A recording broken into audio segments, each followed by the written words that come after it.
in this game. And Mission is actually going aggressive, stealing away camps here. HKA in the last couple of minutes have gone for this counter jungler. Yeah, they've been able to control the top side of the jungle with vision, and you can even see there's things like saplings around to track, and a great phosphorus bomb there to finish him off. Godquai had the ultimate, but decides not to dive there either, and just leaves that over to Mission, who you definitely want him to have that kill, because it gets him to that point where he now has 3 basically half-completed items. Yeah, the Hex Drinker there as well meant that even if the Unleashed Power had gone on to Mission, he probably wouldn't have died. He now has double summoner advantage in the lane. He is looking very pretty to be able to dominate on this Corki, and what we want to see from him is a little bit more of that roaming. He doesn't do it all the time, but now he's the member of his team with the gold advantage. They're about 1,500 gold ahead, and we need to see HKA push that further. And you can see that they're just trying to get the bottom side for Fenerbahce here. And Hong Kong Attitude with this advantage, giving the blue buff over to Mission now. We'll see what he's able to do. Definitely want to track his roaming like you said.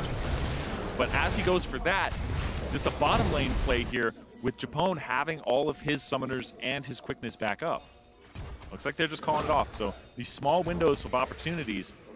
But I feel like mid lane has been, I would say, criminally underwarded by both junglers here, because mid lane is so important in a lot of the regions that are already at Worlds. We're talking about Korea, we're talking about North America and Europe. It's so important to have control of these side brushes, because that's where a lot of those ganks come from.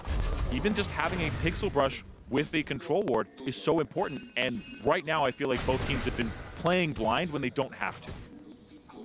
Now that one ward, no, that's why I'm still saying, like, this is still not enough. I'm seeing that ward, yes, but it's still not enough to cover that completely. When you have control of mid, you force the enemy team to bring supports up to help clear, jungles to help up, to help clear, and then you get like maybe a 2-on-1 advantage box. The support's not there. It's something that allows you to change up the game and force things like this, where they're trying to fight over this damn control ward. This is what you need to do, because the other team is playing blind. Hong Kong Attitude are playing with no vision around mid. It's a scary place to be, but Fenerbahce, they're still playing with a little bit of vision, and now they have control of the bottom side. And I've been liking Fenerbahce's warding just a little bit more all game long. I have to see if they're able to utilize those blind spots, because it is only a Cloud Drake to start us off. It's not the most impactful dragon in the world, although Japone will be very happy if he can get that on himself. We are starting to see first item spikes here as well. Ardent Sensor just completed on Kai Wing. There's an Infinity Edge on Paladin as well. Rushing those items first, and you can see Godquai and Crash. Crash gonna pick that one up. And again, it's all around the mid lane. There is a little bit more vision here for HKA. We see this ward being pushed a bit further, but Godquai is going in blind there, especially blind because he's on the Rex side. They will be able to clear out the control ward. Don't quite get it. They have the bottom rolling up. Here comes Japone. Godquai is low, but Mission's trying to turn it back in his favor. Again, the quickness is so early from Japone, and I don't want to highlight this weakness too much, but Japone and Paladin have often been seen as the weaker members of Fenerbahce, and I think we saw it a little bit there. Yeah. The quickness, being able to just bust that out and know the engage range, know your flash engage range, and be right on top of that is key to being able to play an explosive recon that we've been seeing from some teams in the play-in stage here. And like I said, you know, you roam up to mid, you give these advantages to the bottom side, and you can see Hong Kong Attitude taking advantage of that. They might get this first turret right here. Not quite tanks it. Crash is going to get knocked up as well. Did use the flash there. Didn't really go too far as Godquai was able to lock him down, but first tower blood for Hong Kong Attitude, and now they are 3,000 gold ahead, Zyrene. 15 minutes in, that is a substantial margin. Yeah, it looked like Crash just flashed in place. So, losing out on that summoner Spellio on the field, right? This is something that we haven't seen Thaldron roam around on. We haven't seen any teleports concede so far. Have to agree with you there, Zyrene. WE and Cloud9 and Fnatic. Yeah. These You're teams, very fair. Yeah, in more established regions, I think Hong Kong Attitude of this with a 2-0, looking to tomorrow just to secure that first spot and avoid Fnatic and C9 and WE in the elimination matches next week. I'm sitting here like, man, I thought the European casters were supposed to be the negative ones. It's like, what am I doing here? I'm all happy and smiles. I know. It's my first world, it's Fenerbahce's first worlds. I gotta cancel you out. I gotta cancel you out. Oh, please don't. Please. What we want to see Hong Kong Attitude be able to cancel out now is any pressure from Fenerbahce. They want to push up this vision line. They've got first tower in bot lane. They've got an Ardent Sensor on their Janna. They can really try and starve out 1907 Fenerbahce from this game. And the fact that they have that Trinity Force completed on mission, this Corki is going to be very key in taking these turrets down. Whereas I'm looking around this map and I'm not seeing much in terms of winning lanes for Fenerbahce. This bottom lane, you would expect it to be something they could apply a little bit of pressure on, which we saw like level 1, and then they dropped the ball with the engage and then level 2, and they've roamed a bit and tried to get elsewhere. And then the mid lane was a matchup that swaps over to the Corki favor, and then the top lane, the Galio is supposed to be able to wave clear and make it a non-interactive lane. That hasn't been what's happening at all. His turret's been taking a boatload of damage from this Maokai over time. It's below half HP already. And it's not what you typically expect here. Especially from your veteran player as well. Thordrin is the captain, the shot caller, the main player on this team who has been in international competitions before, who has been on a big stage before, and he's the guy that you now look to and you say, okay, Thordrin, you're on Galio, you're on a champion that can make some plays, let's do some work. It's a map swap here. So it's actually a Rift Herald first before top turret, and then it's a bottom turret rush here from Fenerbahce. They have 2 minions left. They got to be able to engage and kill this at the same time. There is the charm onto Riris, going to get the knock-up as well. Root onto Padonis, he's caught out. Crash there as well. Riris going low. The explosive shot, the knockback, and this should be a dead tree. Rift Herald falls up towards the top side. Padon jumps in once again, but again the engage. Crash gets the kill, 1-1. FB to HKA. Meanwhile, in the top lane, this Rift Herald is going to come in and get the second tower of the game for Hong Kong Attitude. And now, is it the race? Yes, it is. They're going to use the Tristana bot. They're going to try to actually break that turret on the bottom side faster than a Rift Herald, and 3 people can take top. It's going to happen. Trist is super good at taking towers here. That explosive charge can do a lot of work. Thordrin trying to defend, of course, the top laner for Hong Kong is dead, but Thordrin's going to get engaged on. The Blade Caller comes back. Godquai looking for the knock-up. The knockback from Kuwing! And Thordrin escapes. Rift Herald's going to hit him, but there are no minions here. That was huge. Thaldrin was able to flash to the other side. They're going to actually be rewarded with an extra turret here. And now what does Frozen do? Is Frozen going to go health? Is Frozen going to go bottom? What is his call? Still in the mid lane, they will lose an inhibitor tower, and the TP is coming in from Riris as they try and shut down Fenerbahce here. This is dangerous. Riris is going to get onto Padon, locks him up. He has still got the flash, but mission's on his way. Flash over the wall. HKA still going for the engage. Inhib in the top lane is going down, Zyrene. Nothing happened for 17 minutes, and now an inhibitor is dead at 20. There are more structures dead than people by almost 8 times the amount. It's insane. 1 on both teams, and then it's 7 plus that inhibitor. This is insane. Is it perfect macro? That's right? No kills, lots of towers. That's perfect macro. Well, I like that HKA went for the Rift Herald, and then they went for the push. But the big thing that actually kind of tilted it there was the TP from Riris. The fact that he went for that Tribe Rush flank, it pulled Frozen away from backing, and honestly, Thaldrin played it well top to make sure they didn't lose the maximum, but both sides are now in a position where there's so many turrets down. Fenerbahce are now going to have super minions pushing in, and we've been seeing them kind of sit on their hands, both teams just waiting. If Hong Kong Attitude wait now, they have a naturally pushing lane that is a double-edged sword. It can funnel gold into the enemy team and like have this Tristana to pick free things up, or you use it to pull people away as a 6th man and start having numbers advantage to knock down turrets. You need to see that from Hong Kong Attitude moving forward here. Great rotation from Hong Kong Attitude as well to be able to capitalize on a little bit of an overstay from Fenerbahce. We did not see Frozen move. He stayed in mid lane. He pushed that wave up. And because Hong Kong Attitude were that little bit quicker in reacting, they're the ones that come out on top. Yeah, I think that was bad from Frozen. Frozen could have gotten mid lane turret damage, could have roamed bottom so they could maybe get an inhibitor, or he could have been able to prevent the top lane. But because the Corki's winning the matchup now, he got roam priority, and Mission, we talked about it, I want to see more of that from him. And now it's Fenerbahce going into areas of no vision, but Mission has been caught out. Frozen not going to be able to get him down as he Valkyries away. The Baron was started. Godquai looking for the engage. They're onto the Syndra. HKA can smell the blood. They can taste it. Maokai gets in. Galio jump in, but here comes Galio crashing down on the dead jungler. A kill on the Maokai. A 4-man taunt. And now it's up to Padon. Double kill. Looking for more. He jumps onto Kaiwing. The root not quite going to be enough to take him down. Mission turning it back around, and Javon gets to knock off Thorjin with a kill. Mission takes down one, but he can't quite get onto the AD carrier. Now it's cleanup crew. Waiting for cooldowns. They're waiting for cooldowns. Just needs to get the cooldowns down. Mission does not have flash, does not have Valkyrie, does not have a hope of getting away. He goes down, Frozen with the kill. Fenerbahce take 4. And now they have to go back on Fenerbahce's side and clear this top lane wave. They're going to be able to get funneled some gold. Padden will get this mid lane turret, and now this bottom is going to be something that has to be cleared out from Hong Kong Attitude. They're going to have to be pulled to the bottom side of the map in just a moment. Does that just spell Baron for Fenerbahce? Can they just play on the other side of the map? I feel like they have this gigantic minion wave that's going to keep pushing in the top side, so it's a little bit slower. I don't think they can do the Baron just yet, but they might be able to look at something like, maybe this Ocean Drake, or at least killing some of those control wards by Baron. Cleaning out vision so important. We see Padden actually has great statistics on that Tristana across his split, and great statistics for Tristana across this tournament. Only 1 loss. In the last game, just before this one, we saw Fnatic being able to defeat a Tristana. Here, Fenerbahce are hoping the odds and the numbers are in their favor as they have come back from behind. It was a 3,000 gold lead a couple of minutes ago. Now it's down to about 700. See it this once again. Mission is just running interference, and what he's trying to do is use the package and get cooldowns. He wants people to flash at him. He wants them to burn ultis. And then he jumps through, takes a lot of damage from the Baron on the backside, but then the Galio was roaming up the whole time. I was waiting for him to come in, and he gets the ulti.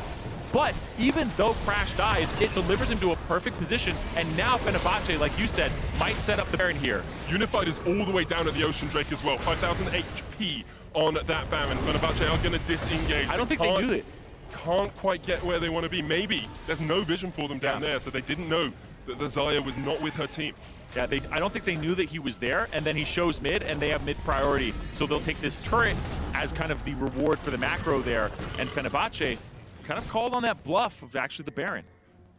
It's so strange because in picks and bans and before this game started evolving and developing, we said early games what's important. That first kill, that first tower, that's what's really going to snowball it for someone. Those ganks towards the mid lane, but that hasn't been the way this game has played out. Yeah, it was more of, well, you're looking at the junglers to see who can give you that advantage in the mid lane, in the mid game. But Hong Kong Attitude, they have perfect scaling, like we said, with the Ardent Sensor and the fact that they have double AD carry. And Fenerbahce, they have the Tristana, and hold on, Japone gonna pull them. It's not back a great explosive cast, but again, no vision for Fenerbahce. They cannot push forward even into their own jungle because they do not know where Hong Kong Attitude are. Those sunglasses helping Hong Kong deny vision from Fenerbahce, block out the sun from their enemies. You can see Thorjin has come up to try and make sure that Hong Kong Attitude aren't able to get a good engage. He got spotted on the wards that are around that area, and now he's kind of stacked a slow push in the bottom side of the map. This will continue to push out towards Hong Kong Attitude. So somebody has to go pick that up in the near future, and that's kind of the window of opportunity that Fenerbahce will use to go look at the Baron in terms of picking up the vision and re-establishing control of this area. Speaking of windows of opportunity and windows of power, we are starting to see items stack up on either side. The AD carry is so vital in team fights. We've got Infinity Edge, you've got Static Shiv and a Rapid Fire Cannon on that Tristana. Yeah, and then on the opposite side, you do have the double BF sword items and the Static Shiv for Unified. And at this point, I actually think that the Xayah is stronger at her double BF sword power spike. This is one of the reasons people love Xayah right now, is she doesn't have to build 2 attack speed items. She gets those crit items, stacks them up, has a lot of damage, and then her W adds even more on top of it. And it gives her movement speed. It gives her all the stats that you really get from those that extra crit attack speed item built into her W, so she can buy this heavy-duty AD. And the question then becomes, how tanky are your tanks? How much damage can they sustain through? We've got a Knight's Vow finish on towards Crash. He's helping out the team. He's helping out Padden. Actually looks like there's going to be a second one from Japone as well. Wonder if that will go towards Frozen to try and keep that mid lane superstar alive in these team fights. It's a vision game. It's a vision game. Yeah, it's all about vision. So they're playing it pretty slow. They're trying to make sure that they can see the Baron, who has control. It's that Baron dance, but it's not so much fighting over mid lane and then going to the Baron and starting it. It's more, all right, they have vision control. Let's get control of mid. Then let's go get it back. And now they have control of mid. And then they go get vision back. And so it's basically this cycle of back, get your control wards, make sure you have all the wards that you can hold, and then just keep doing this over and over again. Top lane inhibitor has, of course, respawned for Fenerbahce now, so it's not that pushing lane that it once was. Has funneled farm in towards Padden, but if you look at Unified, he's actually got a 40 CS lead in that lane. And no real CS advantages across the rest of the board, so that's just better rotations from HKA, making sure they utilize all 3 lanes of farm. Yeah, Unified's kind of been the guy who gets tagged into bottom to get all of that farm. He got that gigantic wave when it showed up. And then this time they put both those Titans, who are just super tanky, in the bottom side of the map. Now Thaldrn has a bit of an advantage here in this matchup. He'll be able to clear the waves out, has that CS advantage himself. And we're still waiting for those fights, because both these teams, you want to have team fights, but both teams are usually set up for team fights. And when the other team is set up, that's not really when you want to do it. You want to catch them with their pants down. You want to go, get to a side lane, push a wave out, and then you have 30 seconds to go ahead, try to make something happen as like the Tristana split pushing or the Tristana's picking up the side wave. As somebody isn't in attendance to this fight, but both teams are just giving the respect of those 30 seconds in the waves back and forth. So right now, Maokai, he's grouped up. HKA have priority. But now, the Galio's shoved out bottom, and he's going to roam up, and then you have to go get that bottom wave. And then now it's your turn. And so it keeps going back and forth. And it's a breaking point. It's which team missteps or which team makes the better rotation at this point. There is a big wave down towards that bottom side. Yeah, and it's not always mistakes, right? It's not always, oh, one team just messed up a timing window. Sometimes it's they forced something like this Baron, and now we're in a position where we decided to take the fight. And they did a very good proactive play. Like right now, it's mid-priority for Thaldrn, whereas before, it's been, hey, look at this bottom wave. Now they have priority in 2 lanes, and now you have to kind of get that back as Hong Kong Attitude. But they're going to use that for a back timer for Frozen. Get those control wards in as well. We're seeing double sweepers as expected at this sort of point of the game, especially when you've got all of this vision game happening. And this is the point as well where you do look to your veteran players. I'm looking at missions specifically for HKA, of course, was part of TPA a long time ago. He is one of the veterans. Yeah. Unified, very much a rookie. He is playing well this game and has played well thus far this tournament. But when you get to these points, when you get to these real crucial breaking points in games, that's where you look to your experienced heads to make the plays.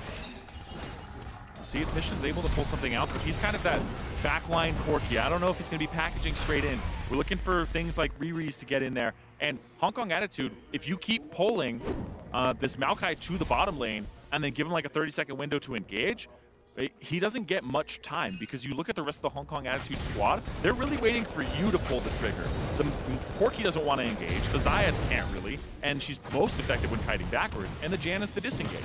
So you're really looking for Riri's to get into these fights, but when you start them, you have to watch out for the Thaldrn engage. You have to watch out for all of these things from Fenerbahce, where I feel like they have more things that are very threatening in their composition, whereas Hong Kong Attitude just don't have enough tools to force things. And you can see Fenerbahce now have decided that perhaps their priorities don't lie only on the Baron. There's a Mountain Drake coming up in just a couple of seconds, and with the game being delayed and stalled out, having that extra damage to the Baron and to the towers is so vital. Yeah, and they control that area because of the fact that Thaldrn shoved this out and the Corki took it back. So right now, Corki, I'll check it for package, he doesn't have it. So right now, this will be Mountain Drake started up for Fenerbahce, but is that too many people on it? There's pings going down from Hong Kong Attitude to go towards the Baron, but I don't think they have the timing window. Unified was in the mid lane dealing with Padden and Japone. Not having to have your AD carry at that dragon really makes it a lot easier for you to keep pressure on the other lanes of the map, especially an AD carry with such long range as Tristana. Yeah, this has been kind of like a Dragon Ball Z episode. We're watching these two teams just yell at each other and just get more powerful. We have finally armor penetration items coming through for both AD carries. We have Gargoyle Stoneplate completed for Thaldrn, and so when they feel like they're in a comfortable spot and they're up to like Super Saiyan 3, are they going to fight then? Or do they have to go further? It's a pretty intelligent reference there. It's like, Super Saiyan 4 completed items? See what happens? Definitely a smart one. I haven't actually watched Dragon Ball Z. Really? That's the issue here. You just, so, wow! I don't like saying that because everyone gets really angry at you. Just saying. Just super saying that for you guys. Well, perhaps the power levels will be over 9,000 when these two teams do decide to fight. Still only that 2,000 gold differential between them, and you can see how much this game means to both of these two teams. Fighting for top place of Group D, fighting to avoid Fnatic, to avoid C9, to avoid Team WE. Yeah, and this is almost like what we had seen WE and Lion look like a little bit, except for all the fighting. It's more of that #1 seed being pushed and tested by a team that people consider a lower seed, or is realistically a lower seed coming into the play-ins, which makes you really excited not just for this game, but for what's going to happen the next time they play each other. What's it going to look like when Fenerbahce is going up against Rampage? That Hong Kong Attitude absolutely obliterated an almost perfect game. Because this is not Fenerbahce in any stretch of the imagination being in a losing position versus Hong Kong Attitude here. These teams are pretty much even from just the structures and the fact that Fenerbahce have this Mountain Drake. It's just the macro and both teams giving each other a lot of respect. I would say right now at this point, either team wins this team fight based on the approach. And that's what I love about the current meta. And that's what I love about Worlds at the moment, because it's so teamfight focused. And there's so many opportunities for one player to stand out and just make that great mechanical outplay that wins you the game. And they're looking for a fight soon. You see Japone, he hasn't had much in terms of engage. Is this it here? Quickness jumps in, here comes the Galio as well, the knockback. That's a Janna, they're trying to catch up. They get the kill, Pattern gets it, and there's the taunt as well. HKA are getting decimated, double for the Tristana. Frozen caught up towards the side, mission eventually taken down. It's 3 for Pattern, he's looking for more, he's looking for 4. Can he get the Penta? Rivis locks him up, it's 3v2, but Unified can pound down from the side here. Unified's gonna get 1, not quite the quadra for Pattern. Crits a jump in, it is a quadra and an ace for Fenerbahce. And they're going to be able to push down the mid here. They took out all of HKA, and now they're going to be able to get themselves back in that gold lead. They established something a little bit early on, but it's been something that HKA have just had control of this game. And now, basically, after all that yelling, they finally exchange punches. And you have to give credit to Japone as well. Earlier on, his quicknesses, his engages were not on point. He caught out the Janna, he caught out Kai Wing. They took her down before the fight even really began, and we'll see it once again. Yeah, this is what I was looking for, is this Rakan is so powerful. I definitely consider this part of the world's meta. A top-tier support that can buy Ardent Sensor and protect, but also attack. And he got that engage, exactly what he wanted there. And Unified gets left alone for most of this fight because the team says, screw that, he's so hard to get to. They just kill everybody else first and go through his front line after diving and getting the Janna first. It's a mistake that a lot of teams make. You see a Soraka, you see a Janna, you kill somebody else first, when usually the support's the easiest to get. But look at this. There is no time there for Thaldrin to pull the trigger. There's no time for him to flash away. That is an oopsie as soon as he hit the button. And it's something we've seen Pattern do before as well. He games actually as well. A lot of the time, he's seen as one of the most improved players in Turkey, but he does make mistakes. They're looking for the Baron now, HKA with 4 members, but crashes across the wall. Yeah, this is a 4-on-3. Crash goes in, he steals it! Fenerbahce with the comeback, the steal from Crash, he's gonna get taken down, and now HKA might look for a further engage. Rivis in the front line, Japone trying to get away, will get the knockoff, and Quickness up towards the top side, does go down, but Fenerbahce still in this game because of a great Baron steal by Crash. Yeah, they get the Baron here, but Elder Dragon in 30 seconds and Crash is up in 40, as well as Japone. This will end up being an Elder Dragon, most likely for Hong Kong Attitude, after they start taking care of business with these turrets that are left open because of the numbers advantage. The Baron's still not only a gift for Fenerbahce, but a gift as they engage. Frozen gets the kill as well, and here comes Thaldrin. He's going to look for the taunt, pulls Rivis away from Pattern, and now Pattern can open up the big guns from the backside.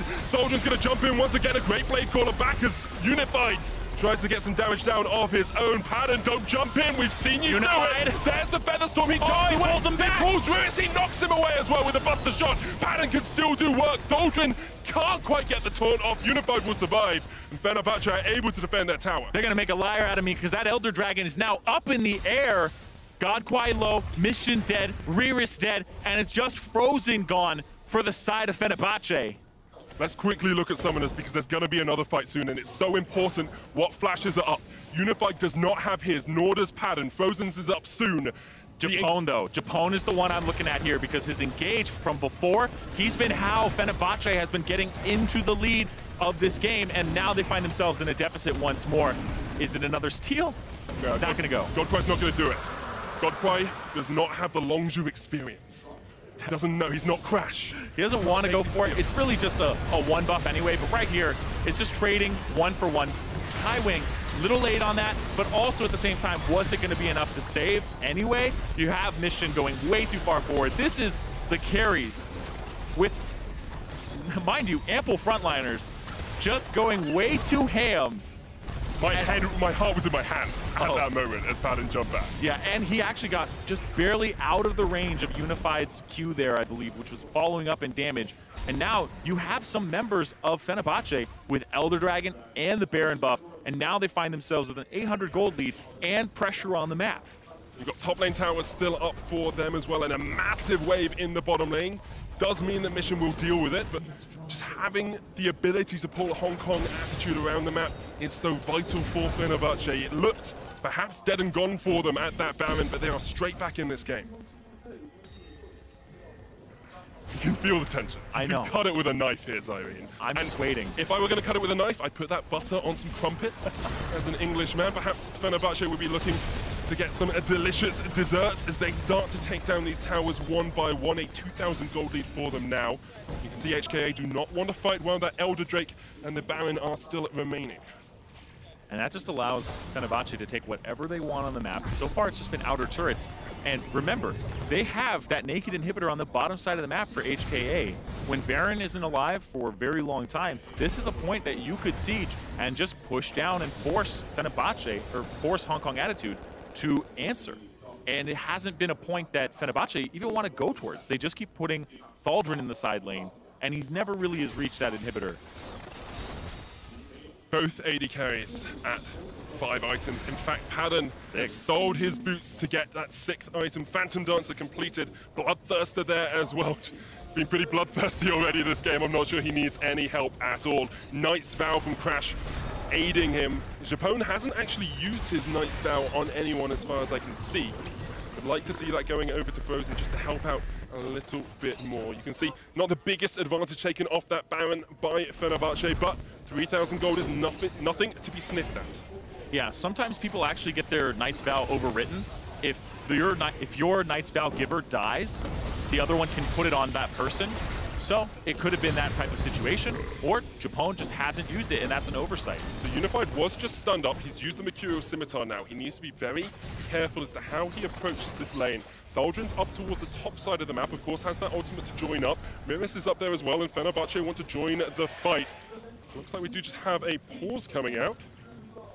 Yeah. Okay. Sorry about this, guys. We'll make sure we get it sorted out as soon as possible. Fenerbahce in such a good position. Looks like they're going to try and catch out Riris, but not quite able to take that Maokai down that quickly. It is a pause, just to completely confirm. And I was going back and looking at Japone, and it looks like he just hadn't really used the Knight's Vow on anybody, gave him the benefit of the doubt, but you need, and those things can like really mean a lot in these situations. You end up just having a little less HP when somebody is going for fights or getting healed not enough. And you really want to keep your carries alive, especially with how bloodthirsty Padden's been in this game. He has definitely been jumping in, perhaps, when he shouldn't have been. His heart has been telling him yes, Zyrene. But it needs a little bit more of that mind. Just a little bit more. Just a tiny bit. Sometimes that's where you need someone like Thaldrin just to say, okay, we've seen you do it once. It didn't cost us the game. Take a breath, Padden. You're still a rookie. Yes. I know what the stage feels like. So sometimes, it's Thaldrin's fault. You just be like, I'm training you. I'm making sure that you can hit that R on me. Next time, just be ready. So we'll see, but that was definitely an oopsie there. But right now, Fenerbahce in the lead by about 2,000 gold. And so there isn't too much you can really complain about right now because they have that composition that can actually push and force the issue. Whereas on the opposite side, HKA, I talked about it when they had a gold lead, they really have to siege and kind of bait Fenerbahce into something because Riris is the one that can really start the fights with the Maokai ultimate, right? You're not looking at the Janna, you're not looking at the Xayah or Corki or Rek'Sai. It's Riris, but Thaldrin with the double globals has been pulling him to the side lane. So from a macro perspective, Fenerbahce has been preventing sieges. Because, I'm just thinking of Hong Kong Attitude. If I was playing this composition, Maokai just walks up, R's down the entire length of the lane, and then you can put some Trinity Force damage on turrets. If they sit there and try to actually contest that, you have enough damage from your carries at this point to kind of go through a lot of that resistances that they're actually packing. And sometimes it's hard just to make that call, though. It is. Especially in the heat of the moment, you think, oh, we just need to hold out. We've got the goal lead. We can just wait for them to make a mistake.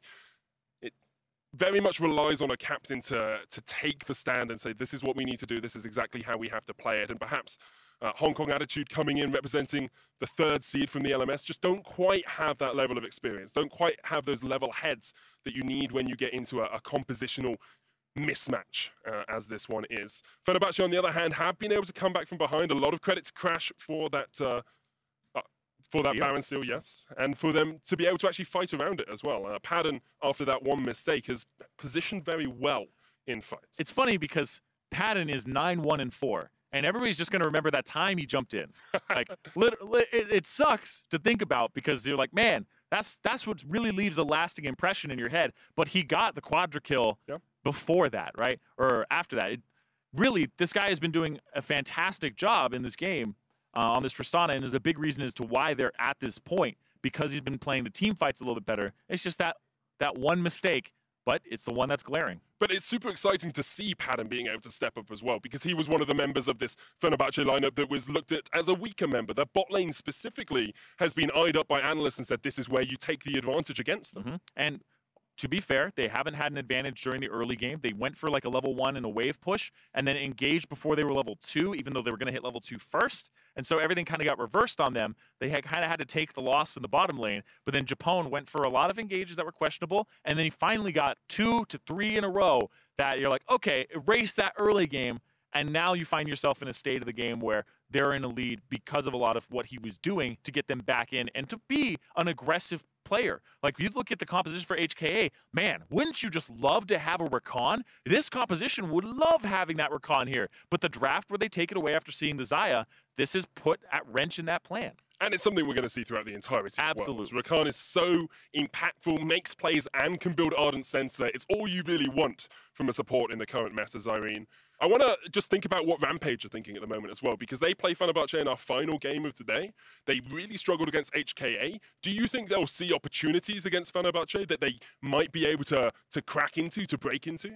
It's a possibility. Like, there's so much you can draw from these games, but at the same time, there's so little, because it always comes down to draft and the habits of the players. Like, what does Crash look like when he's not on Gragas? What does he look like when he's on a more aggressive jungler, right? So there's all these things that you have to consider. Right now, what you can really look at, though, is how Fenerbahce understand what they need to do as a team composition against the other team. It's not just, oh, we need to do this to win. It's, hey, pull the Maokai away with the Galio. Hey, we don't want to give them engage tools. They ended up making sure that they couldn't get things like the Shen and the Kassadin. So the Shen would have been able, or the Kassadin would have been able to 1-3-1 and answer something like the Galio, right? So their pick and ban was actually pretty clever from Fenerbahce to make sure that they could execute their strategy with the Galio that they got in the second round. Or I guess after the second ban phase, I guess I'll say it that way because there's so many second rounds. Yeah. The second ban phase, that they were able to split the map and stop the primary engage from HKA from being there. So I really like the fact that they understand how to adapt in the games. And on the other side, HKA did get the early advantages. They were the ones pushing up. I'd like to see perhaps a little bit more imperative from them, a little bit more of mission moving around the lanes, looking towards even starting up 4-1s, setting up for those bot lane dives on something like a Corki and a Rek'Sai, where you can jump in and out of turret aggro a lot easier. Yeah, I've been pretty critical of their vision control. I feel like they're kind of just flexing muscles and just saying they're better mechanical players. There's nothing wrong with flexing muscles, I mean. True. It's always entertaining, right? Because you're going to have somebody like face check. You're going to have two people come up on each other. They haven't been able to. They haven't been putting a whole bunch of wards around, and it's been to their detriment as the game has gone on. And Godquai's kind of been leaning on the fact that he's playing Rek'Sai, right? There were a few times where Frozen was around with Crash, and then he spotted him just barely with the Tremor Sense. So, kind of circumventing that issue with this pick. Not a huge fan of it in general, just as a playstyle thing. Because like we've been saying, what can you actually gather from this game? Hong Kong attitude, take a lot of risks that don't look like risks because they're good mechanically, but they don't ward as much as you would think, and they don't control mid as much as you would want either. Well, we are still in the pause, guys. Apologies for that, of course. We're going to hand it over to Drakus and the analyst desk to break down how this game has been developing.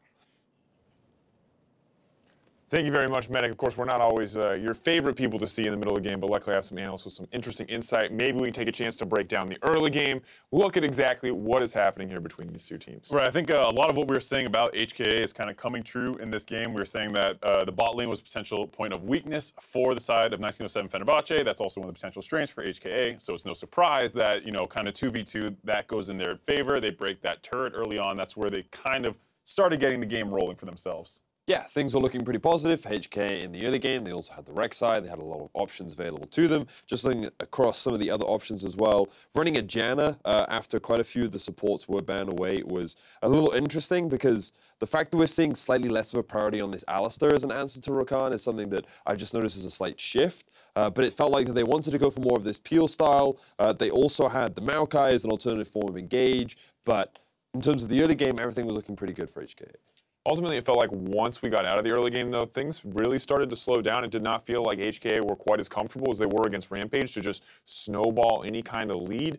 What do we think is the big difference here in this game? I think what we were saying was, one, Vedius was talking about their team fighting, which I'm sure we'll get into in a second. The other thing was, when things start to break down for them in the macro sense, it does feel like they get into a little panic mode. And so the best example of this was that crazy turret trade that happened between these two teams, where Rira steps forward, tries to defend the turret, he goes down, and then rather than trying to cut their losses or anything, they go full trade mode. It ends up working out for them because they're able to grab the inhibitor, but you see them losing flashes, they're losing summoners, and they started losing control of the game a little bit during that point. Yeah, and my eyes were very much on Frozen in that whole instance because he had to make a decision between trying to help his teammates in the bottom half of the map, trying to help them live, or to try and help in the top half of the map to try and keep his inhibitor alive. And he eventually made the decision to keep the bottom side alive. They ended up losing the inhibitor, and you're like, that's kind of a risky decision. But then at the same time, because HK never really continued to push that, it just resulted in a lane that was constantly pushing in their favor. You then allow the gap to close between Pattern and Unified, and now this Tristana is sitting on 3 items and getting to a point where he becomes this big threat. And it wasn't just that inhibitor, right? Immediately following that exchange, we saw a team fight take place, and this is where we really started to see some of those weaknesses we talked about for HKA to come into fruition because, yeah, you just won. You just got that inhibitor. It's a good look for HKA, but when we take a look at it again, ultimately, you immediately throw that away by taking a team fight, and it really, to me, it just felt like a failure to execute. Right, I think that's the big thing is you saw weird stuff where, like, a mission is way over the wall on Corky, they start engaging onto him, he uses his package to get out, now he's not too close to the fight, then they engage. There's a lot of those problems that you're going to see in that replay when we roll it. It's just like a huge breakdown between the two teams and what they were trying to do, and HK, this is the problem with them, they don't execute super cleanly in the 5v5 setting. It's also important to remember how their actual comp makes it very difficult for them to get this kind of reliable engage, especially against things like a Rakan. So as we see the play roll out, what you'll see is that HK are mainly just setting up around the Baron. They're using this as an objective to force the fight. But then they all commit to the Baron while Mission is still isolating by himself. He's then forced to Valkyrie out with the package, and now they're going back for the re-engage. And this is the sort of thing that we were discussing earlier. One of the reasons why I thought Rampage could have the edge was because they just seem a little bit uncoordinated when they try to force these fights. Players go in while the others go out. The target focus seems a little bit all over the shop, and 1907 Fenerbahce were very quick to punt. And you see Unified does a decent job in this fight, trying to somehow win it for them, almost trades back onto Padden. There's a number of fights between these two AD carries where Padden keeps coming out on top. And so it's going to end up being probably on those two as this game continues to make the big play, ultimately decide how it's going to go. But this was the big thing that got Fenerbahce back into this series. And well played to capitalize on that opportunity. And just an update to everyone, we have confirmed that the pause was due to some network instability. They are still working on an answer to the problem at the moment. But for now, we will continue our discussion about these games, about these two teams. And I have to say, one thing I really like coming off the bat from Fenerbahce is that they did not collapse in the laning phase. And after how strong HKA looked against Rampage, not to pour any salt in your wounds, Vedius, but it's good to see that they can go toe-to-toe in the laning phase because it feels like HKA just get lost, as you said. And if you can survive, they don't feel like quite the same level of titanic team that they did in that first game. And I actually really like that because it makes the group interesting. I think we've seen a lot of Pool 1Cs just kind of smash their competition. Right now, Hong Kong Attitude's in a fight for their life a little bit to make sure that they do walk away with this win. And I think it's the kind of thing where Fenerbahce can keep playing them close like this. They have some things that work out well. They did get that Baron steal as well. Padden, you know, you heard Cyrene kind of lamenting it, jumped in, threw away that big lead. It's what a lot of people are going to remember. But their team fighting definitely is coming out a lot better than Hong Kong Attitude. I mean, one of the things that we were discussing about Fenerbahce coming into this tournament is, or I mean, this group in particular, is that there are a bunch of different styles. And I think one of the things that we praised HKA for was that they seem to have fairly strong laners. When it comes into the late game, if they're the ones in dictating the pace of the game, they know how to close things out. But when the challenge is things are even, that's where things get a little bit harder for them. And what you can say about 1907 Fenerbahce is that they usually are the team that has the tempo domestically. They're the team that has the advantage, the early game advantage. They very quickly snowball in their favor, or they have control over the map. And what we're seeing from both these teams is just slight adaptations coming into a group, because you're now going up against completely different styles. You're going up against different regions that have different focuses. And in the case of Rampage earlier on, they heavily got punished for a style that they weren't used to. And now we're seeing this slightly different style where 1907 aren't getting this early dominant lead, but at the same time, they're against a team where they seem to be able to match them in some of the plays they're trying to make. And it's another thing, too, where 1907 Fenerbahce having a game to watch of HKA let them know what to ban. So you saw the J4 banned out right away. That was a huge problem in snowballing against Rampage. So that is one of the things that kind of plays in, is Fenerbahce have that small advantage in the draft. And we have to praise that adaptability, too, because we've seen teams struggle from day to day to figure out what the best option is. We saw Rampage kind of struggle to figure out what they wanted to do in the first game,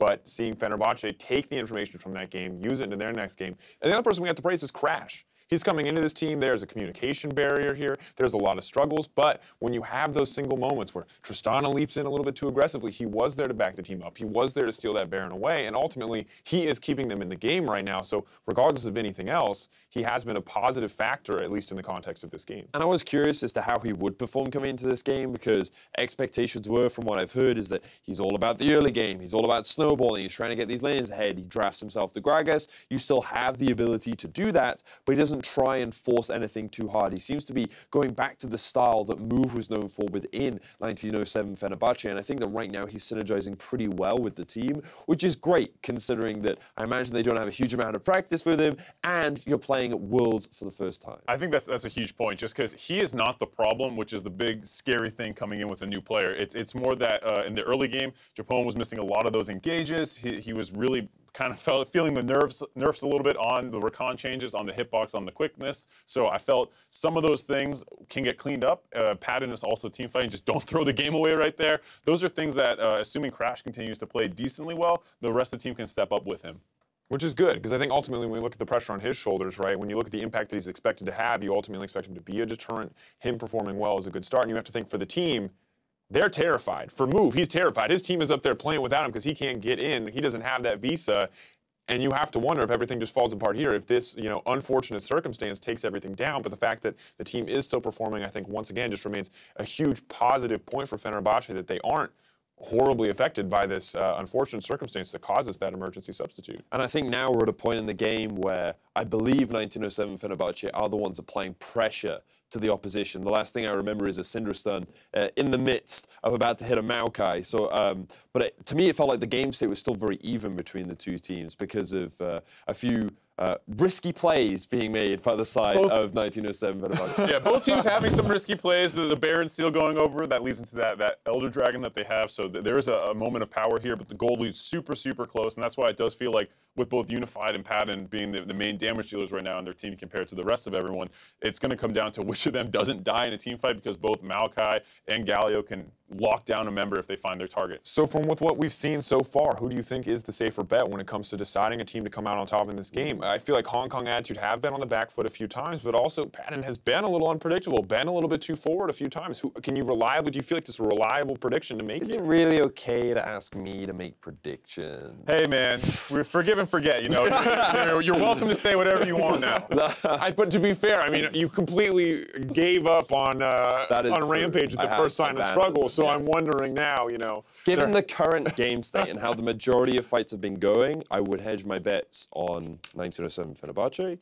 However, I wouldn't count Unified out, because what I have been seeing from their fights is he has been stepping up. His positioning has been good, his target focus has been good, and he's been doing the best that he can. He just needs the proper support of his team around him in order to truly succeed. I think that's the big thing is 1907 Fenerbahce, the rest of the team started elevating their play and allowing Padden to really carry. So as long as they can keep finding targets like they've been doing, and then Padden snowballs through these fights very well, I think it probably is on them to win this game. HK are going to need to find a different different approach, because what they've done recently is not working. The Janna's getting blown up at the start of fights. Mission feels like he's trying to trade 1-for-1 with the Syndra, when it's like, you're going to out DPS that champion if you just stay backline, pelt with rockets, and try and melt down this very tanky Galio. A number of times, he just dies way too early in these fights. So HK still have a very reasonable chance to come back into this game, but Fenerbahce are looking better. And if Fenerbahce get the win here, now you've already got 2 teams tied in Group D. If Rampage somehow gets some miraculous win later on against Fenerbahce, then you have this really tight-knit group. And it just comes back to what we were saying earlier on the day, where Group D, it is very difficult to predict who ends up on top. So I think that already this group is turning into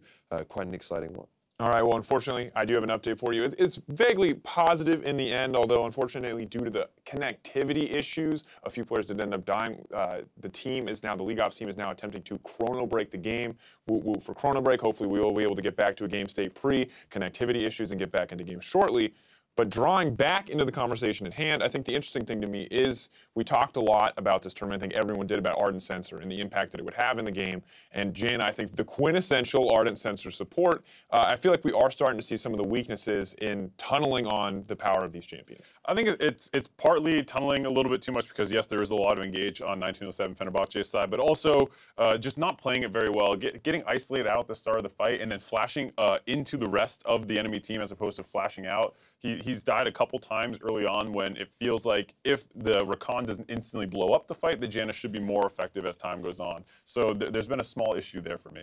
Personally, I think that Rakan is also just one of those champions that can do both things, which right, is exactly. like super hard engage, not necessarily act as a front line, but he can soak up a lot of damage, and because of his mobility, he then just gets out. And he can build Ardent Sensor because it's really easy for him to shield up not just one target, but multiple, but because of how his E works. So I think that just as a champion right now, he's really, really good. But at the same time, Janna is also slightly harder to play in terms of positioning being the crucial thing. And I just really want to come back to, like, HK have a really tough time actually being able to engage fights, because Rek'Sai and Maokai, like, you think of them, yes, they can engage, but when you compare that to someone like a Rakan, like a Gragas, with a follow-up of a Galio, that engage compares nothing to what 1907 Fenerbahce can do when these fights actually start. And I will say, I think it was very smart of them to take that Rakan away. The Xayah first pick is something that's gone on, and teams have not separated the pair a couple times. And you see how disastrous it is, giving that little bit of extra power to the Xayah Rakan combination. So I like that Fenerbahce split those two up, gives them an engage tool, and I'm sure HK would have taken that if they had the opportunity. And I think it's interesting, too, because we've seen so many different levels of Rakan. We've seen a lot of Rakan bans, but when he does slip through, I feel like we have such a varied level of performance. Do we feel like with the nerfs to his kit, it's ultimately just a lot more down to the individual player to make this character work? Or is he still really that powerhouse where he can be a very early priority pick? Well, so they took away a little bit of the ease of access to that power, but the power is still there. It's not like the combination of R flash W is gone or anything like that. So you can always hit that if you're accurate. They just made it a little bit harder. So if you're talking about good Rakan players, they're basically unfazed by some of these nerfs. I mean, it's not negligible. It does raise the barrier of execution, but if you're confident in it, you can execute it. I mean, it's important to remember that the nerf itself was like onto the W, because it now scales more with the base. I mean, the base value was increased, and it scales less with the amount of movement speed that you have. And the combo was use your ulti, you get bonus movement speed, you then use your W, and it's like a really instant engage. But now, because that's been nerfed, the flash engage is the more reliable way to actually start fights, and that hasn't changed at all. If you have a taunt and then you flash, you are going to get hit, and you are going to get chain CC'd. So. And it's still effective, but I'm just wondering, when we look at Hong Kong attitude, they have not lost the game yet by any means, but it does feel like the Janna has put them in a little bit of a tough spot. Yes, it did ultimately win them the lane. It did give them very many advantages early on, but if they're going up against a team where they know, hey, we might not be able to snowball as hard, when we look at draft coming into the next game, whatever the result, do you think this is something that they maybe need to reevaluate in terms of having more aggressive engage options? I mean, I would challenge that a little bit, because when I look at this draft from HKA, again, something we've been saying a few times is like the engage, but I'm very much looking at, I don't think the way they play the comp is poor. It's just like their decisions on what to do next, because they had a pretty good early game and they never really knew what they should do with it. Like, you don't need engage to be able to siege onto towers. Like, playing around vision is fine. Often we saw them go up to Baron and they just start it, and they're like, oh, we'd use Baron to start a fight. Where in actual terms, like, that's way better for 1907 Fenerbahce, because as you're disengaging from the Baron, they can then find a really... the game as soon as possible. What's next? What's going to happen next in this game? Yeah, so I'm always going to be watching the Gragas with Crash, and I'm going to be watching the Rakan with Japone, like they were saying, the engage options for Fenerbahce, superior to what they have on the side of Hong Kong Attitude. Hong Kong Attitude, like Vedius was saying, though, had options of sieging. Those are long gone right now, and now Fenerbahce are in the driver's seat. So that's what we're watching for, is the next team fight or 2 team fights that'll come out here.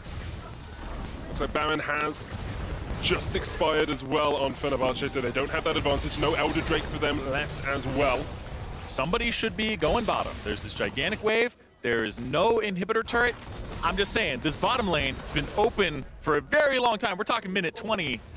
Got to take it. You got to take towers. You got to break those towers when you can. But now, without the Baron buff, it does look like Japone's trying to get some vision down towards that bottom side. It opens up the map a little bit more. This is what we've seen Fenerbahce actually do better in the second half of the game, is vision control. Yeah, so Fenerbahce, get your blue buff on Syndra, push this wave bottom, don't let them clear it out, keep Thaldr on top side, and Baron is up in a minute 30 seconds. I feel like they should siege this, and you can get that bottom inhibitor, and then you have the best inhibitor to have down when you're doing Baron.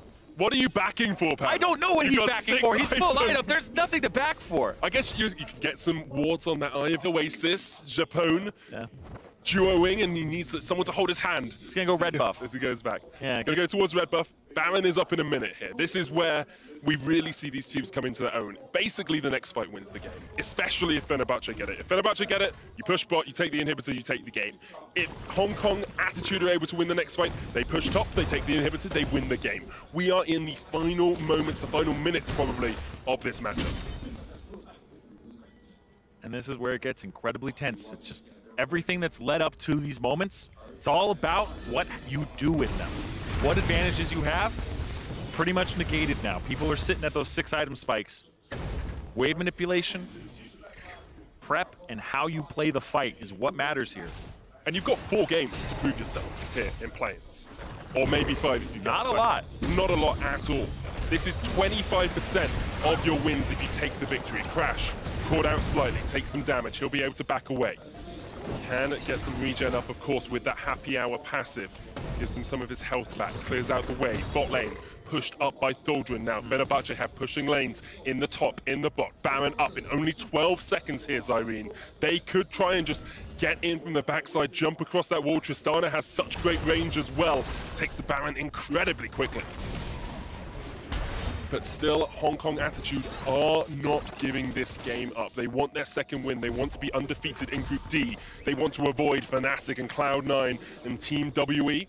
I keep saying Fnatic, they haven't actually secured first spot yet, so I shouldn't curse them that much. Typical EU. I've cursed Fnatic before in the EUSCS, okay? I shouldn't do it this time. But HKA are still fighting for their lives in this game. Everyone is completed build. Even the supports are completed. In fact, Kuin able to clear out the control ward and get himself away. And once again, we see it's about that vision games, I mean. Both these teams so patient, so subtle in their movements, so willing to wait out the enemy and make sure that they have the perfect setup before they look for these team fights. Yeah, literally nobody is clearing minions because they need gold on the side of Fenerbahce. You're clearing minions because you want to be able to do something with that pressure. And look at that, Godquai, Chung got away. But is able to get away. Input buffering, helping Godquai there. Yeah, nothing stops the Rek'Sai tunnel once it's put in. Even stuns and the charm, it's knockups and displacements that will stop. He's able to get away. That is an explosive cast used and a quickness, and Japone has been so instrumental in these fights. It has been the quickness that has set Fenerbahce up for success. The knockback onto Godquai. Once again, HKA just looking, eking out any vision they can get in this river, and now as a 4-man squad, they will advance and claim the river for their own. Fenerbahce, they've missed opportunities to go for that bottom side. They can't do it now because Baron is up. And now it's really on, hey, can Thaldr ever push in? And look at that. But I feel like now it's just positioning for the fight. But who's going to get impatient? That's kind of the question that I'm thinking here. Because we've seen Padden jump forward. We've seen, Japone look for engages and try to force it. When, we're looking at him being 2 levels down over the other support. He doesn't have his rank 3 ultimate just yet. Still needs a little bit more experience. Is he going to get impatient and jump in? That's kind of the nail-biter here for the Fenerbahce fans, is what's going to happen. And which members are going to define the fight for both teams as well. You know, we've seen Padden get that quadra kill earlier on. We've seen Unified actually play some great Zyra positioning. Not quite tunnels in, gets knocked back, but Fenerbahce, without Crash, who's up on the top side of the river, have to just secede some of this ground. They have to just give in a little bit to Hong Kong attitude. Is there a way that one of these teams can force the enemy to misposition, or is it all about trying to find the perfect engage? The knockback on Godcry once again, but he's going to escape and regen. He's got an Ocean Drake to help him out with that. Well, the way that you would force somebody to misposition is by abusing globals and trying to push them out, but I don't think Thaldrun can really push over Iris. And then at the same time, it would really just be Crash with his ultimate. I feel like that's the big one to force people in different positions and try to start a fight. Now you can see Thaldrun moving up. They're going to start this Baron. This is a commit because they may get Maokai TP here because he's pushing down the bottom side. So, okay. It felt like they could have waited another second on that Baron. Yeah. It felt like they could have just taken a little bit more time. They did have Thaldrun coming up through the river as well. Yeah, you can lure them in, and you have Japone for that hard engage, for that heavy fight starter. And then the follow-up, like Rakan plus Galio, it is disgusting if you're able to land on carries. All summoners up for both teams as well, so we're going to see flashes aplenty in this next fight. Looking at Japone, looking at that engage, looking at Crash as well, who's landed a couple of good explosive casks. Looking at down towards the bottom side of the river at Elder Dragon now. The second spawning Nexus Towers, can he do it? Crash has Flash and he has Cask. He could engage if he wanted. Unified has nothing to stop it. We're looking for the Flash. Cask from Crash. He jumps in. That's a dead Zyra as Frozen takes him out. Fenerbahce gonna close out this game. It's a 50-minute classic, but Fenerbahce stamp their mark on Group D. Fenerbahce get the first upset of the tournament, taking down and giving the Pool 1 seed their very first loss. And what a way to do it, Zyrene. Held on to hope for so long that game. Able to finally secure it with some great engages. 2 Baron steals as well, one from a Syndra. That is a way to take your debut game in Wuhan for Worlds 2017. Yeah, and having even a chrono break in the middle, you have to stay focused. Don't drop anything. Stay alert. That's exactly what they did. It didn't matter that they had an emergency sub. They were able to play as a team, get an advantage over the #1 seed of Hong Kong esports, and take them down. It's a battle for first seed now, and Hong Kong esports, Hong Kong attitude will be happy that they beat Rampage early on in such dominant fashion because they'll think, we can do that again, we're at least going to secure second, but Fenerbahce are looking very, very strong, and it's a team that you will not want to face further on in the tournament. Yeah, Fenerbahce, well, that was a game where early on, it didn't look like it was going their way. They weren't able to be as proactive as they wanted to be in the early parts. They had a very unfavorable inhibitor trade in the top side where they didn't get the bottom one, and then their macro kind of fell apart. But good things for them are their warding, and then also the fact that they understood the draft. They understood what they needed to do with the tools that they had early on. That is something that a lot of teams dropped the ball on, and they also respected and knew what the other team had and played around that and separated them. I apologize for giggling in the middle of that. Yeah, I was like, what's up? I remember that there was a 20-minute inhibitor in that Yes, game, there was. and it went to 50 minutes. That is an absolute classic of a game. What a stonker to start out. Stonker. Yeah, it's a very English word. It's a Yeah. James Bondian word. Do you want to bring a Jason Bourne one out? Nope, Oh, I'm we good. got him down, lads. Let's go. Let's go. Is that your American? I can't do accents. I can't do them at all. What I can Well, you do have a great one. is cast good. Thank you. Cast good League of Legends. We're going to hand it back across towards the analyst desk to get their thoughts on how 1907 Fenerbahce upset the #1 seed. Let's hand it over to Dracos and the analysts. Hello, mate. Oh, God. Strong start for Medic there with the American accent. Strong start for Fenerbahce as well. 1907 Fenerbahce coming in there, and I think that a very close game once again, but in the late game, it felt like Fenerbahce was just on point. And we've had our first upset. First Pool 1 seed to lose a game. So this is pretty exciting for me, I think. I am really looking forward to see how the rest of this group shakes out after that. Yeah, Rampage now. Just need that upward swing. And You already jumped off that ship. can't jump back Hey, on the I didn't train. say I jumped on the swing. I'm just saying it would be All right, great you're to at see that. the You know? swing. God, man, you're wrong. Can we get on with All the right. replays? Luckily for us, Acer Predator has brought us this next replay, so we don't have to listen to Vegas anymore. We can talk a little bit more about the amazing Baron steals that have come in So this game. this is another one of those instances where HKA don't have the proper setup. They go for a 50-50 Baron against a jungler that has already stolen your one Baron away from you before, and it's just a massive punishment from the side of 1907 Fenerbahce. No smite there for the Rek'Sai. Very disappointing to see. And then HK are almost able to win this fight. They kite out pretty well, but Aldrin does a good job landing that double taunt. It forces the two to split up. They can't keep kiting back. They finish off Gogbai as well, and then they finally get onto the Corki there, and Patton once again having another one of these good team fights, riding the line a lot of the time, but comes out ahead. It's also another one of those examples where we were looking at Unified, and it's like, oh, he's so close to winning this team fight for his team, but unfortunately the team just kind of falls apart around him, and he's not strong enough. He doesn't have the ability to beat 1v5. Yeah, and you can just look at the damage there between the 280 carries. It's the tail of the game. It's what we were hyping up, and it's just that on the end of it, Patton comes out ahead with the help of those Baron steals. And it's also, sorry, just to chime in as well, we talked at the start of the day about how this group would be so pivotal around these 80 carries, and initially I thought that Patton would be one of the weakest of the 380 carries, but it's nice to see that he really is stepping up when it matters. Yeah, even after that small mistake didn't let him frustrate him, kept going. But the good news is, if you're looking for a reason to be a fan of 1907 Fenerbahce, they just got you 2 more stacks on that gifting bonus. So if you're looking for esports skin or legendary skin, now is the time. We've gone up to maximum multiplier 5 times. 5. There you go, Mark. You got it. Boom. I name that. Let's go.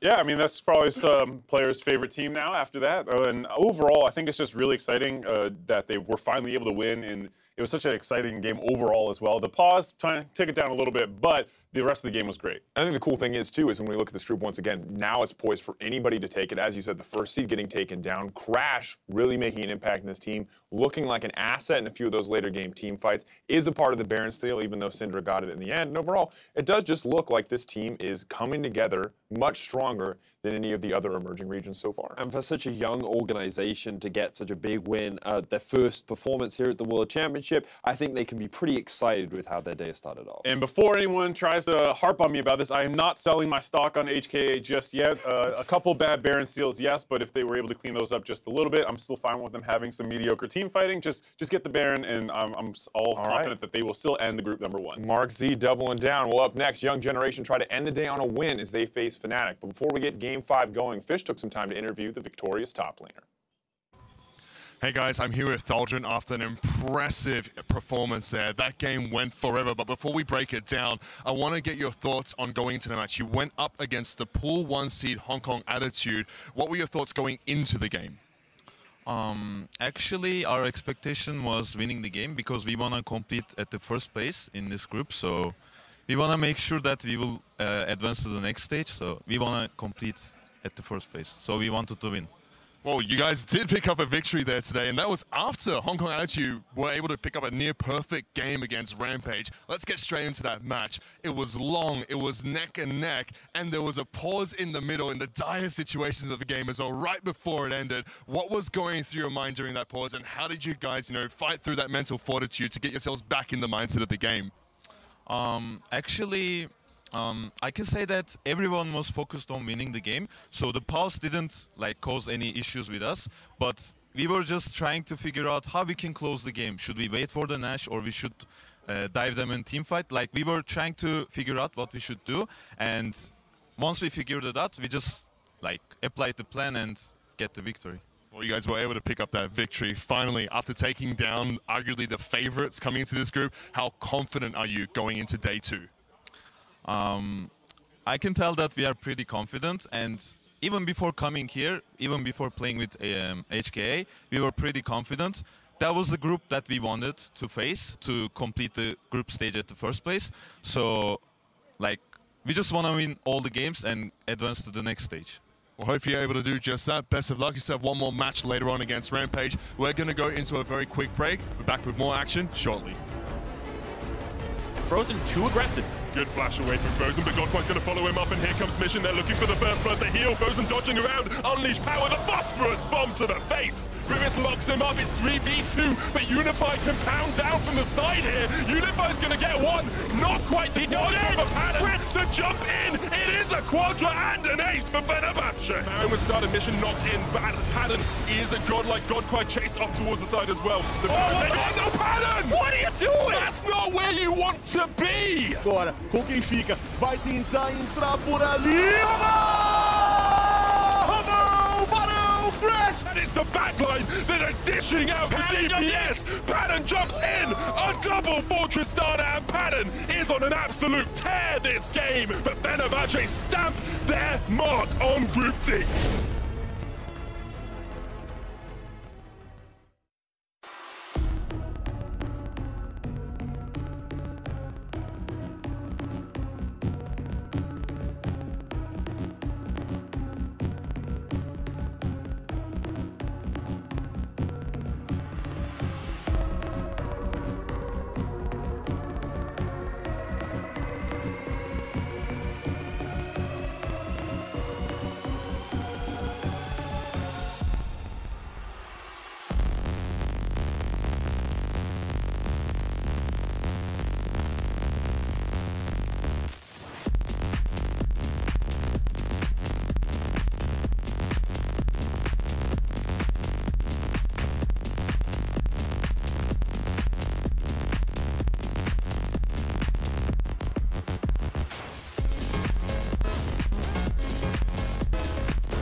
We cannot go to 5 times. We can only go to 4. That was the limit. I got too excited, so if you immediately bought mystery gifts, I apologize. It is only 4 times gifting, but they brought the 4 times gifting anyway for Fenerbahce.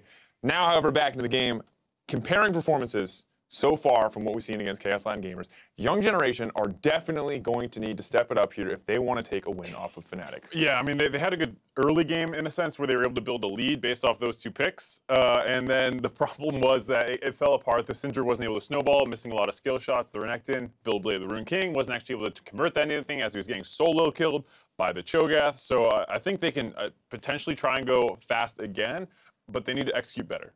Yes, agreed.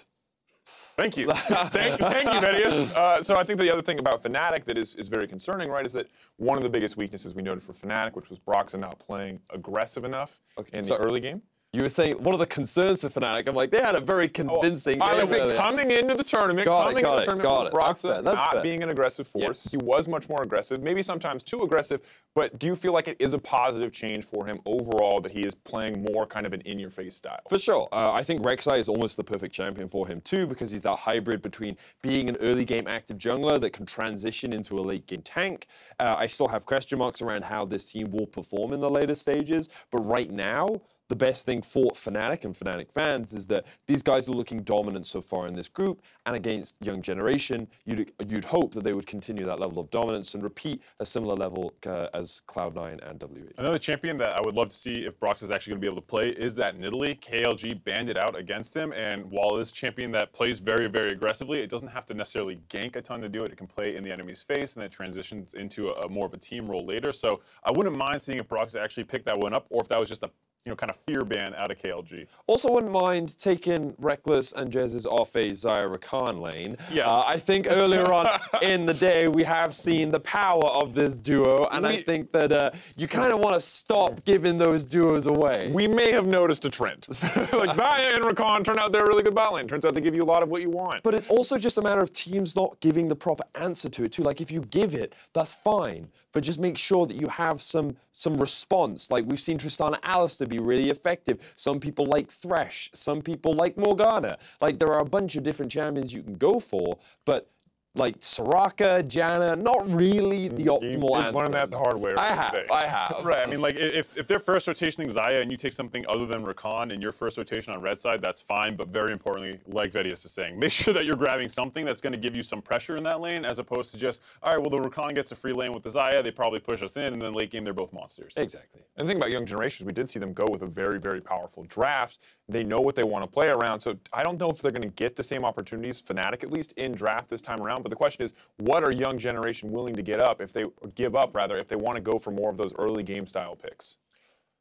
I'm not sure that you really have to give up too much based off what Fnatic took in the first game. Yeah. I think the big thing is separate the Xayah Rakan. I don't think Ryze, based off what I've seen yet, is worth a ban. Galio is something you can potentially counterpick. So I would love to see them kind of take the same approach that they took in the first game, but just make sure that they're hitting those Syndra stuns and the slows. The Renekton is actually building an advantage, not just going even with the counterpick. I also want to know who their top lane is going to be this round. I wouldn't mind seeing Nocti come in against Soaz. I think Soaz had a great game one. Rather than try and put a carry into that lane matchup, just put a tank who can match him, and maybe even take the Galio away, because Soaz has a great Galio earlier on, and we know that Nocti can perform at a similar level. Well, we're going to see what Young Generation can do up against Fnatic as we send it over to Casters to get us into game. Thank you, Dracos, and welcome back for Young Generation versus Fnatic. Once again, I am joined by the absolutely beautiful Aiden, Zyrene, Moon. Talk to me about these two teams. Talk to me about this game, Zyrene. What is it that we want to see from Young Generation that they haven't shown us yet? A lot.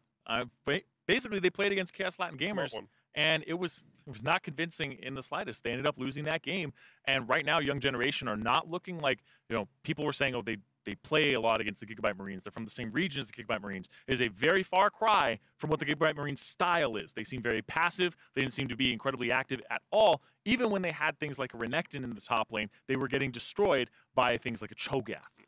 And especially against a team like Fnatic, who when they get a lead, they'll just be able to take it away from you.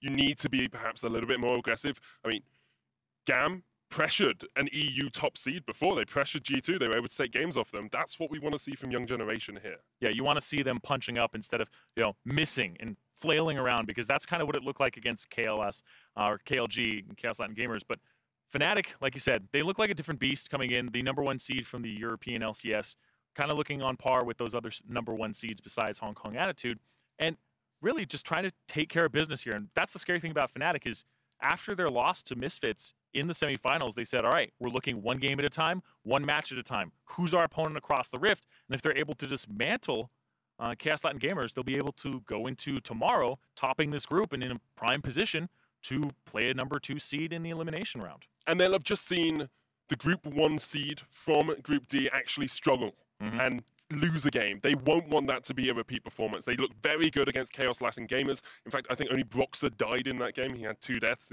two deaths for the entire team. You want to see Cap stepping up. You want to see Broxer getting that rookie experience, getting a bit more time on stage, and being able to like synergize well with the rest of the veterans of the team. Yeah, and they're pulling some things out too that you really don't always have to pull out, like the Ryze. I think Ryze is an incredibly powerful pick right now because everything else around him has been nerfed. Right, the Cassiopeia got nerfed. The Orianas, we're seeing all these different champions kind of get hit a little bit, Syndra, etc.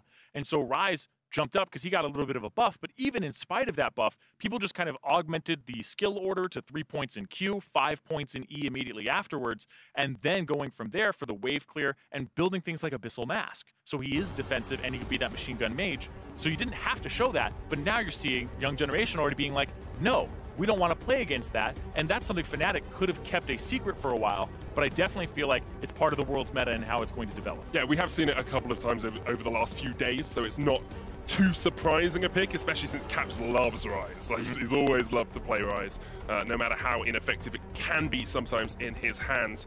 Ryze, Xayah, and the Tristana getting taken away from young generation, so we're going to see second tier AD carries here. Fnatic have removed Rek'Sai and Jarvan. Still that Kalista, yeah, as you say, will be the final ban. Kalista, and then you go over to Kog'Maw, you go over to Twitch.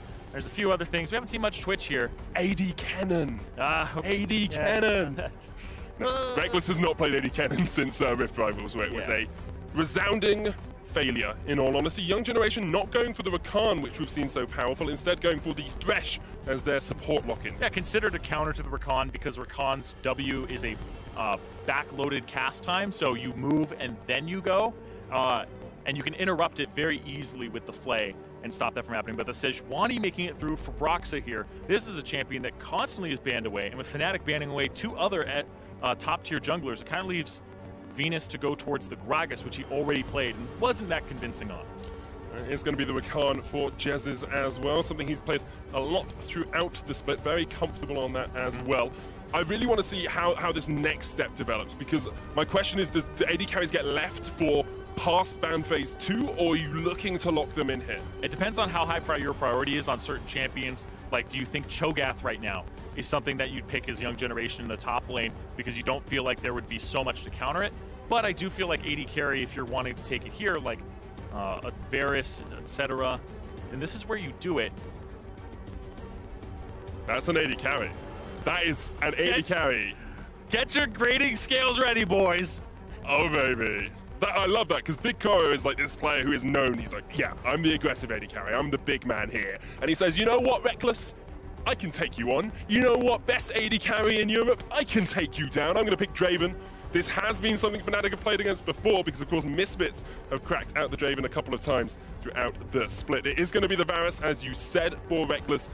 Not as aggressive an AD carry as a Draven, you might say, Zyrie. Does give him engage potential. This is a very engage-heavy bottom lane. This kind of harkens back to the days where when Rakan first came out, it's like, we're still playing some of the Ashe, the Jhin, the Varus. And Varus, very attack speed based. We'll see if he can keep that uptime going. But this bottom lane, young generation, if they can land hooks on either of these guys, if they can actually upset this bottom lane, it could be very good for them. But remember, Fnatic, they like to play a little bit around that bottom lane, the MVP of Reckless, and get him going. Have to see where Broxah decides to path early on. Said that we wanted to see more aggression from young generation. Thought they were too passive in their first game versus Chaos Latin Gamer. Well, Draven and Thresh definitely bring oodles of aggression to the bottom lane. Fnatic removed an aggressive top laner in the form of Renekton. Young generation answered in kind as they take the Cho'Gath off the board. Yeah, remember the Renekton did take the first turret in that top lane. The Amumu ban for Venus. Not something you see too commonly. Yeah. I'm actually just unsure because Amumu, they're thinking that would be, I don't know, the Gragas would take place of that. I feel like maybe they just threw the ban away. Quite possibly. I think like things like the Gragas already being locked in just makes you think that that's probably going to be the jungler, but I'm sure there is a strategy behind it for Fnatic. I feel like you never, unless it's a throwaway ban or like some really crazy thing, I feel like there's never an opportunity for you to throw away a ban. Even if you wanted to ban like Galio or something, because you don't want it to go top, if you're going to ban something that's just like Trundle, whatever, like just get something out of there. I doubt it's a throwaway ban as well. Let's that's give the thing. credit to Fnatic. They've done their research. They're taking this one game at a time, and they will have prepped for Young Generation. It's going to be a Nidalee lock. Assume that's going to go on Venus in the jungle, and that Gragas will go to Ren in the top lane. Now they're looking towards their mid laner. Nor didn't have the best of game ones. Will be looking to bring out a more powerful pick into Caps. Yeah, the Syndra here. Some counters still on table. We'll see if he goes for like the Fizz, the Echo, the Vladimir, and the Galio. So this is kind of why they wouldn't ban that away. But the Galio was something they were talking about for Soaz. Could be for Caps. I really don't like that composition if it gets locked in for Fnatic. They've got so little damage on that Fnatic lineup, and LeBlanc gives you just a smidgen more damage in that mid lane, Zyrene. Yeah, it's interesting as well because LeBlanc was a champion that popped up again after nerfs came around. Can't keep her down. Nothing seems to keep her down. You nerf her wave clear, you nerf the damage output. Doesn't matter. She's still this very, very relevant champion and a skill-based matchup here between the LeBlanc and the Syndra. Well, Caps has been showing off his talents in the first game. Had a very good game on the Rise, of course, going 6-0-6. Null struggled on Syndra. He went 1-2-4 up against the Chaos Latin Gamers. And in a skill matchup, personally, I give it to Caps. Perhaps I am slightly Fnatic favored in my view of the situation, but I think the last few matches these teams have played speak for themselves. And as we come into the games, I mean, I want to talk a little bit about what these compositions want to do. It feels very early, very aggressive from Young Generation. Fnatic, on the other hand, perhaps a little bit more traditional with the Shen, with the Sejuani, and then a couple of damage dealers. Yeah. A lot of front line here for themselves with the Shen and the fact that they have the Sejuani. I do like that combo, but then they have that slipperiness and the option to 1-3-1 with the LeBlanc, and then they have Reckless in the bottom side and an ample engage from this team from Fnatic. Young Generation looking for their first win. Fnatic looking to continue undefeated through the play-in stages. It's World Championship 2017 in Wuhan, and what I really want to see from Fnatic here is exactly what they did in Game 1, but with a little bit more grace, with a little bit more refinement, not giving away those kills that they did, and just closing the game out cleanly like we saw C9 do. Yeah, you want Fnatic to kind of not have to play against their opponents, but play more against the clock. Can they outdo themselves? It's almost like those ghost runs when you're playing like Mario Kart, right? It's like, oh, I got to beat my last time. I got to keep going. That's what you want to see from one of those top 1 seeds in a pool that kind of looks a little bit weak, but for the other side, for Young Generation, you want to see them use this Nidalee, use this Draven, be aggressive and try to win lanes, because you're not really going to out-macro a top team in Europe, right? I don't feel like Young Generation have that in them at the moment. Phoenix won out-macroed us. I know. I'm just saying from this perspective, right? In this matchup in particular, you're not looking at your macro game. You're looking at smash lane, get enough of an advantage that's insurmountable that you get to force things down. That's usually how I would approach these matchups, where it's kind of the David and Goliath in the group. It's a little bit courageous from Young Generation as well to pick, mechanically very heavy laners and say, okay, we're going to win lane against Fnatic, who are known for their strong laners. Yeah, but you can't pick losing lanes and then just have them run all over you. So they pick things that are incredibly aggressive, but now it's kind of the opposite of, some teams like to stall it out, and we know a lot of teams that are not really high in the standings will usually be passive and not make things happen. So you want to see proactivity here from the side of Young Generation and trying to make Fnatic play their game. Just so you guys know, we do have a slight pause at the start. There's an audio issue with one of the players. We'll get into game as soon as we can, obviously. And we know you want to see the screen and not Zyrene's beautiful face. I keep doing this, man. This is getting a little bit weird. Sorry. Maybe it's the makeup. Maybe it's just... Yeah, it's the makeup. Yeah, 100%. But let's talk about what you really want to see from Fnatic that shows that they are a Seed 1 team, that shows that they are a team that can challenge with WE and with Cloud9 and with the teams that are already through to groups. Yeah, because they're going to end up in a group, that potentially may not be very easy for them, and you want to have kind of great showings now to make teams have to watch you, have to be careful, because we're talking about best of ones right now. These are best of ones that they're trying to smash. Then you have a best of 5. Then if you make it to the group stage, you're once again in a best of 1, like kind of double round robin, and you're playing 6 games there. So it's not going to get that much easier moving forward, and the competition will just become even harder. And the more that you win in a dominant fashion, the less you actually have to show. Exactly. We talked about showing the rise earlier on from Caps. Perhaps now this is a more traditional composition. The Varus isn't really too much of a surprise. Yeah, I think that's a fantastic point you just made, Medic, because when you look at Cloud9, none of their games went over 30 minutes. It was 22, 25, 27, and 30. That's it. You don't know what they look like in an Elder Dragon setup. You don't know recently what they're going to play around, and these are different patches. So even going back to their NALCS and their regional qualifiers performances, you don't have a great idea of what their priorities are, how they're going to shift them. So there's still a lot that they didn't give up. And you can see, we saw it the other day where there's a lot of fans in Wuhan of Cloud9 and even of Fnatic here too. Little princess. Little princess. Wait. It's a skin because he's wearing the cape. Looks a little bit like a little princess. We saw Fnatic doing the heart signal as well on the stage. It's the little crossed fingers. It's a heart apparently in China. I was wondering what they were doing, whether it's like a money See, that's symbol probably, or something. yeah, I was like, are those the valves coming out? What, of a heart? Are they, Well, I think it's just meant to be the same shape as you would do with your fingers. Yeah. But it's just those stick out. But I feel like it's more anatomically correct. Let's be technical here. Valves don't come out. That's true. of the That's true. heart. That's true.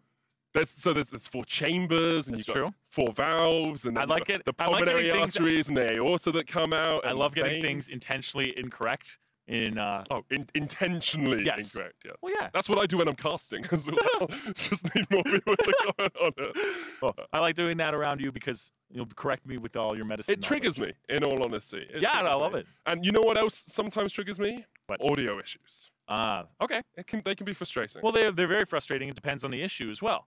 But I don't want to speculate here. I do feel like both teams on stage are just in that mindset of let's get in, let's remember what our coach just told us, what our game plan is, and don't drop anything on the way. And you have to be ready to have pauses and to have these things happen, because they do happen sometimes on the world stage, and you need to be able to compose yourself and prepare and continue in that right state of mind to be able to actually go into the game at your full effectiveness. And perhaps it's even a good thing for the teams to have this happen early so that they can be prepared for any eventuality that might happen. Yeah, and it's something that I feel some teams aren't comfortable pausing for like small things like audio issues or I talked to Mike Young after his first few days.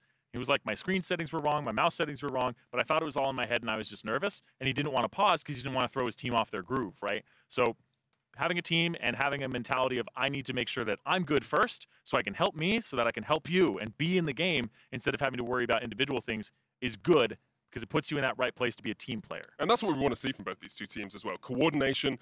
Even when you've got an early aggressive team, you can win lane, and then you help the other lanes. You help the rest of your team. You go for those dragons. I think we're just going through ready checks, so we should be into the game in just a minute. Yeah, and that's why I think that mid lane, we talk about how, there's whose meta is these tanks, these Cho'Gaths, these top laners. Is it these bottom laners, these Tristanas, right? I honestly still feel like mid lane is the most important lane in the game to get ahead, to open up the map. If you open up bottom, you can maybe do lane swaps and get the top turret, and I would say that's probably the second most prevalent place that you should actually put your attention. But having a winning mid laner, even just in skill, winning matchup, whatever it is, even just camping them with your jungler is super important, and especially at this Worlds where there's so many great mid laners with jungle as their partner. And that's so vital for Fnatic as well, because during the split, we saw Broxah go nowhere near mid lane. Caps was on an island. Broxah actually spent one of the lowest amounts of time near mid lane of anyone in the European LCS. That's changed a little bit. He's now much more willing to give Caps the time of day, much more willing to help out. And I actually think Rift Rivals was a major shift for that, because we saw the NA teams just absolutely destroy Caps in the mid lane. We love mid, and it's affected my casting a little bit, because when I was looking at the last game, I was like, where are your 3 control wards around mid? Where are all of your regular wards to force sweepers and force people to come towards mid? Because as a mid laner, you want the action to come to you. You don't necessarily want the action to go elsewhere early, because you just want to be able to have things happen central and then move from there. We are onto the Summoner's Rift as everything gets set up. Fnatic versus Young Generation. Young Generation still looking for their first win, coming, of course, from the GPL, the second seed after GAM had such an impressive showing at MSI. And we'll see, because they didn't look much like the Gigabyte Marines, and people were expecting that a bit. But now it's looking a little bit like the Gigabyte Marines are a one-off at the top. But we said that about Flash Wolves a few years ago. That's true. But also, the composition from Young Generation, I want to see what this looks like, because this looks a little bit more like Gigabyte Marines. Crazy stuff. They're going to be up in your face.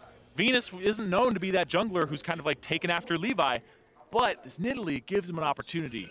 Oh, 100%. And Young Generation, they're basically the sister team of Gigabyte Marines to a lot of degrees. You know, they stayed around, they delayed their flights to make sure they could scrim more with Gigabyte's Marines. They copy a lot of their styles, but they're really intent on being a unique and individual team as well. They don't want to be Gigabyte Marines light. They want to have their own play style and be able to play it to great effect. Yeah, only been around for, I believe, a year, the Gigabyte or the Young Generation squad, and they've gotten second behind Gigabyte Marines pretty much all year long. And so, able to have a few best of fives that went the distance against Ascension, and then ended up as the second seed here. And I love the trust they give to their players. They are going to go for a bit of an invade. Reckless gets caught out by a spinning axe. Pallet there as well. Just getting some damage. Sejuani has such good secure on buffs as well, though, because you get the stun proc, and it gives you a massive burst of damage when you do get your passive off. Yep. It's a flat 400 magic damage against camps. Actually made me question if it was bugged or not the very first time I played it, because it says 10% HP or like percent HP of your enemy, and then there's like this little thing that says 400 damage, and I was like, oh, I thought it said up to 400 damage like other abilities, right? No, it's just a flat 400 against camps. She does Scuttle Crab faster than any other jungler in the game. It's a little absurd, but it does allow her to work. Big Koro here in the bottom lane on that Draven. He and Pallet have been widely regarded as the best bottom lane in Vietnam, the strongest 2v2 matchup. And Reckless and Jesus at times have been looked at and they say, they're not as good as Sven and Mithy. They're not as good as Hans Summer and Ignar. They're much more passive in the lane. You can see Pallet and Big Koro getting level 2 first have already forced that Fnatic bottom lane back. Yeah, so far, Big Koro, A+. Oh, Styling? Okay. I just like looking at Draven in the bottom lane. We are having connectivity issues again, which is why the pause hasn't come up on your screen. We might be able to continue the game just for a couple of moments. Looks like we're going to continue on with the action. Everything is normal. This is fine. Everything is awesome. This is fine. Everything is cool when you're part of a team like Young Generation coming into their first Worlds International Tournament. I'm very proud of that reference, just so that you know. I don't know if you caught it. Sometimes I'm just very subtle with my references to things. I won't make you say it out loud. So I will say, no, I did not get it. Did you not? Nope, but don't ruin it. I'm not going to do it. People will have got it in the audience. Yeah, I'll get the tweets. It's for them. I've already got the tweet saying, why have you not watched Dragon Ball Z? It's because I watch League of Legends. Shame! I watch League of Legends and I watch Pallet going aggressive into the jungle, getting wards down, trying to make sure that they know where Broxah is on his rotations. Yeah, and Broxah will be on that top side. They saw him with the leash on the blue, and now they've been able to take over that whole bottom side. So this is good from Young Generation. This is a strategy to make sure Broxah is not fighting in this bottom side of the map where they have this pushing lane. 'Cause if you don't cover this pushing lane, you don't get to push. They're blind. They don't get to actually walk up and have that Draven throwing axes at them. So what do we see Broxah do in response? Because he knows that this bottom lane is where probably Venus is going to spend his time. What does Broxah do to try and answer that on this Sejuani? So I feel like if you're Broxah, you just chill. You just make sure you can get what you can, ward up, get your Tracker's Knife first. Don't go for anything like the boots and the Ruby Crystal or anything like that. And just make sure you live up to the name of the item. Start tracking. Make sure you know where Venus is. And I don't feel like you're going to play aggressive bottom. I don't feel like you're going to play aggressive in mid for the most part. I want Broxah to give mid some wards, and I feel like Soaz just needs to survive and play this matchup accordingly until he's like level 6, and then you can start doing things on the bottom side of the map. Well, there's the tracking on Broxah. Will be spotted out, steps on a trap as well. Yep. We'll now know that Venus has vision. Venus has gone to Tracker's Knife as well. So both of them really valuing this early vision. Yeah, look at that. You just saw both Big Koro and Pallet sitting around waiting for the Sejuani to like go back in the jungle or to go into theirs and then try to collapse on him. It's actually really interesting that they gave up some pressure and some CS to do so.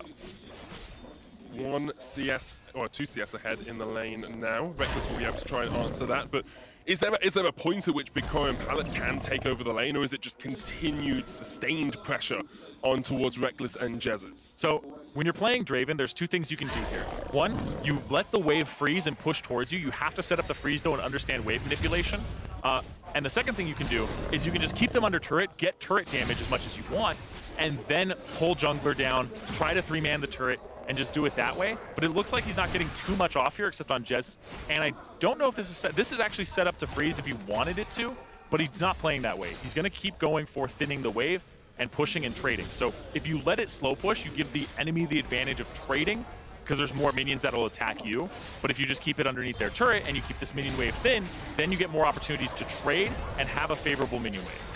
That's got the heal early already. heal from Reckless as well. Minion wave is going to hit onto Big Koro, but he has the summoner advantage here. Pallet still with the ignite as well. Jesus has an ignite of his own, of course. Jesus has actually had time to go back and pick up that Nomad's medallion, so he's going to be getting extra gold in this lane if they can keep it relatively even.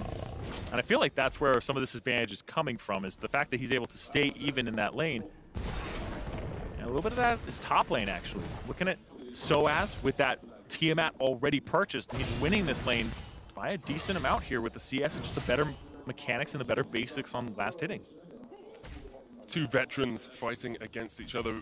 Ren is the team leader for Young Generation, has been around the block a few times, but not many people can match up to Soaz's international and experience record. Yeah, looks like.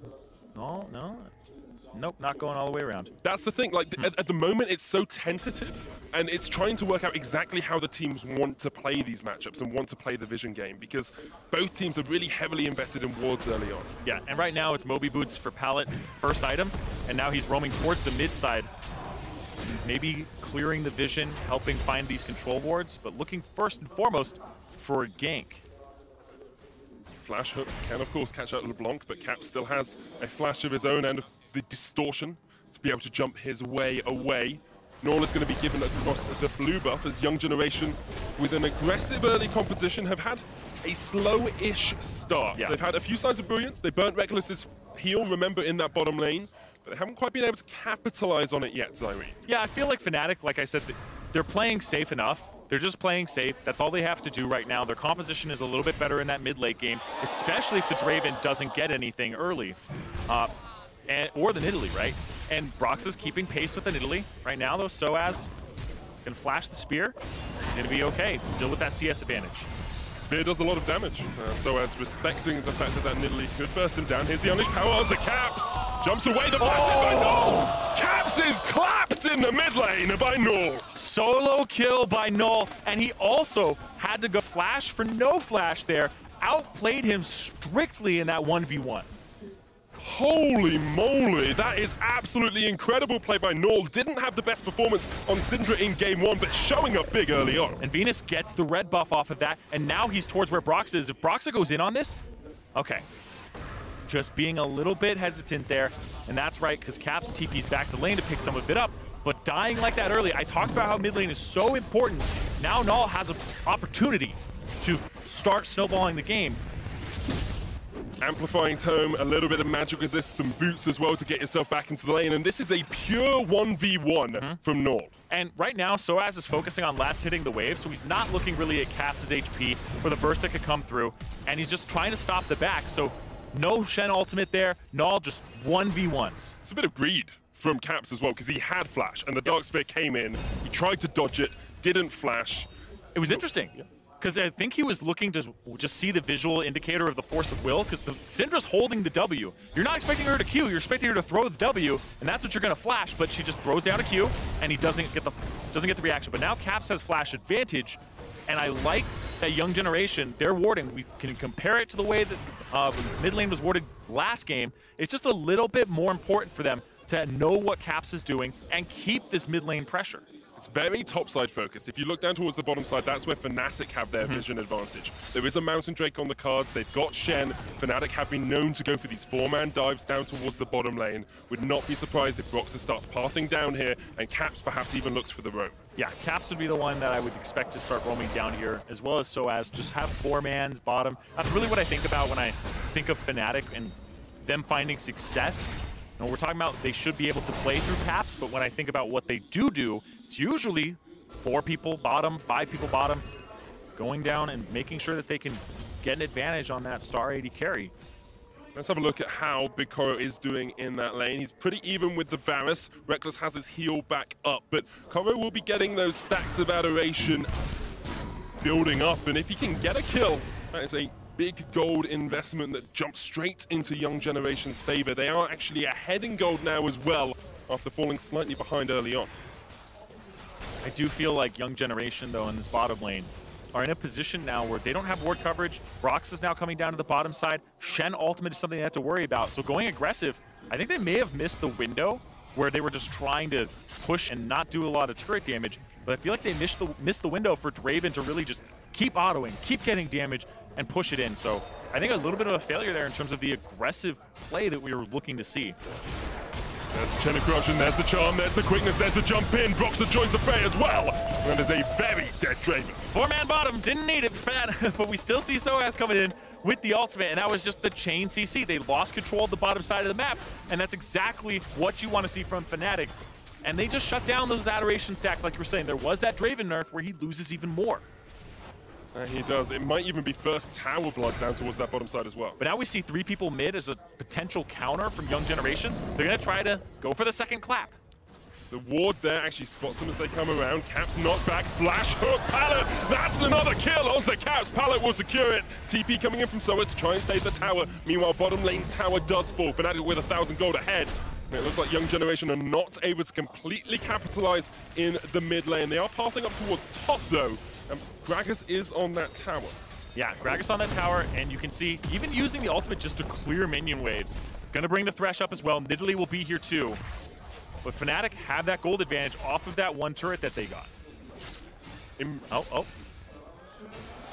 Too far. Big Koro, jump in. Jezis doesn't get the knock-up. Knocked back onto Reckless. Has got the flash. Big Koro, with a flash of his own, will jump underneath the tower and escape for the time being. Yeah, but now with no flash, your next chain of corruption, your next charm, your quickness from Jezis should be a kill and another combo. This bottom lane, ever since like Jezis really joined the roster, I feel like when he started playing things like the Camille, when he started comboing with the Fnatic Kennen pick, right? It was a lot about having an engaged bottom lane where once you blow a flash, you're not playing so much to like kill or play for lane or anything like that. You're playing for flash. You're like a jungler where you're like, as long as I get their flash, we're good. Because my flash for his flash means that I have a better engage ultimate that I'll just be able to use that on him the next time, and it should be a kill. And we're starting to see more of that evolution of Fnatic as well, going from the more outlandish picks in the Camille and the Kennen and these things that perhaps the meta didn't define as good, into picks that the meta says are good that still work with their unique and their individual styles. Yeah, it's not so much like forcing it to work, it's finding the things that still have those strengths, like you said. I want to come back to mid lane as well, because Null is looking very strong here. 20 CS lead over Caps, who is struggling, but meanwhile in the top lane, it looks like Soaz is going to be joined up by Reckless and by Jez looking for a tower. Yeah, there's 3 people, 3 on the top side here, 4 counting the Sejuani coming in. Now they're looking for Caps! Gets knocked back, the hook doesn't connect! Oh. As Pallet was expecting the flash away from Caps, but I think he was still stunned up. Was still stunned up there. But they'll be able to get some damage on that mid turret and take that down, but they're trading that top turret for it. They do lose the top tower, but mid lane tower opens up so much more of the map. Null is having a great game. Pallet's roaming around really well as well. If Young Generation can continue to put pressure onto Caps, they have a window of opportunity in this game. And Caps, somebody that, you said they don't play around a whole bunch and gets left out to dry. And when Brox is not on this aggressive jungler and he's playing something like the Sejuani, it's just kind of a back to that strategy of, hey, go bottom, then we can go top. And it's funny, because we were talking about this beforehand, where mid is important and bottom is like the second most important, because once you get that bottom turret, you can swap it to top turret, right? But then you go from there. What objectives have you opened up? Look at this. I talked about the lack of flashes earlier. They're going to go for it now. Doesn't quite get the connection. Explosive Cast knocks him back, but the charm is going to land in the end as Big Koro caught up, overextended in the top lane, and will eventually fall to Broxer. Reckless was trying to get the kill for himself, and Broxer just swiped away the hammer. He doesn't get an assist there, but time is of the essence here when Caps is getting bodied in the mid lane here by so many people. He's just trying to buy time. There's 4 people here. This would actually be an advantage if they get this turret for Young Generation. Trading a turret for a kill is worth it for them because they don't actually lose anything else in terms of structures. 2 towers in the mid lane, a gold lead for Young Generation 15 minutes in. Coming into this game, there was no one, I think, out of any of our analysts thinking that this would be the case. Fnatic have struggled against this early game composition coming out from Young Generation. They are going to go for the Rift Herald though, and that basically secures you a mid lane tower if you can use it effectively. Yeah, now there's a bottom lane that needs to be cleaned up by Big Koro. And then mid lane, when do you use this Rift Herald to siege that down and try to equalize those turrets? Because 2 mid lane turrets down, it's not just that singular one, it's those 2, which is going to give them so much control of Fnatic's Wolf Camp and a lot of easy to access vision for them. Coming back to the mid lane discussion about Capsu, we've seen a couple of really strong LeBlancs across the course of play-ins thus far. Jensen being a prime example of how to pilot this champion incredibly effectively, and Caps was meant to be the next big up-and-coming mid laner from EU. He was meant to be the next Bjergsen, the next Jensen, the next Forbidden, or the next Perks. And He was the baby faker. He was the baby faker, and he hasn't quite lived up to that moniker yet. There are times when he looks absolutely brilliant. There are times when he looks like he can 1v9 and take on the world, but too often he falls behind. Too often he gets caught out by the enemy team. But let's just say right now, Null has been playing incredibly well. He's at that 10 CS per minute mark. He's the highest CS in the game, tied with Reckless right now, who is already averaging a 10.6, I believe, which is actually ridiculous. When I look at CS per minute, I'm looking at 9+ for a lot of the carries, and that's over time. That's over, you know, all of the games you've played. Bad matchups, good matchups, matchups you get camped, matchups that you die early, things go wrong. What is your consistency stat? And Reckless has one of the highest, I believe, like the highest in the world right now for that. And we're seeing somebody like Null in this game with an advantage be toe-to-toe with him in terms of what they're picking up on this map, because he is somebody that now Young Generation can go ahead and leverage. Fnatic do give a lot of farm to Reckless as well, just to clarify that. He does farm incredibly well. He actually has a 20 CS advantage in this lane as well. Across regionals, he averaged 16 farm ahead at 15 minutes, which is pretty darn devastating when your enemy AD carry is basically a kill behind in lane. Yes, and like you said, there is only a finite amount of farm in League of Legends, right? If somebody is picking up this absurd amount, it's got to come from somewhere else. Oh, beauty, Venus! And from Venus, it's coming from Brox's pocket. Oh, that was so pretty to watch. Broxer could have blocked it, didn't realize that Venus was there, and it comes down to vision once again, Zyrene. Extra wards, extra pushing to try and clear out these control wards gives Young Generation the extra Rift Scuttle. But like, if we literally took the proximity of everybody to mid lane in this game, it is overwhelmingly in favor of Young Generation. I don't think I've seen Jezzes and Reckless around that mid lane yet, and that's why the ward control has just been in favor. There's 2 control wards, one on either side. Palace just doing that for style points, but there's a control ward from Young Generation on either side, and now everybody's collapsing because there's so many damn wards. It's just like, help. We chunked out the jungler. Let's just get everybody in here to get rid of these damn wards and make something happen. Well, Fnatic have realized and perhaps have listened to, brought 4 members towards this mid lane, so as it's just off towards the top side of it as well. This is an Rift Herald engage. is there if they want it. This is an engaged position for the team. Ren over the wall, and then they say, okay, we'll just back up. Because right now, Broxa, you can see the Sejuani ultimate come through. You could see a lot happen here. Now they're just trying to clear. So the control boards fall, and there's none left in the inventories of the Young Generation. They have to back and restock to reestablish control of mid lane. First item spikes have been hit across the board as well. Ardent Sensor first for Jezzes, has got the Sight Stone as well. No Ardent Sensor on Venus, which is something we have seen from Nidalee players, instead going towards the Athenes first. Yeah, I actually see both those items on Nidalee players now. It's really interesting because you buy it just to become like a heal bot, and you spam that heal on people, and it makes it so that you're having a pretty good time. Also, fun fact, because the Tracker's Knife gives you 225% base mana regen when you're in the jungle, not when you're out of it, you actually get, I believe it's 55 AP or 45 AP from Athene's Unholy Grail. So as a jungler, buying Athene's Unholy Grail, you can see Venus's AP goes from 125 when he's just walking around, and then when he gets actually in the jungle and not the river, it'll go up to 170. So he gets himself right there, boom, 45. Quick maths. That is the Rift Herald was spawned in the mid lane as well. It was actually all the way back at the inhibitor tower. Does mean that Fnatic are able to close out this turret, equalize the score 3-3, and get themselves about an 800 gold lead at the 20-minute mark. Infernal Drake in 15 seconds. Even though everything's been equalized now, Fnatic, what are they going to do? They're sending Caps to the top side with his teleport, and this gives the proactive play over to the side of Young Generation as he clears this out and uses abilities before TP. Especially since Soaz is down with the team. They're still playing a 4v5 and they've got the teleport, but if you put Soaz up there, Stand United joins so much quicker. Yeah, he's going to maybe try and get mid priority, but there's TP already, and they got the TP out now from Caps. Infernal Drake's still there. There's so much engaged from Fnatic. There's so much engaged. I don't know if you can walk even close to this. They're so scared. Yeah, exactly. You have to watch out for that. Venus still got hit by it. Does manage to get away, but Fnatic will take their just desserts in the form of an Infernal Dragon. Well, also mid lane priority. You'll push this out. If somebody gets caught in rotation, it could be the second turret in mid lane going down. Remember, we talked about they have the Glacial Prison, but they also have things like the ultimate from Reckless. Got a hook onto Boxer as well. The Chain of Corruption is going to come down. There's the quickness from Jesus as he tries to lock him up. Caps jumps in, but knocked back by Ren. Good body block from him. Jesus goes low. Big Koro is now opening up the axes. He's chucking them into the back of Soaz and secures himself a kill. I think I saw 329 extra gold for him as well. Nice. Caps. Looking for Venus, though. He wanted to be able to burst him, but remember, LeBlanc takes a little more time for that. That's not the sort of play you expect to see Baron? from someone who's gone 0-2 in lane. And Yeah. Young Generation could call for the Baron. Ren is there. It's a bait. Ren still has Body Slam Flash.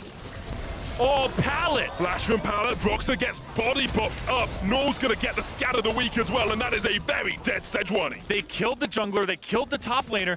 Now they ended up getting off of that. Null got mana back from having the Morellos. Now they can start this up. They just have to avoid the engage. But remember, Stand United. Well, they've still killed Broxer. Perhaps they've killed the hopes of EU. Caps jumping in. Here goes Jesus as well. Baron down to 2,000. Ren gets jumped out of the pit. The Baron falls. It's gone to Young Generation, and they've still got members alive. Jesus low, low, but 3 members have died, and it's only Null and Ren who will escape to the backside. That was bold from Fnatic. Jesus with a fantastic engage onto the back because everybody was getting to the back of the pit, but then they still keep their eyes more on the Baron than on the members of Fnatic. So Young Generation have Venus flash back in after getting pushed out to get the Baron and secure it.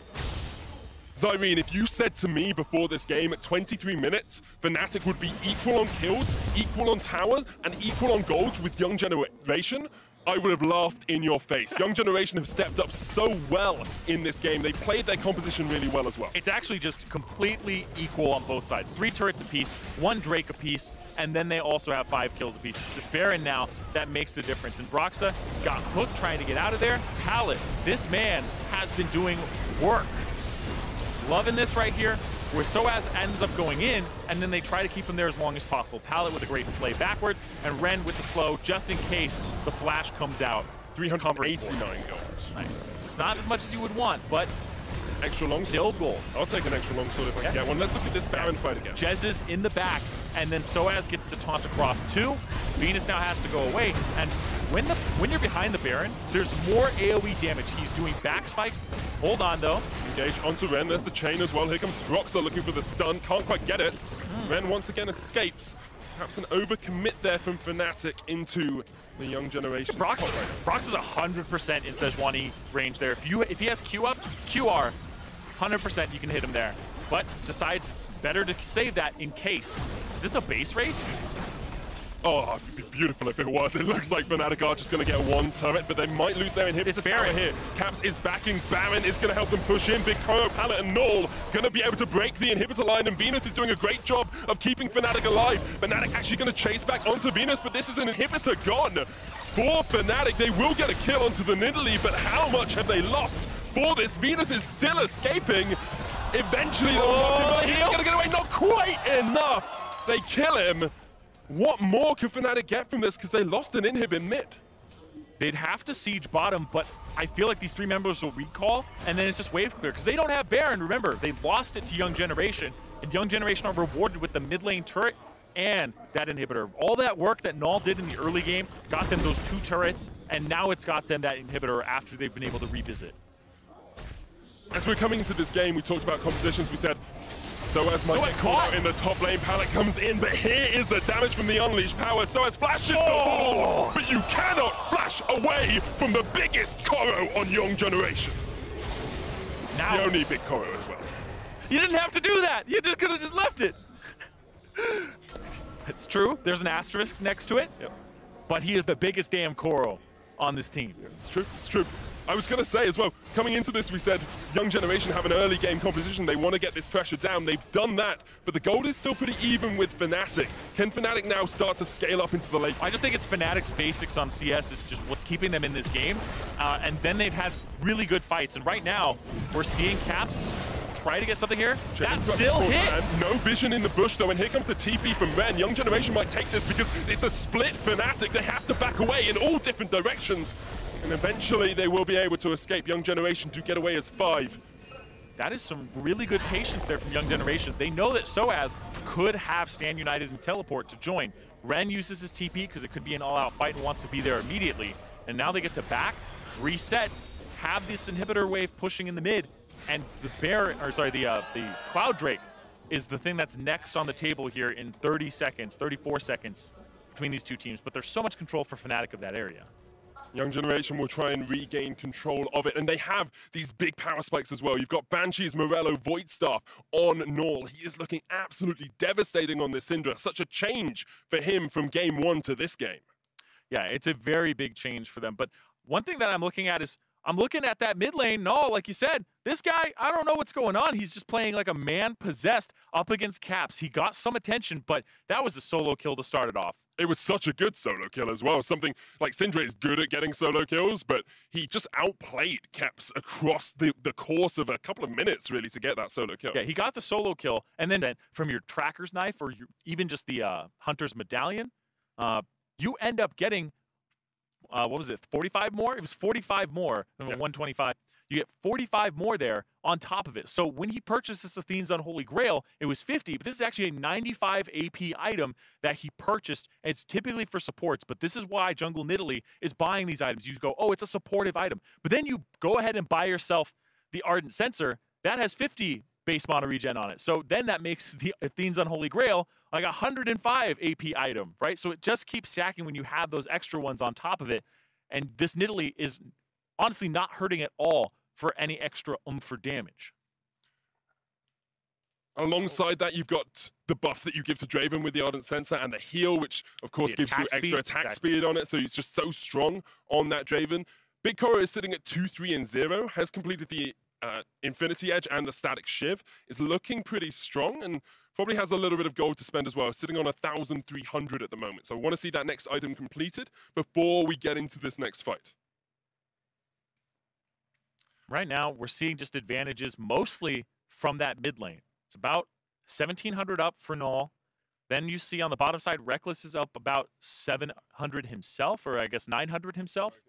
And then in the top lane, Soaz is down about 700. So even though the Baron did go over to Young Generation and they got that mid inhib, they're still sitting at only a 1.5k gold advantage, which is spread across one of their carries and one of their tanks. Not so much that Draven, where Reckless still has an advantage there.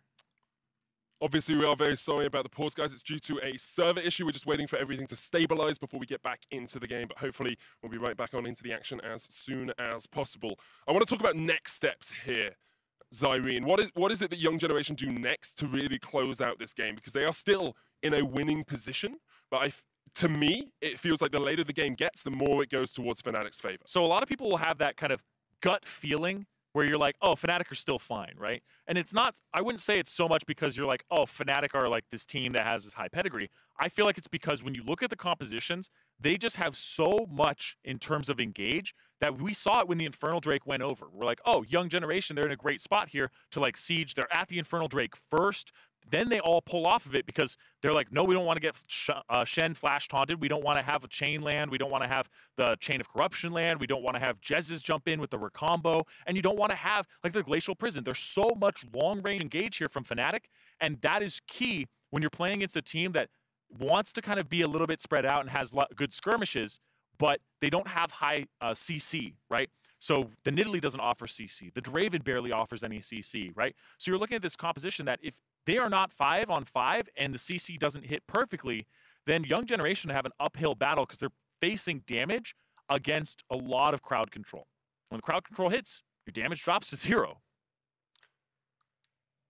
The best CC is yeah, and the reason that exactly, and the reason that people feel or you would feel that, Fnatic still have an advantage because of that, is because when you're proactive, that means any time that Young Generation misstep, somebody is in the wrong position, they could get Sejuani ulted. So you have to respect the range at which these things happen. It's one of the reasons that Rakan is so damn popular and so damn good in the games means, hey, we're sieging a turret. But make sure you're always thinking about, from all angles, this 1,300 plus range that could possibly come out, or else you lose. And I think there's a big thing about just which team has more engage in general in the play-ins thus far. We saw it in the last game with having that Rakan, having the ability to jump on the back line, the ability to lock people up really defines how teamfights go. And then you're looking at vision for that as well, and how you can set up around making sure the enemy doesn't know where you're going to engage from, doesn't know where the threats are located. And that's one of the things I'm looking forward to when we hit the group stages, is because SK Telecom T1, historically, one of the best teams in the world at playing with low engage, because they know how to bait objectives. They'll get to the dragon first, like we saw Young Generation do, but then they have the better setup. They know what they want to do. They'll throw spears. They'll end up using things that kind of force you to walk towards the dragon and put you in a position that you don't want to be in, and they will constantly draft compositions for that. So I want to see what SKT does if they adhere to that, where it's, hey, engage is the king, or they'll go, engage is for babies, disengage is what you need to do, you just need to be better at getting to these places first. Because I think both are actually very viable ways to play League of Legends. We'll have to see which one our analysts think are more viable, as we're going to hand it over to them as they break down how this game has been going for Fnatic and Young Generation thus far. Well, Medic, surprised to say it has been incredibly back and forth. Young Generation definitely stepping up here, but I think the first thing that we have to look at is the draft phase. Talk a little bit about the decision-making on both sides. Because it's not great on both sides, to say the least. There's a couple things going on. You want to take the Fnatic side? I kind of want to take the Fnatic side. All right, let me start off with Young Generation. Then, you go ahead, my friend.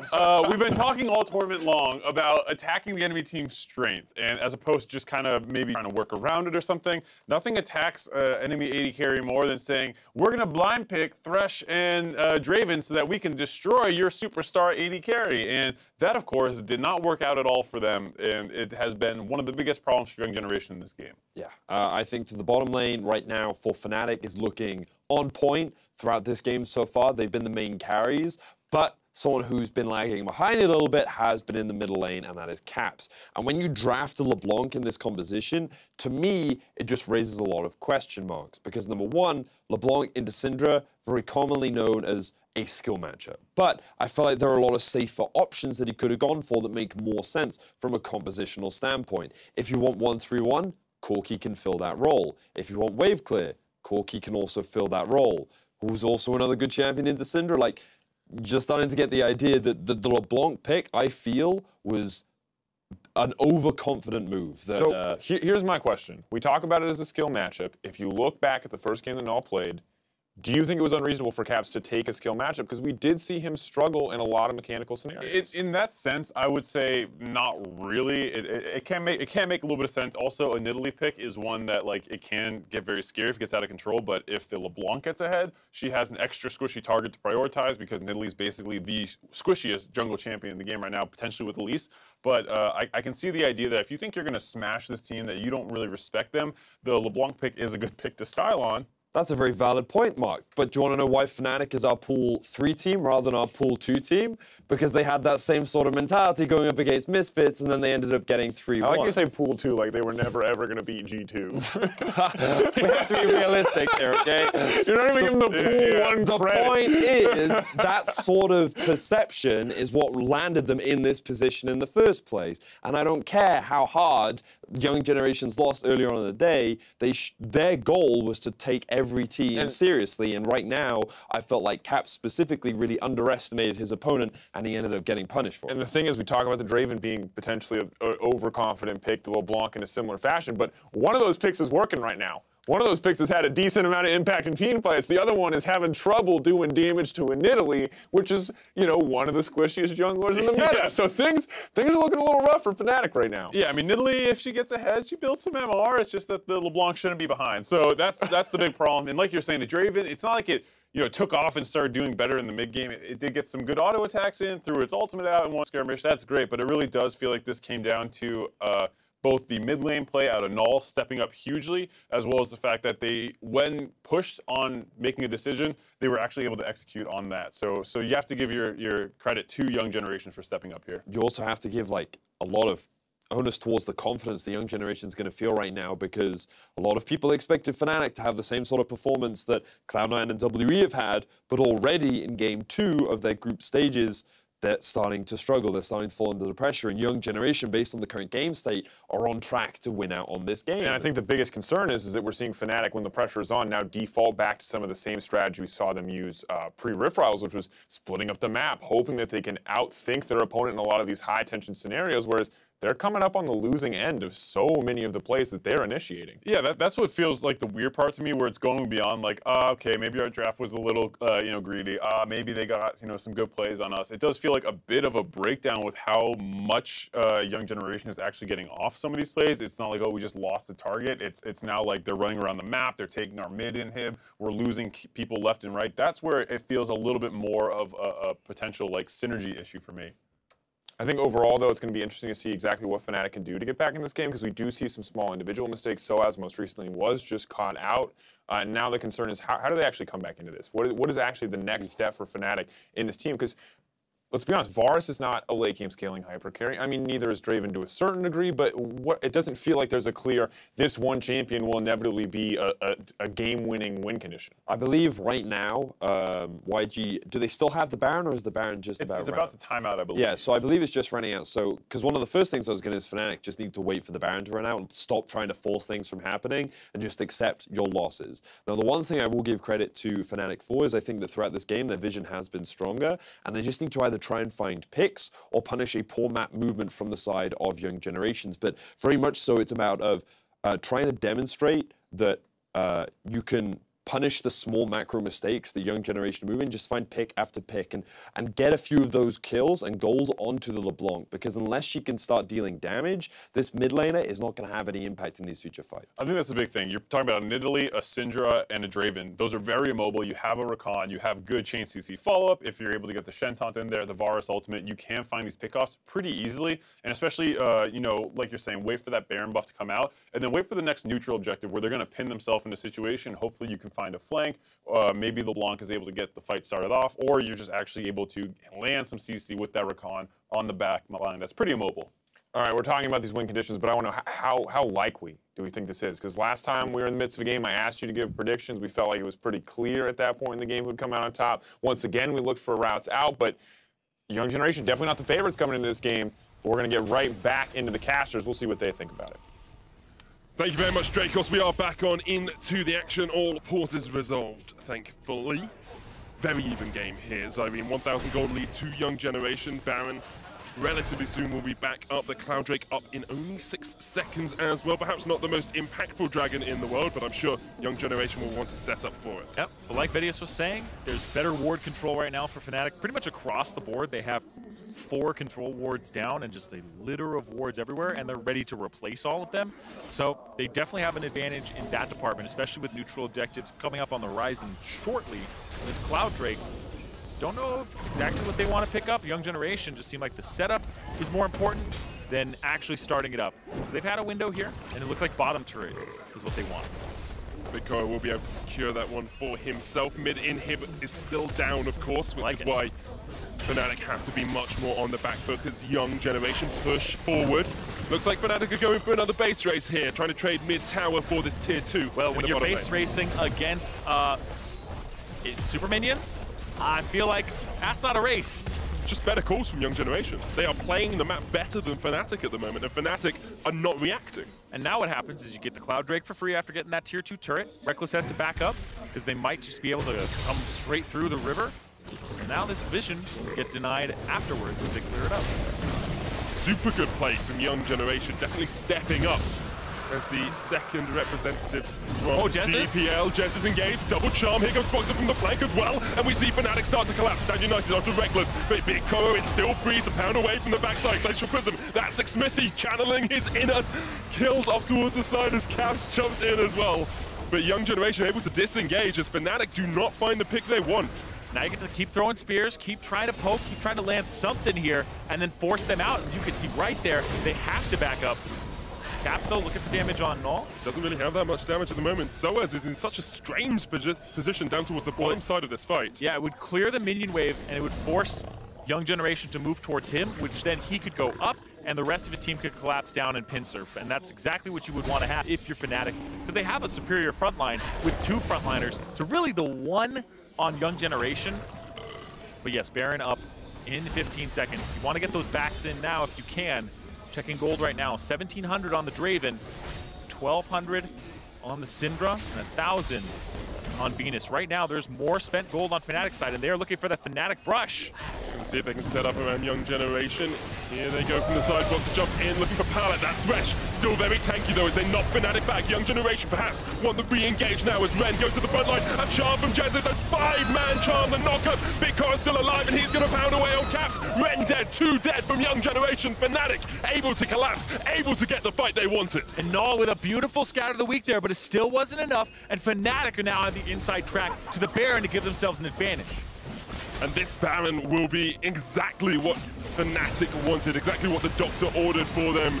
Them hearts were stopping beating there. They were going into asystole, but the diagnosis was death for Ren as Pallet and him died in that last fight. The Baron for Fnatic will be secured, and they will be able to look to push towards the base of Young Generation. You hear the cheers. Definitely some Fnatic fans in the crowd. And this right here was Fnatic setting it up. They don't get the ward in the bush. They don't see this completely coming. But then the big parts here is Jez is to the back line. They've set it on the desk. Look at that charm. That hits everybody except for the very back line. And then comes through, and no ultimate up just yet. It was 1 second away for Ren before he would have that team fight splitting ultimate with the explosive cask. A game of vision once again, Zyrene, as Fnatic were able to set up their trademark vision bush. They caught Young Generation out, and now will be looking to start to close out this game. Young Generation have put up an incredibly strong fight, and it's not over for them yet. They still have not had their base broken by Fnatic. And we had a long conversation about, why you would feel Fnatic are still in this game, just because all the engage, all the potential for picks that they have is very high. Everybody on this team could set up and engage on Fnatic's side. Anybody could catch anybody else out. And Young Generation with the low mobility 2 carries with the Syndra as well as the Draven, and the vulnerability that the Nidalee has when she's sieging is very high. So catching somebody, quite easy to do. However, we have got the Ardent Sensor on Venus now, so he's going to be able to empower Big Cora even more. Still, an unkilled Syndra in the mid lane has a needlessly large rod to add to her items, and although it took him ages, Pallet has completed the Locket of the Iron Solari and the Knight's Vow. The Knight's Vow coming through, we'll see who he ends up linking to, because right now the Draven looks like the prime target to do it, because you would be like, all right, makes sense. Yeah. But right now, Null's having a better game. Big Cora, King Cora now on that Draven. I wonder what you would actually say in the Knight's Vow if you were doing that. I will protect you if you give me life back. My liege. Pallet is now the squire for the Draven.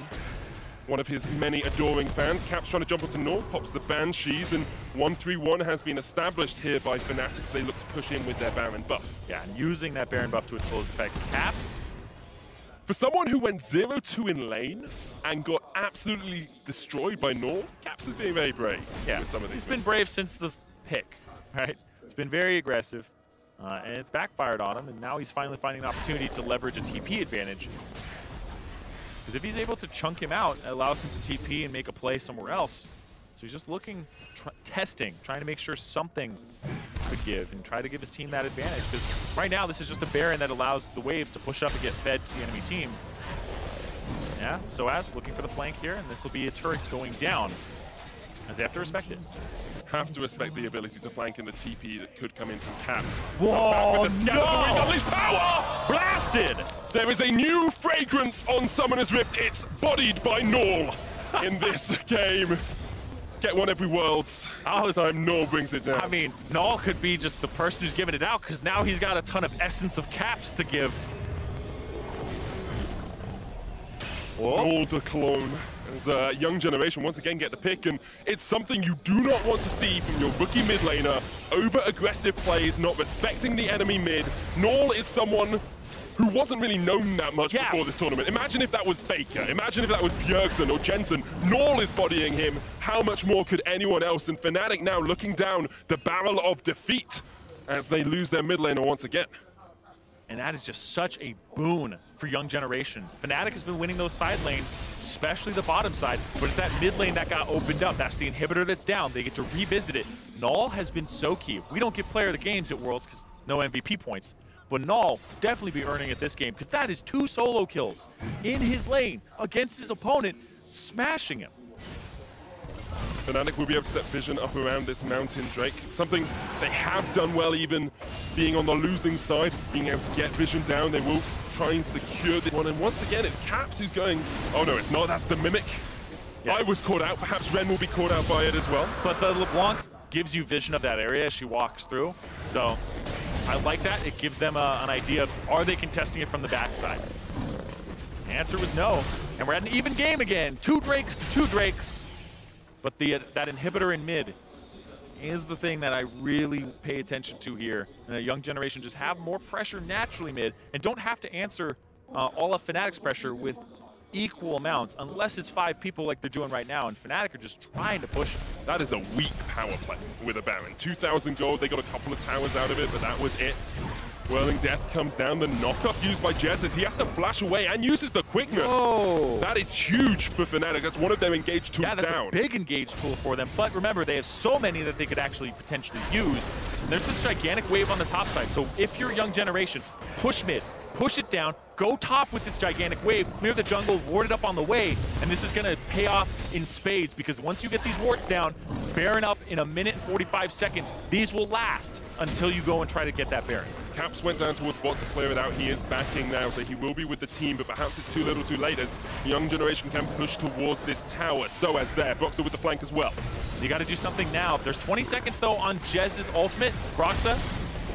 Onto Broxah, Jade of Corruption comes out, Soas trying to get onto Null, but meanwhile Big Koro is still alive in the backline. Soas down to half, Fnatic holding on to this tower with their lives. A pause as Big Koro is stepping forward and That is an unfortunate time for us to pause. Of course, the players know that they only pause in situations where it is game-changing or impacts the play, so definitely a solid reason for the pause, I'm sure. But how close is this game, Zyrene? Hanging purely on the edge of an axe, you must say. Yes, absolutely. Edge of an axe, this seems pretty... wait. It's got to be a super sharp axe. Yes, absolutely. Oh, I see what you did there. Okay. But yeah, Big Koro, he's forward. He just got hit by Sejuani. He's up in the air, and the rest of them are ready to collapse. He does have Mercurial Scimitar. He does have Flash. He does have Heal. But you have to think this came out because of something that that was going on with Big Koro at that moment. It's always a possibility. We have used Chrono Break before today, so we know that's there if necessary. I'm sure the league officials will be doing everything they can to rectify the situation. Want Young Generation and Fnatic to have the best chance of winning in Wuhan. Yeah, exactly. Of course, it's all about competitive integrity and what's been going on. But still, in this moment right here, definitely you don't want to be in it as either team, so don't know exactly what's been going on and what caused this. Let's come back to the state of the game, though, yes, because please. Young Generation have been so adamant in this game, so indomitable at times. I thought, personally, again, that after the 25-30 minute mark, when we started to see Fnatic winning fights, when we started to see this composition really come online, Young Generation would collapse. But time and time again, we've seen them make catches. Caps has been called out by Null, and every member of Young Generation steps up to the plate when needed. Yeah, every member so far. Like, we've seen some engages from Ren. We've seen some disengages, and really, I'm looking at Big Koro kind of because I feel like Pallet as a playmaker stepped up. I feel like Null got those solo kills. Venus has been in the right places. And now Big Koro has to match Reckless, we talk a lot about what's going well for Young Generation, where they have a mid Syndra that's 3-0-4 with 325 CS.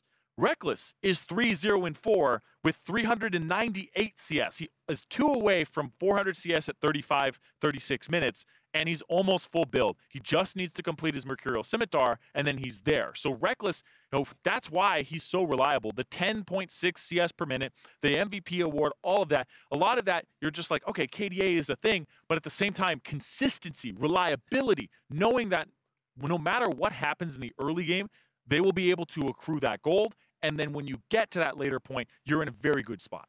And winning lane even when you're not expected to win lane, or going even in lane when you're not expected to go even in lane, is the mark of a truly great player. And Reckless does that so consistently. Jez is there as well, of course, aids him. And the Fnatic team has been based around Reckless for a very long time. His last foray at Worlds wasn't as effective as it perhaps would have liked it to be, but this time he's given himself much more of an impetus. He's overcome a lot of challenges this split and is now looking with a very positive outlook at this Worlds tournament. And Fnatic generally are looking very positively at play-ins and saying, yes, it's a great time for us. We want to take it game by game. And they need to against oppositions like Young Generation. Yeah, especially when this is a game that you were expecting based off of what's been happening with the #1 seeds versus lower seeds, and also looking at what's been going on with Fnatic earlier in the day versus Chaos Latin Gamers and Young Generation versus Chaos Latin Gamers. You wouldn't be expecting this. Chaos Latin Gamers beat Young Generation. They demolished them as well. Like, you look at the statistics from that game, and Young Generation really weren't able to put up too much of a challenge as the game got later on. They had some moments of brilliance, but you have Nor going 1, 2, and 4. You've got Venus going 1, 2, and 2. Ren got destroyed in the top lane on that Renekton, really wasn't able to do anything in the game. But the things you can kind of sift through and look at, be like, oh, you look at Null CS, he's actually almost 70 up above Plugo in that game. And so you can see even when things are going poorly, this is somebody who could CS in bad situations and would be a comeback tool, right? If somebody doesn't have those basics and those mechanics, then it's much harder to lean on them as a clutch player and be in those positions. But the fact that he just got so far ahead in this game has kind of opened it up for them, and is really, since it's mid lane too, really makes it that central part of the map that Fnatic have been struggling with. Unfortunately, we are still in the pause, guys. We're going to hand it over to our prediction kings on the analyst desk. Dracos, take it away.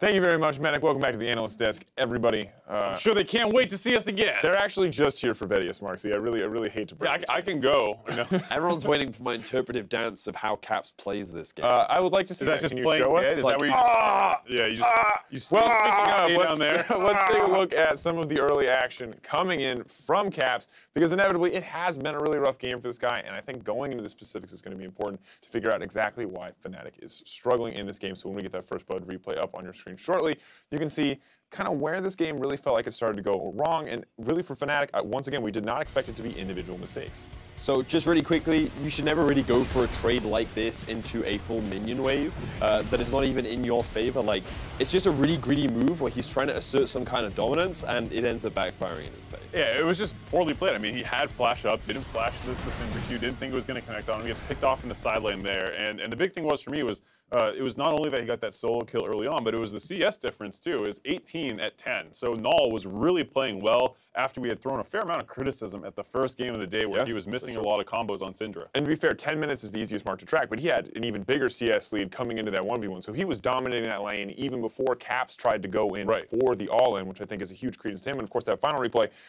honestly, Syndra is so far ahead, there's not a whole lot you can do in that scenario, but Null absolutely earned that because he earned that lead in the first place and then made it keep going home. And here, as we look later in the game, it does feel like there were a few instances where Young Generation overstepped. However, at the end of the day, it still feels like they're coming out on top in a lot of these exchanges. Absolutely. I mean, this is off the back of a pickoff that they got initially onto Broxa. They were baiting the Baron, and then they turned onto the Baron. Very risky call, but I actually like these kinds of calls from teams that are considered from the emerging regions, not the favorites. You're trying to go for an upset, and it's very difficult to just straight out prove directly, like, we are the better team than Fnatic, so I'm fine taking more 50-50 focused plays here, because that play is what ends up giving them the tempo advantage to be able to charge up mid lane and take that inhibitor. Yeah, they got a lot of control over the map, but it also resulted in, or you're also able to see Young Generations in their proper inability to know how to use objectives to turn things even more in their favor. So the thing is, like, if you're Fnatic, you have no smite because you've just lost your jungler. You only have 4 members, and Young Generation have 5. They're in the better position, and Fnatic have to make a choice between trying to contest you for that Baron or giving it up.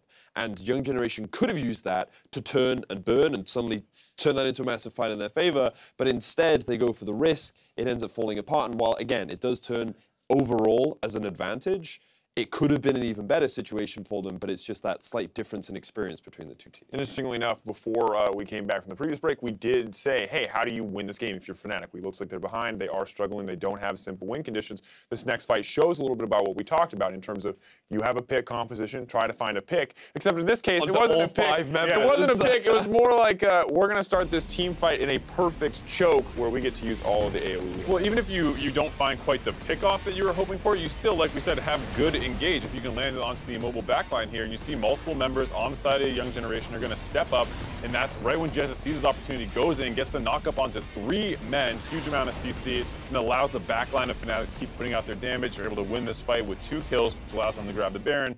Should put them in a position to start closing this game out, but more mistakes coming in from Caps. And very crucially there is the well that they took out the smite from the equation too, so there's no risk of a Baron steal, and even though they weren't immediately able to kill the back line, they killed the targets that they needed to, and it was just thanks to a lot of the stacking CC and overall a really good engage coming out from Jesus. So ultimately, I don't expect us to completely know the reason why we keep seeing individual members of Fnatic getting caught out, but it is happening surprisingly consistently throughout the course of this game. And so I want to just talk a little bit about what is going through Fnatic's head. Do you think what is the reason why these players are overstepping in scenarios where they may not have to? I'm not exactly sure why they're doing it, because that most recent pickoff that ended up happening onto Caps, you're playing the side lane versus Syndra. The point of doing that is not necessarily to kill the Syndra on the side lane. You do that when you're really far ahead, but you can do that still from behind, pull people towards you, and then utilize the fact that you have teleport advantage and maybe look for some things that you can potentially get pickoffs in the mid lane by getting there first. And it feels like Caps feels overly focused on the 1v1 and less about what I can do to help my team. But I also think it's an element of frustration on multiple levels. The fact that Caps, he's now underperforming. He realizes that his performance has put Fnatic in this early deficit. The issues that are occurring right now is always going to be frustrated regardless of the situation. And it's one of those instances where Caps is trying hard to remedy the situation that they're in, and he's not properly thinking things through. He may not be properly communicating with his team, and it's like when you have such a dominating game 1 and then you transition into, hang on, this is supposed to be another easy game for us, why are we performing like this? Like, these levels of frustration will stack up, and it comes back to that mental fortitude that we were talking about earlier on. Fnatic realized in their semi-final loss that the mental fortitude was not that strong. It needed to improve, and while I'm sure it has gotten better, you're still seeing remnants of how it can affect Fnatic. And it also feels like it hasn't been tested since that point when we look back. And my big concern is Broxa and Caps. These guys are both rookies. We don't bring it up as much because we know they both had experience on a bigger stage, but maybe does it feel a little bit like the world stage is getting them? Because ultimately, Broxa feels like he's playing scared again. Caps feels he's maybe trying too hard to make outplays, and we have to wonder, you know, the veterans are still mostly in the right place outside of Soaz getting caught in the side lane. Is this kind of rookie talent maybe crumbling a little bit under the pressure they're in front of? Could be. I mean, you saw on your screen there Soaz looking a little contemplative, I guess. He was very sullen looking, and it feels like these pauses aren't really doing Fnatic much good, that they have to keep pulling themselves out of the game. If you're doubting yourself, let's say if you're Caps, you feel like, oh man, I got solo killed, I should be doing better, and you're not taking this time to recenter yourself, it actually can be detrimental. Yeah. And of course, just as an update on the pause, it is due to a player bug splat. Wow, that was a struggle to get out. And they are attempting a chrono break once again, so we'll keep you guys updated as to how that is going. But, I mean, in the past, there was another situation where we had a pause in Europe, and of course, I talked to Reckless about this, and he's talked a lot about, hey, you have to stay focused, because ultimately, during this time period, you're tracking flash timers, you're tracking, you know, when Baron is respawning. Luckily, some of that's tracked in game for you now, but you have to stay focused on the game throughout all of this time, because you come back in, nothing is different, right? Outside a game, you're waiting, you're sitting, you're anxious. And that just feels like a lot of pressure on these guys. Yeah, you have to be thinking about your win conditions, who's strong, who has what abilities up. Like you said, the flashes, can we go for an engage here? That kind of stuff is pretty hard to track in-game. And when you have to worry about, oh man, like, I'm getting in my own head about my confidence. It's one of those things where it's sometimes nicer just to stay in the momentum of the game and keep trying to ride that instead. And I believe the situation that Fnatic are in right now is that a fight was just about to break out around a young generation trying to siege into their own base. So they're definitely in a situation right now where they're on the back foot slightly, and you're trying to engage a fight no longer in a choke point in a fairly open space. That LeBlanc is trying to get onto the back line, and she's not really that strong too. And you've also got Null, who seems to be having a spectacular game just for himself so far. So you've got all these situations also stacking up against you, and you have to wonder how that affects Fnatic. Like, Caps could be thinking to himself, ooh, how do I turn this situation in our favor? How can I still win this fight for my team? And you just got to think, like, how much does that weigh on the young player for Fnatic? And I want to talk a little bit about the young generation side here, just because it can sometimes probably feel bad for them too. Like, we're finally upsetting a #1 seed. This is great. We had a rough first game. We stuck with our style. We picked the Syndra again. All this stuff starts working out better. And then these kinds of things happen, and you have to take a moment to pause, and you feel like you have good momentum. You're trying to play probably this fast-paced kind of helter-skelter game where you just want crazy stuff to happen, and every time there's a pause, that slows down. So I don't think, you know, either team is too happy about it, but it's going to be about who, coming out of this pause, can figure out exactly what they need to do. Yeah, who can stay composed, right? Because I think you're right to a certain degree, because young generation, they're putting on a performance. Oh, they are. You know, much stronger than they looked earlier in the day, but luckily we're going to continue to see that performance as we get back in the game.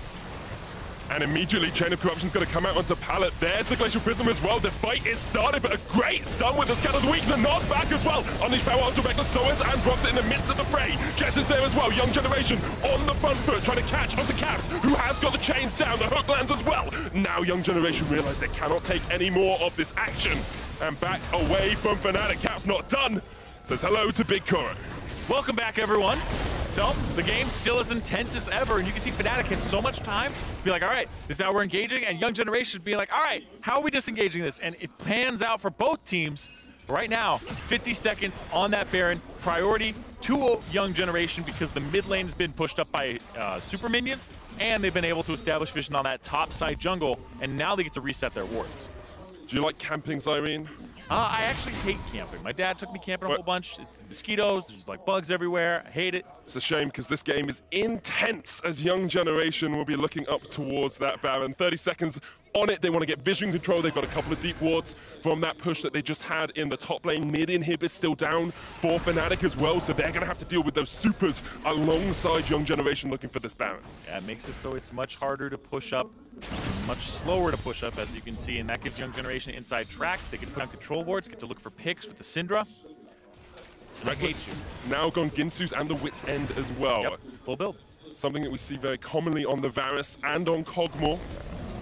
Works incredibly well as a combination, but Big Koro has 4 items as well. Fnatic now stepping into the unknown, unaware that Null was around the corner, and some good damage onto Soaz and onto Jezis, who is one of the primary engage tools, of course, for this Fnatic lineup. The pause hasn't seemed to affect either of these two teams as they are both Ren TP behind. He was looking for it. It's going to come down. Here we go. The TP Here's behind. the fight. No vision. Here comes Ren. The chain's going to land, but Ren jumps straight in, knocks Reckless in the wrong way, and now Ren is actually caught off at the back. Young Generation trying to get to their top laner, but he is left out to dry. Reckless gets the kill. Caps jumps onto Big Koro, double chains, but Big Koro turns it right back around in his face, and Caps has to jump away. The fact that Ren went in, and then he messed up the combo. Reckless didn't have flash. Reckless only had QSS to try and get out of a knockup / stun, and he was able to get out just barely off of a misplay. But this game is still on a knife edge as Null looking for Caps. He knows Caps has gone for those flanks. Null just needs an unleashed power. Caps would not survive. Only the Mercury treads, only that meager amount of magic resist. Fnatic still with the man advantage, and the Stand United can now set up around the Baron. They clear out the vision, and they start it up. Caps off towards the side, looking for the flank. Onto Null, jumps in with the Banshees, but here comes the unleashed power. My God! Caps, Stand United just saves him though, and still Fnatic on the Baron. Are they going to do this because Caps has TP? Caps come back. Here comes Soaz. He's teleported in. Spirit going in. HP. Venus jumps in, but they target him down. He doesn't quite get it as Boxer secures it. Now Fnatic still looking for the fight as Pallet perhaps is caught out here. Caps coming in with the teleport, and Pallet knocked up. He's going to get taken down as well. The stun into the damage from Reckless. A kill for Fnatic, a Baron as well, and perhaps that is the game for the European representatives. It might be in the future, but right now they've had super minions just stop spawning in mid for Young Generation. Their inhibitors back up. They got the Baron off that play. I don't think this is over just yet. I feel like we got a lot of time. I'm getting too eager. I'm getting too eager. We've been sitting here for like almost an hour, and there's been 40 minutes of gameplay. The game feels like it's much further along than it is, so I don't blame you. The death timers are lower than you would think because it's been so much real life time. And you have to think for the players as well how much that must weigh on their minds, because they've been in this state of mental jousting for an hour now, and the long pauses where you're not able to talk to your team as much, you're not able to discuss tactics. You have to just try and keep your mind in the right spot. Yeah, and I love what you did before where we take kind of stock of flashes. Jez's has his, Reckless about to have his, Caps, Broxa, all with them, and same with Soaz about to have his as well. And this Elder Dragon is in 20 seconds. Fnatic upper hand right now in this fight. Caps also just got a Zhonya's as well. Works into the unleashed power. You Zhonya's it, you don't take the damage, and then you can look for some more of your own. Could have been a Banshees, but instead goes for the Zhonya's. All the range! The engage all the way onto Norbert. He cleanses and flashes away. 2 summoners down on that mid laner now, and Fnatic still have time to set up for the Elder. An Infernal and a Mountain in their back pocket. So what they got there is they got the flash out of Jez's, but Null had to use both of his summoner spells. So they don't have that same long-range engage, but remember, this quickness is now down to about a 60-second cooldown. This thing is fast in terms of how quickly it comes back. It's 48-second cooldown. Ridiculous that he can keep doing these engages every 3/4 of a minute. Fnatic will start up the Elder Dragon Ren there. We've seen steals of Dragons and Barons alike. Soaz standing in the bush, gets warded up. The hook lands as well. Soaz did use the taunt as well as he jumps through Ren. There's the chain of corruption. Jez is going to jump in. Broxa with the Glacial Prism does hit onto Pallet, but he's pretty darn tanky on that Thresh. And now Fnatic, having burnt a lot of their ultimates, need to be cautious about staying around. Reckless is all by himself here. Caps has a flank. Yeah, Caps went over to try and flank. They're pushing Soaz up to the top side. Caps now on the left side of this fight. That's a low Elder Dragon. It's below half. There could be bursts coming through and it resets. It resets, you can hear the audience. Not completely, not completely. They're walking away. Venus is now, they're gonna try to burst it. Venus can't quite get there. Broxa does secure it, and now Soaz is looking for the flank. Has the flash, has the taunt. 3 members of Young Generation lining up for him. Caps lands the chains onto Null, and there's the taunt. That is a shutdown on to the Syndra, and Young Generation just able to escape from Jez's. Caps still has that flank position. Koro, Zhonya's keeps him alive, but Koro will escape to the top side, and Fnatic need to just accept that they got the Elder Drake and look for a push. Yeah, Caps there with the Zhonya's because that could have been a crit coming through. We think back to when he actually flashed away from the previous ultimate from the Draven. Didn't work there. Just learning from that. That's that first death for Null because they went all in on him without those summoner spells that Jez has gotten. Oh my god, Soaz got so much HP from that with the Spirit Visage. And Fnatic from nowhere have now got a 7,000 gold lead. They're going to break 2 inhibitors here. Young Generation haven't collapsed, but Fnatic have been able to take advantages, being able to pick off 1 member and snowball that away from the Young Generation squad. Now look at this second inhibitor here. That opens up so much for them. Like you said, the game was close, but then that Baron went over to Fnatic after the skirmish, and then they had that team fight just now at the Baron with the flank. They're setting them up better, and they're executing better with their engage. Young Generation will take a lot of hope from this game, though. Although it's currently looking like they'll go 0-2 on day 1. Could still, of course, beat Fnatic in this game. Don't want to totally count them out of it. But challenging Fnatic like this is a breath of fresh air for them, and they'll look at tomorrow and say, we can take out Chaos Latin gamers. We can at least get that tiebreaker for ourselves. And it may just be a little bit of that wake-up call for Fnatic early. If Fnatic end up going down in a game like this and not losing it, they'll have that sigh of relief, but be like, hold on, we still have to keep true to their promise of taking it 1 game at a time, 1 match at a time. Because the desk was talking about it, where it just seemed like some overconfidence from Caps, but also the team not playing through mid gave Young Generation a lot of rotational advantage. And Young Generation just seemed to be that step ahead throughout the entire game. We saw base trades where Young Generation were taking an inhibitor, and Fnatic weren't even getting an inhibitor tower, or even just only getting the inhibitor tower in the bottom lane. And now with the 1-3-1 that Fnatic have, they have the double TP, much easier to exploit. You can see that Young Generation are trying to keep Super Indians out of their base by meeting them almost halfway. Now the Elder Dragon will wear off, and now what are they going to do with this? Because the 1-3-1 will start pushing you apart. Do you just have to pull the trigger? Do you just have to engage? Yeah, so it's good from them to be, putting their due diligence in their sweepers. Caps able to dodge the Scat of the Week there as well. Of course, so vital for him that he comes back after losing a lot early on and getting caught out a couple of times in those 1v1 matchups. Fnatic with a 9,000 gold lead are just looking to close this one out, but Young Generation have put up a magnificent fight thus far. Yeah, we're seeing 6 items for those 80 carries. Mid laners are approaching that as well. This gold lead really hasn't manifested too much. Like, I'm looking at these item differences, and I'm not seeing too much of a difference here. Ah, okay, yeah, because 5,000 of that gold lead is Reckless, and he's full build.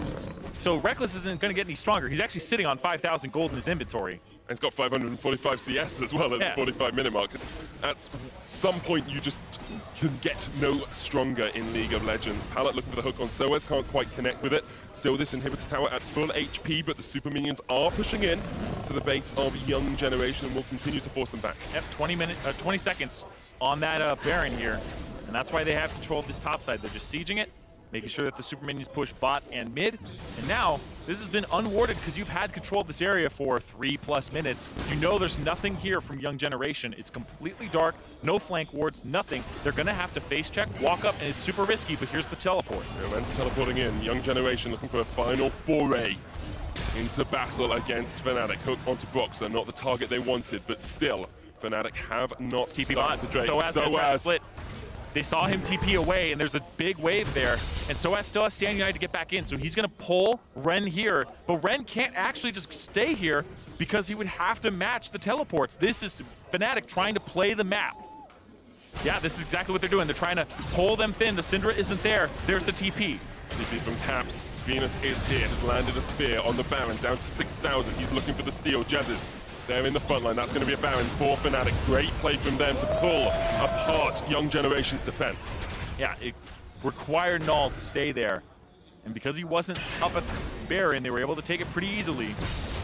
And so good macro play from Fnatic with an advantage. It's easier to pull off those macro plays when you have an advantage, but it's good to see that they leverage it because you saw Young Generation with Barons, with the map advantage, not be able to grow that over Fnatic because they were scared of the engage.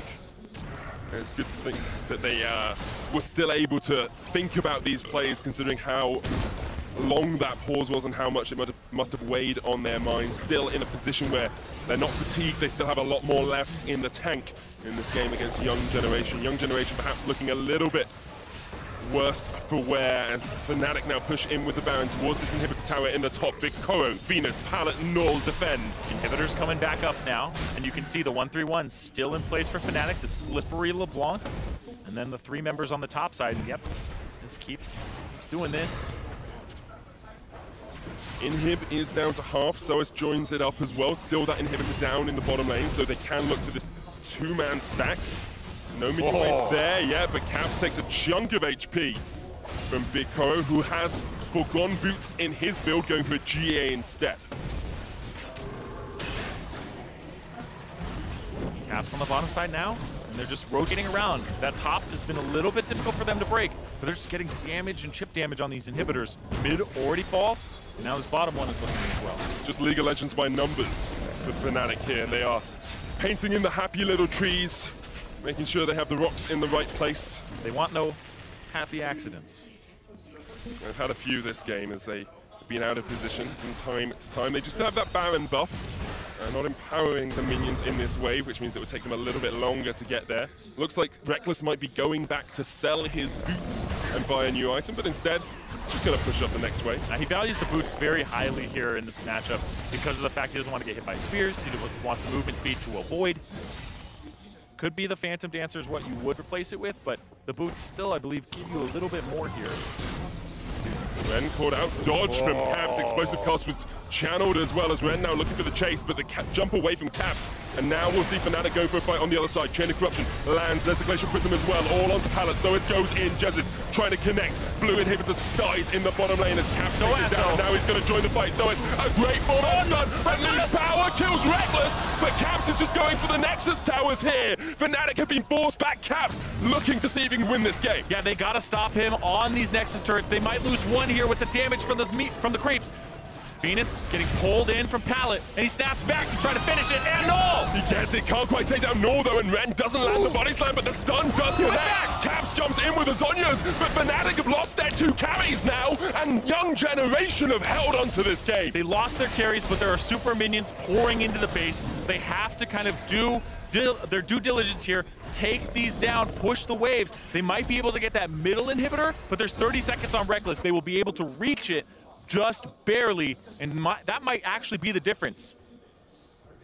Fnatic just not quite able to break that base. 10 turrets down in favor of them, and Young Generation still holding on. I thought perhaps they had run their tank dry. I thought they were running on fumes. Young Generation proved me wrong once again. Yeah, no. He ended up getting a fantastic 4-man scatter the week. It stunned Reckless. Reckless had to go for a cleanse to get out of it, and then he flashed forward and burst it. They're going to try to end. They are done with this game. No way, Zyrene, do they close this out? Chain of Corruption comes in. Fnatic trying to fight it back. Young Generation still alive. Big Koro is down into the GA. Ren's there. They don't have any more damage. Null trying to do what he can. Big Koro survives the McHugh. Scimitar the knockback onto Proxer. A great locket, though, and Pala lands the hook. Young Generation realize they can't do it because Caps is respawning. Fnatic aren't going to let them go without a fight, but Null blocks them off once again. Proxer has flash here. He will look for the engage from the side. Minions in the bottom lane pushing in. There's a huge wave down there. Get back. One Nexus tower. Can they get back? Can they get to the Nexus? As soon as they get back, though, they don't have the firepower to kill this off and heal simultaneously. They have to do it fast, and there's 30 seconds on the Elder Dragon. They will escape. It's up to Ren as well to get away here because Caps is trying to chase him down. He realizes he's spotted. He's dead. He's on a ward. Is he dead, though? We've seen Caps misplay today. It's up to Ren to try and dodge around. The chains connect, and Caps jumps in. Goodbye, Ren, says Caps, as eventually he will get the kill on towards this Gragas. Keeping him alive for as long as possible to delay his death timer. This means that he's stuck, and now it's not already ticking. He wanted to die a little earlier than this. Will eventually go down, though. Caps does secure the kill. Elder Drake up in 2 seconds. Fnatic, though, could just look for the 4v5 in mid. Caps teleporting in towards that bottom lane. One inhibitor is alive, still for Young Generation in that top side. One Nexus tower between Fnatic and the win that they so desperately desire in this game. Yeah, and they have 60 seconds of a 4v5. They don't care about the Elder Dragon right now. They care about pushing up and trying to win this game. We're seeing more item swaps. GA swapped out for Death's Dance for Big Koro.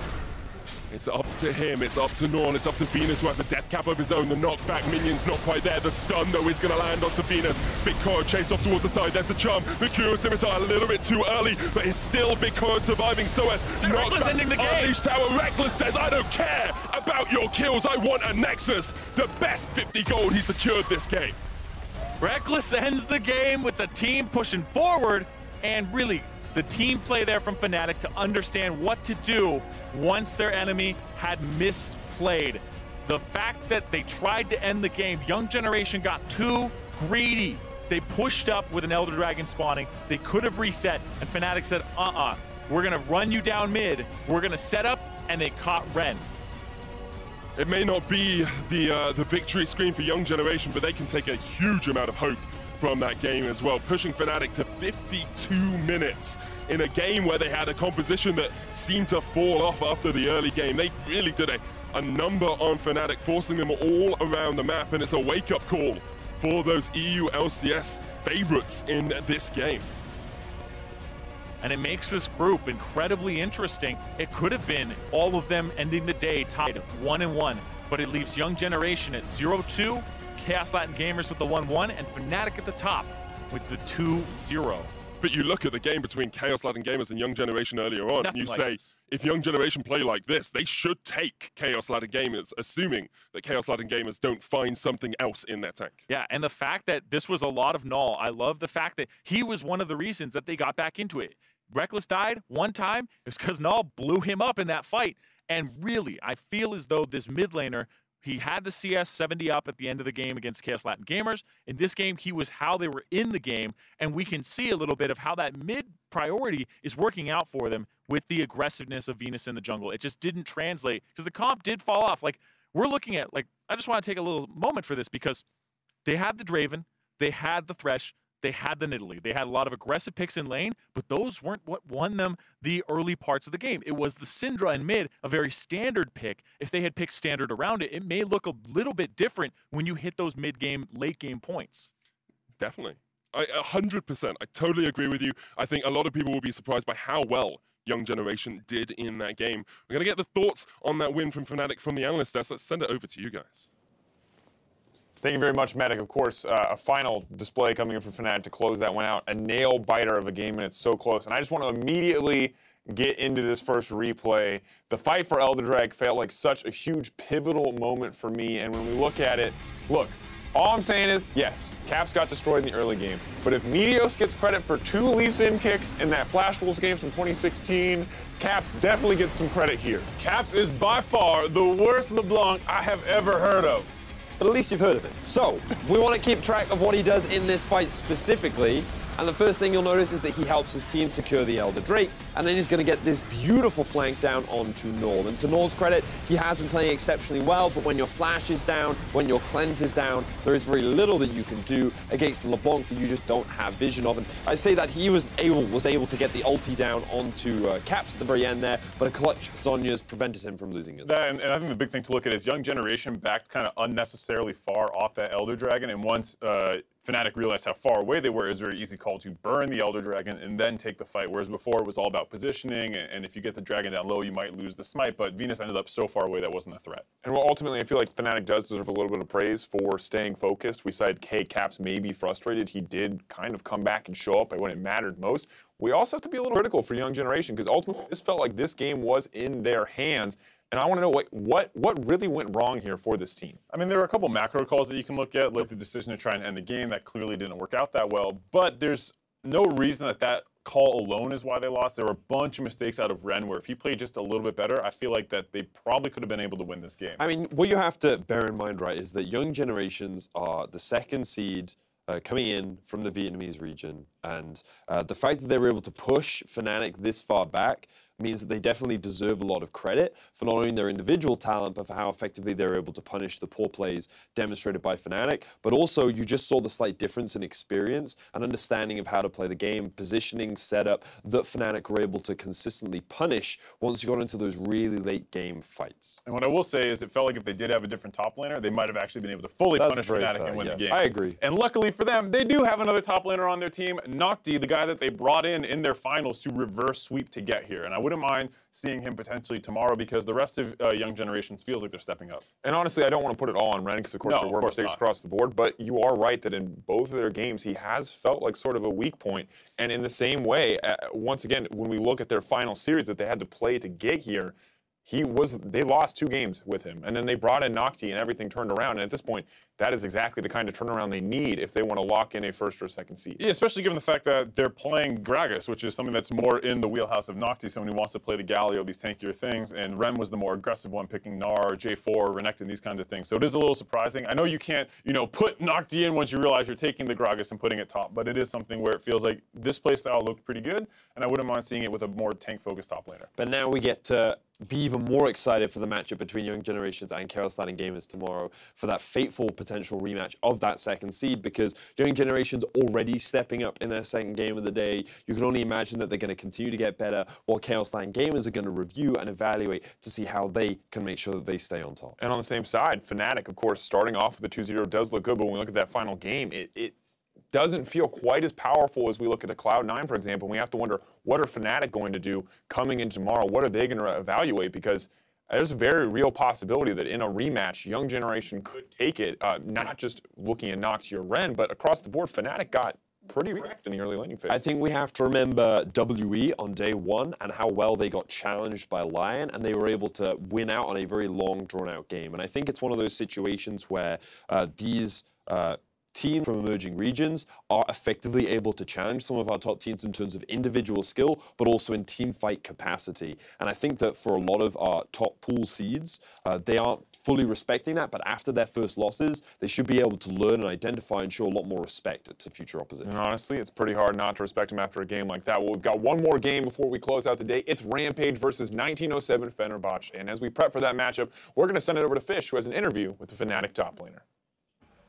Thanks, guys. I'm here with Soaz, top laner for Fnatic after their victory there over Young Generation. Results at Worlds, like, for myself, I would really like to get out of groups of Worlds, and then it's extra. We also like, we're sort of a new team because we have like 2 rookies, and it's like the first year of like you know, Jesse's playing support and everything. So it's pretty new team. So I would be happy if we get out of groups, but obviously not trying to think too much about it and just going games by games. Well, you have a slightly longer journey than usual thanks to being seeded into the play-ins, but so far so good. You're 2-0 on the day. Is the team confident going into day 2 after the 2-0 victories here? I think yes, but this game like showed that. I mean, I don't know if there's like, you know, like issues. If it was like the poses issues or this kind of stuff that like set us back, and I felt like we didn't play our game. We are not talking quite as much, and since we are not talking quite as much, they got so much on mid lane. So yeah, there's definitely some like issues in terms of communication. So we need to like fix that, even if there's like poses and long poses and everything like this. So I guess it's just hard to remain focused, but we just need to eventually fix that. Well, it's good to see that you guys were still able to push through despite the unfortunate circumstances. Congratulations on your 2-0 today. Best of luck going into tomorrow's matches. We're going to go into a very quick break. We'll be back with the last match of the day shortly. So as respecting the fact that nidalee could burst him down, here's the unleashed power onto Caps. Jumps away the blast by Null. Caps is clapped in the mid lane by Null. Well, they've still killed Brox, and perhaps they've killed the hopes of EU. Caps jumping in. Here goes Jezus as well. Baron down to 2,000. Ren gets jumped out of the pit. The Baron falls. It's gone to Young Generation, and they've still got members alive. Jezus so low, but 3 members have died, and it's only Null and Ren who will escape to the backside. But here is the damage from the unleashed power. So it's flashes the wall. But you cannot flash away from the biggest Koro on Young Generation. Now, the only big Koro as well. You didn't have to do that. You just could have just left it. Young Generation perhaps want to re-engage now as Ren goes to the front line. A charm from Jezus, a 5-man charm, the knockup. Big Koro's still alive, and he's going to pound away on Caps. Ren dead, 2 dead, so as Reckless ending the game. Unleashed Tower. Reckless says, I don't care about your kills, I want a Nexus. The best 50 gold he secured this game.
Game 2, do we expect a similar performance from Rampage versus Fenerbahce? It very much depends on how the draft goes. I'm looking at that draft thinking if that's another Soraka, I mean, I don't know how many ships I have left to abandon because I'm jumping out as fast as I possibly can. Yeah, but your leg's still tied there. I remember pretty early in the day how vehement you were that they were going to be the team coming out #1. I think there is the possibility that they could get a surprise upset against 1907. How quickly the opinions change. Well, on the other side, I think Fenerbahce came out and surprised us in a very different way. They came up looking incredibly strong, taking down HKA.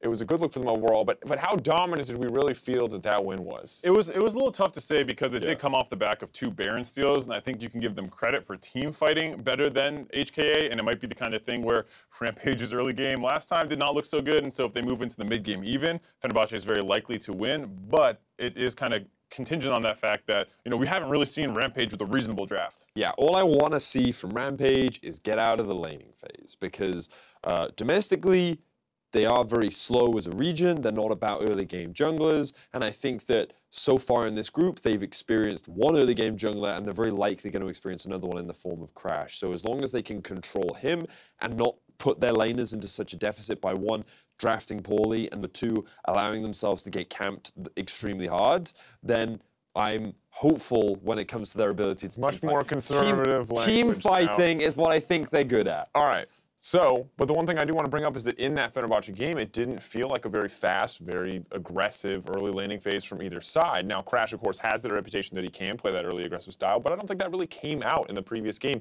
Do we kind of expect this to be slower in terms of Rampage not really being an aggressive team and Fenerbahce with Move not being an aggressive team and also showing a little bit of that with Crash? I think that could be the case because even in their own region, they were not super aggressive in the TCL for 1907 Fenerbahce. They did play more through their mid lane, and what happened in that game was there was an early gank by Mission that they were able to get the first kill. That was on to Frozen. They kind of slowed that early game down, as well as the fact that Padden in lane does seem like a small liability. So I don't necessarily think Fenerbahce needs to play that slow every time. It was kind of a byproduct of that game.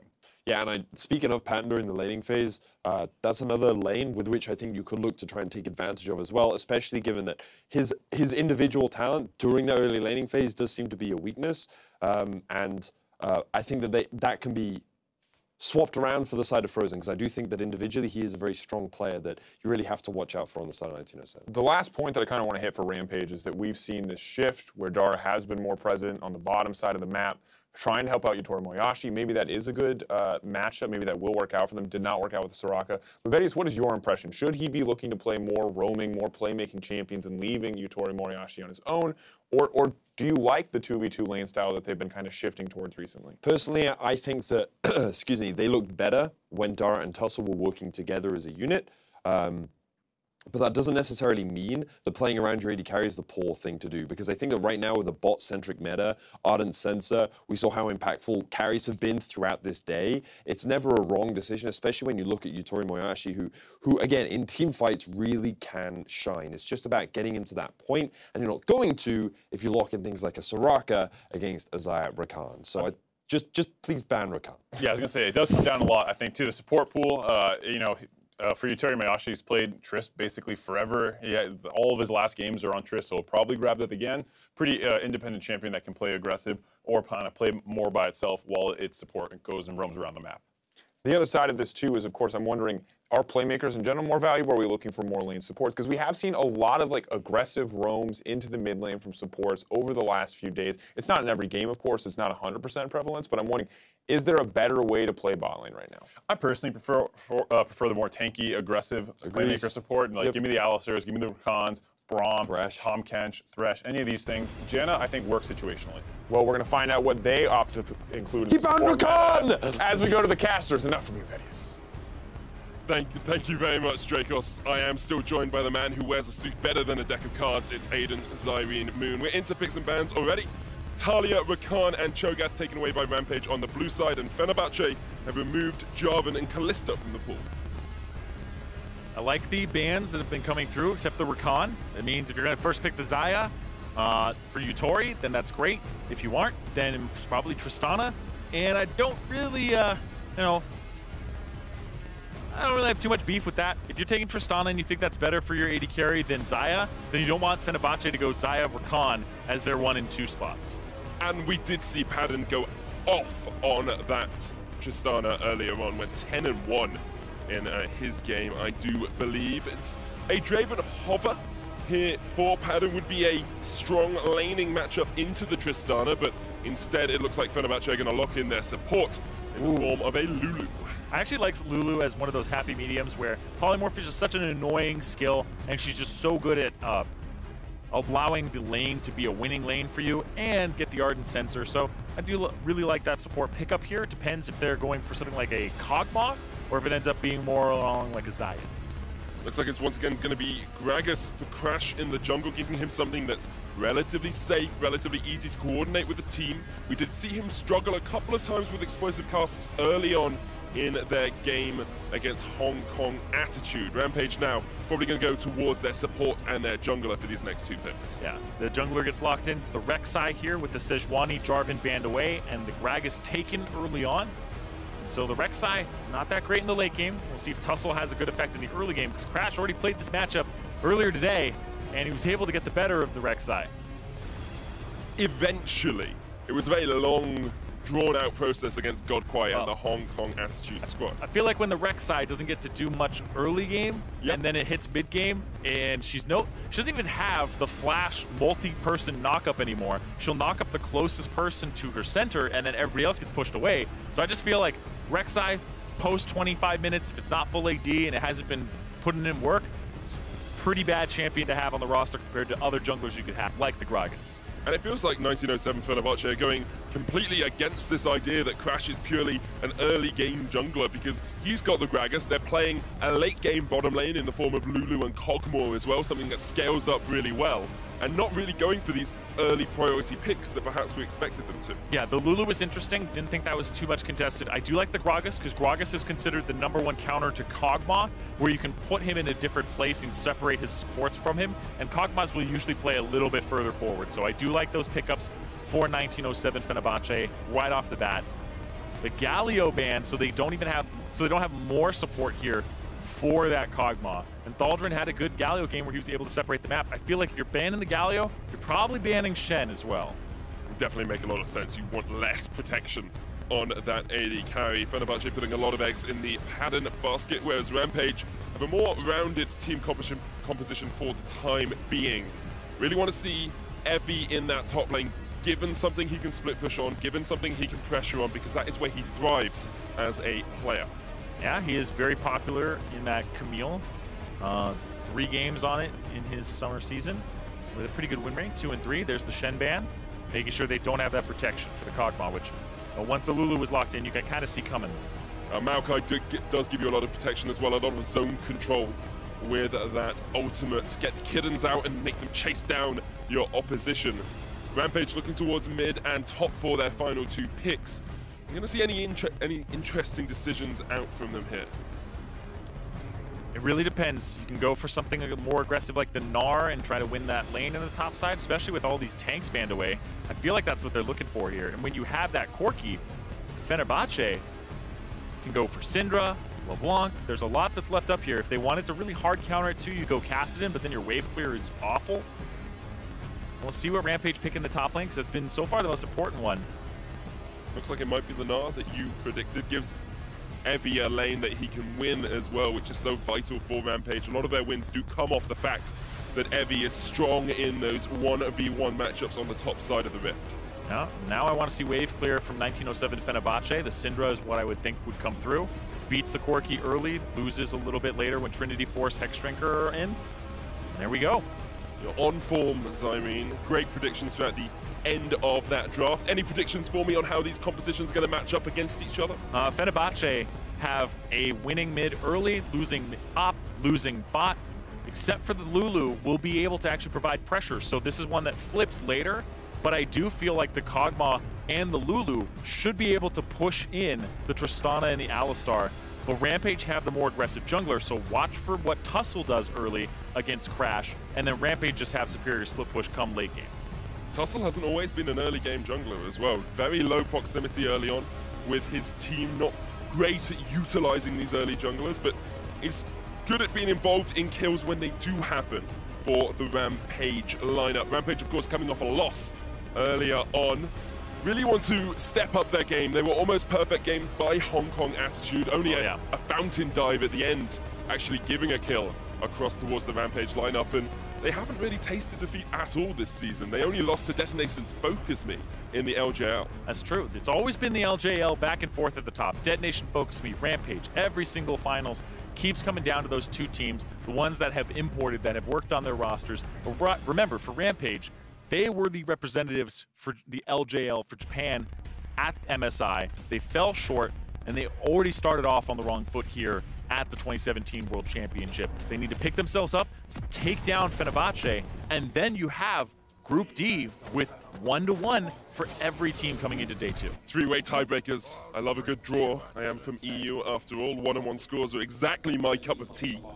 Seeped for about 5 minutes or so if you want to get that perfect brew on. And what Rampage are looking to do is come back from that almost perfect game earlier on. We have seen teams come back from poor performances in game 1. Young Generation, a prime example of it. Rampage will be trying to match their opponents from across the pond. Yeah, I feel like the Vedius curse might have gotten to them.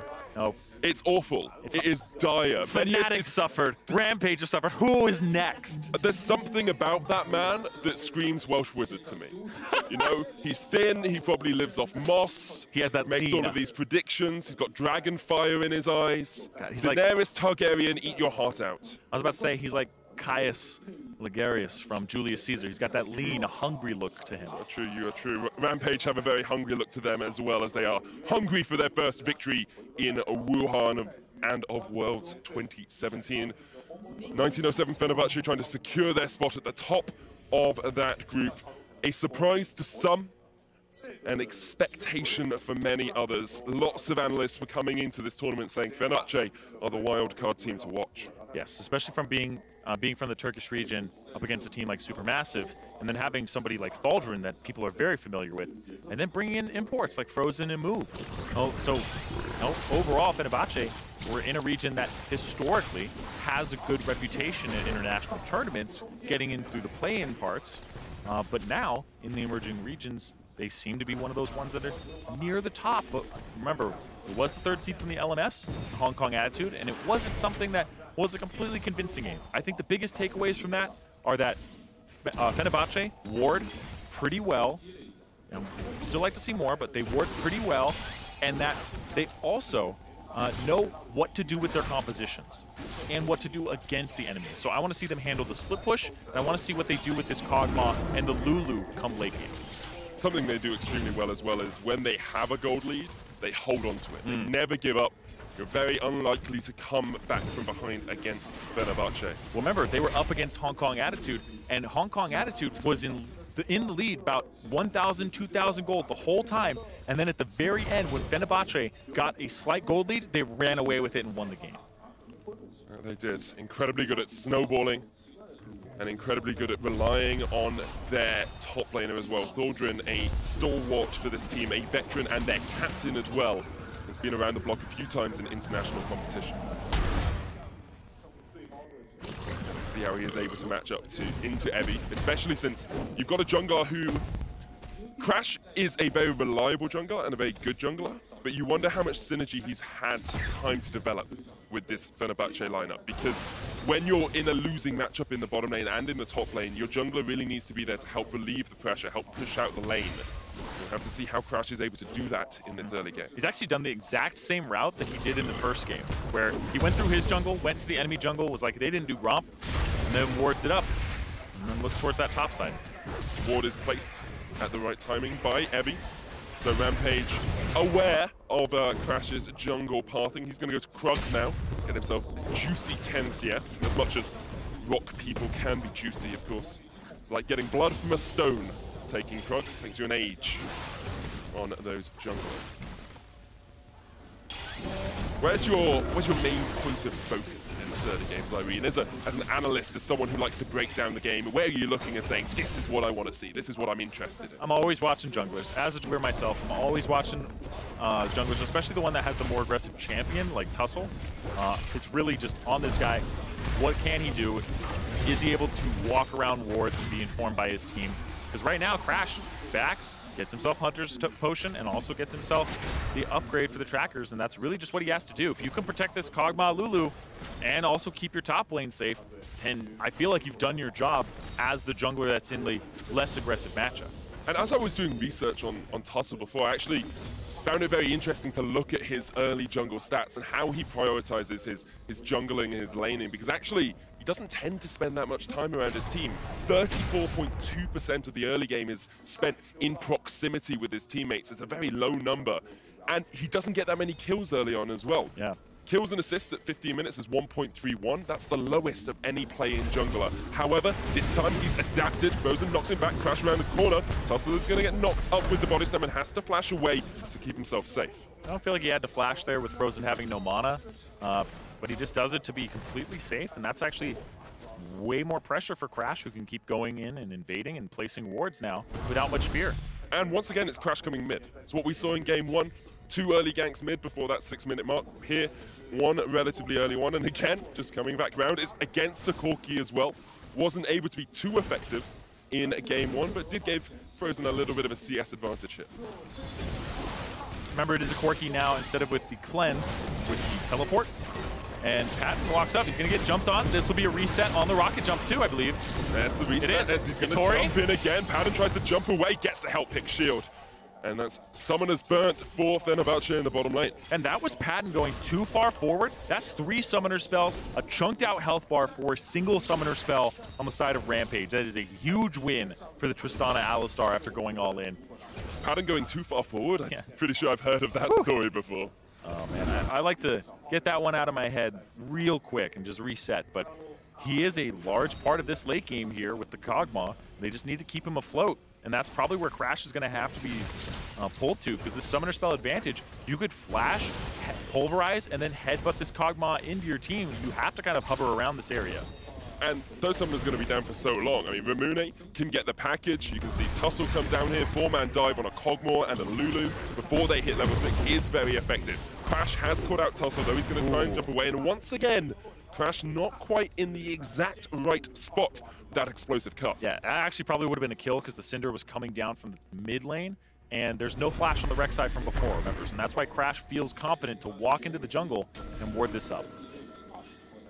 Even game in terms of gold, but we're seeing advantages for both teams in different areas. Bot lane seems to go in favor of Rampage. Yuturu, Mayasi, and Dara doing a great job down there. Mid lane is in favor of Frozen and the jungle as well for Crash. So Fenerbahce playing around that mid-jungle synergy, the 2 Koreans on their team. Thaldrun just ulti towards Ramune. This is a Trident attack. They're coming from 3 different angles. That's a long route. The route lands. Here comes Frozen as well. The flash away, but the route is going to hit once again, and that's just first blood for Fenerbahce in the mid lane. Yeah, that is a fantastic Trident attack with Thaldrun, Frozen, and Crash all showing up to kind of give Frozen a large advantage here because the TP was already used by Ramune. Evi's used TP now as well, so that's another teleport that is going to be down. Thaldrun will have his up sooner than Evi, so that gives them more advantage later on, and they can look for more of these plays. Fenerbahce typically playing around Frozen once again. Yeah, and remember, the Maokai ultimate was changed for the longer it travels, the higher the duration is, up to 2.4 seconds of a route. And so it went a very long distance and was able to just keep him in place. He blows his flash afterwards, but still, the W from Thaldrun had already connected as he is caught up. And one of the key points we've been making so often throughout these play-ins is your veterans have to stand up when you're in play-ins. Thaldrun comes down, probably calls for the gank, says, I'm coming mid, let's kill this guy at level 6. And that's something that we didn't see from him earlier, because remember, he was in a matchup, Galio versus Maokai, where he got pushed under his turret. His turret was half HP. It's like, why isn't this Galio shoving out the Maokai, or at least clearing and kind of handshaking on waves, and then going to look for like an ulti mid or something, or some type of engage, or trying to blow flashes in other lanes. So Thaldrun much more active this game on this Maokai. 20 CS advantage though for Rampage in that bottom lane. Yuturu, Mayashi, and Dara doing a great job down here as they continue to force back Padden. Not quite got his flash up. It's about a third of the cooldown remaining on that, but there is an exhaust for Japón, so if they do get aggressed upon, they should be able to keep themselves safe, especially with that level 6 wild growth from the Lulu. Since this bottom lane doesn't win for Fenerbahce, and it wins with the aggression now because the summoner spells being down for Padden, getting control of this Infernal Drake for 1907 really relies on Frozen in the mid lane, and that's kind of where you want to play as the junglers. More towards that mid lane here, since your mid laner's winning, since he has a CS advantage, you've got the junglers the flash early on. You can start going for things like this, where you can start setting up roams and trying to get something like that Infernal Drake and freeing up your bottom side. You're saying that Crash should gank mid lane on 1907 Fenerbahce? I'm saying he probably shouldn't go bottom, and instead he should go mid, because then him and Frozen can team up and free up bottom, because I don't think this bottom lane is in a fantastic position right now. And Thaldrun, again, ulti's back up. I've seen this story before, but Crash is not in the right position to be able to capitalize on it if they do go any deeper. Frozen not with his blue buff. Ramune has his own. And now this is what you want to see a bit more from Ebby as well. If Thaldrun's going to continually roam away, you need to aggress on him as he comes back. You need to chunk him down. Yeah, still just getting denied some minions is mostly what happens here. Thaldrun not to get back, and now Crash is going to help them get it back. So in this matchup, this is just the jungler running through the lane and just being like, all right, I let you get it back, timer, because otherwise it would have been favorable for Rampage, because they have so much gold to spend. This is the only lane that hasn't been able to back and spend their gold yet. Look at that, 3,000 gold on Yutori Mayashi, 2,500 on Padden. That's a pretty impressive amount of gold to be able to spend on your first back. Berserkers, pickaxe, and double dagger, just to add as much attack speed as possible. It's almost an ardent sensor for Japón, not quite able to get the combination cost of that item. Yep, nothing just yet, whereas Yutori Moyashi, we'll see what happens here with his back. Is there an argument just to rush and like an IE here? I don't think he has enough gold. He'll be able to get like the boots and like the pickaxe and the BF sword. And I guess that's just it. Doesn't have too much more on top of that. So he could have had the... Actually, he may have been able to afford it. I can't do maths that quickly at this time of night. Evie's going to jump away from Thaldrun up towards this top side. Thaldrun chucks a little bit of Fenerbahce spirit out there as Evie answers with some Rampage of his own. Infernal Drake does go to Fenerbahce, though, as they got control of the bottom lane due to the back timer of Yutori Moyashi. And now 1907 to have that early lead. Infernal Drake, a kill, about 300 gold ahead. Yeah. And I was just looking at it, yeah, he was like 10 gold away from being able to full buy an Infinity Edge, but wanted the boots too instead. That's totally fine. It's just a preference there, because he doesn't want to get chased down. Because if you don't have boots, and then you're up against a Kog'Maw that has boots and a Lulu, if you misstep, you could probably just get run down by these guys. So you don't want that to happen. You don't want this lane to kind of rubber band back on you. And so he doesn't go for the Infinity Edge, which would have left him with no boots, not even the first one. Haven't really seen Tussle utilize this Rek'Sai early on. It has been positioning towards mid at times, and we're actually seeing Dawa get a flank off onto Crash. Tussle's on his way as well. We'll look for the engage. There's a knock-up, double knock, back towards Crash, but Crash just Tussle ulti! Tussle ulti's underneath the turret. The explosive cast, the kill as well with the unleashed power. Fenerbahce get their second kill on the book. Got pulled in by Crash there, who blew the flash and pulled him all the way under as a full HP Tussle, but then he just gets body slammed. Believe he ended up having the interrupt there on his tunnels. It looked like he was trying to get away. It's great play by Crash and good combination with Frozen as well, who was there to pick up the kill, has the Sorcerer's Boots and is looking towards that Morello Nomicon. Let's have another look at this, because I believe the tunnel comes underneath. Yeah, it was early on that he used the tunnel, and then when he comes out, it's just the body slam after. So that's what it was. It was the body slam with the, the explosive cask, and then it was the Scatter the Weak, which made it look like he went back and then forward. Like a ping pong ball in the mid lane. But like I said with the Rek'Sai, it is a champion that you gotta have some type of tempo. If you start losing that, it's like, all right, this champion does not feel good to be playing right now, especially into things like the Gragas and trying to reach this Syndra. It's gonna be really difficult since he wasn't able to exploit the early part of the game. Evie trading onto Thaldrun in the mid lane. When you go into the Mega Gnar, you get ability to trade relatively effectively, but Thaldrun will just continue to harass back. Sap Magic passive, of course, on the Maokai gives you a lot of health back in this matchup as well. Meanwhile, in the bot lane, we still see that turret being pressured. There could be first tower blood down towards this bottom side. We said top and bot lanes are going to lose for Fenerbahce. Rampage will be able to get the advantage. And meanwhile, in the mid lane, that's where we've seen 1907 Fenerbahce put their pressure. Yeah, but there's also a package now for Ramune, so he's looking to roam, looking to maybe get this bottom turret. And you have to have people show up and be in attendance here.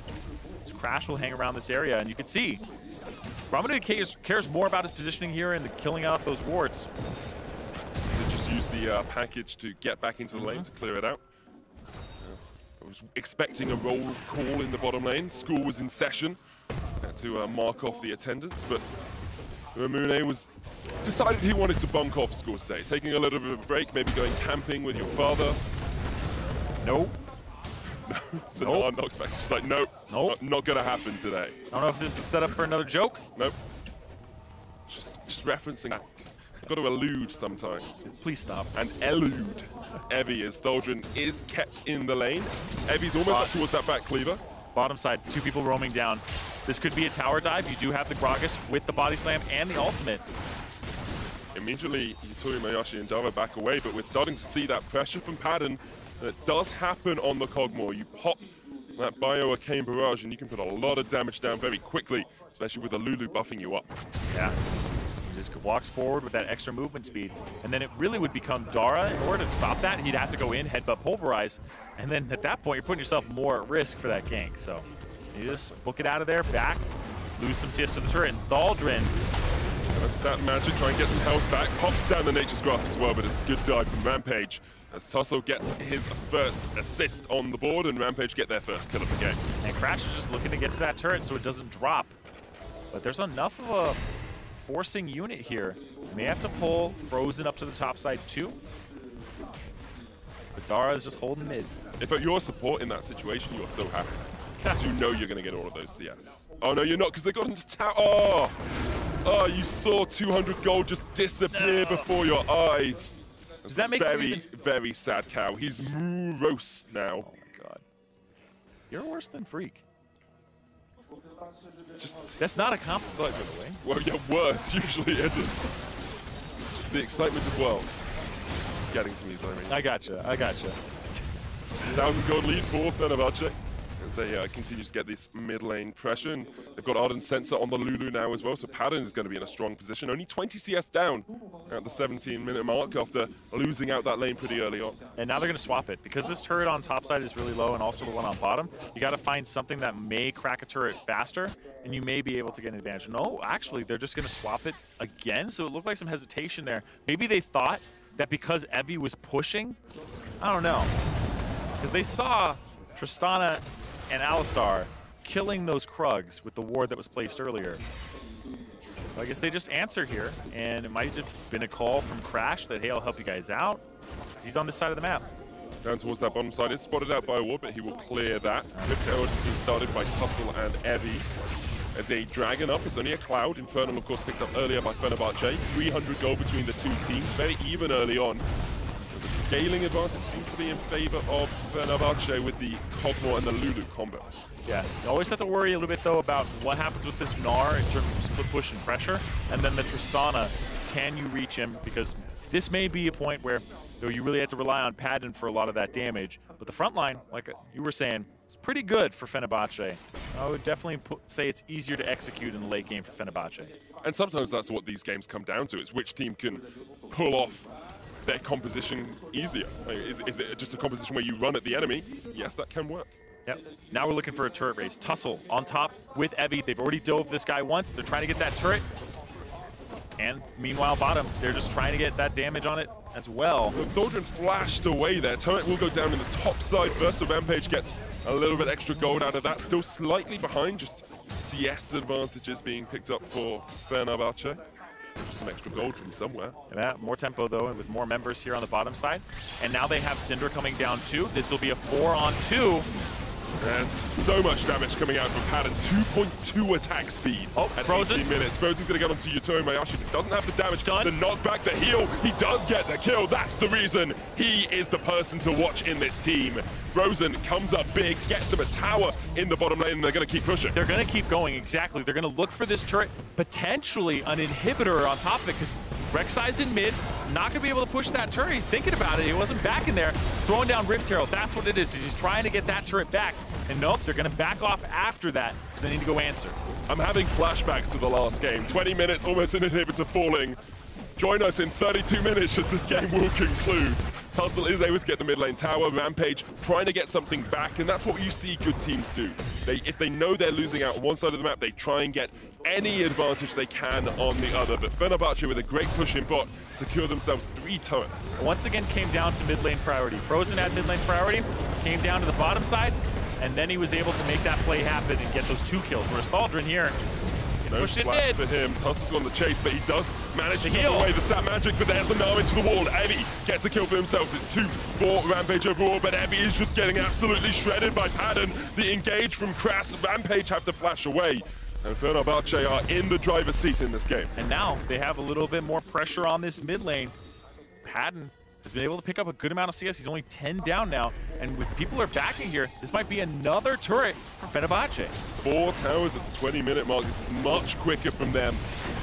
Liking the acceleration they have. We said it earlier on, when they get ahead, they don't let go. And that's exactly what we're seeing from 1907 Fenerbahce. Yeah, they just play around mid a little bit better there with Frozen and the early ganks that went his way.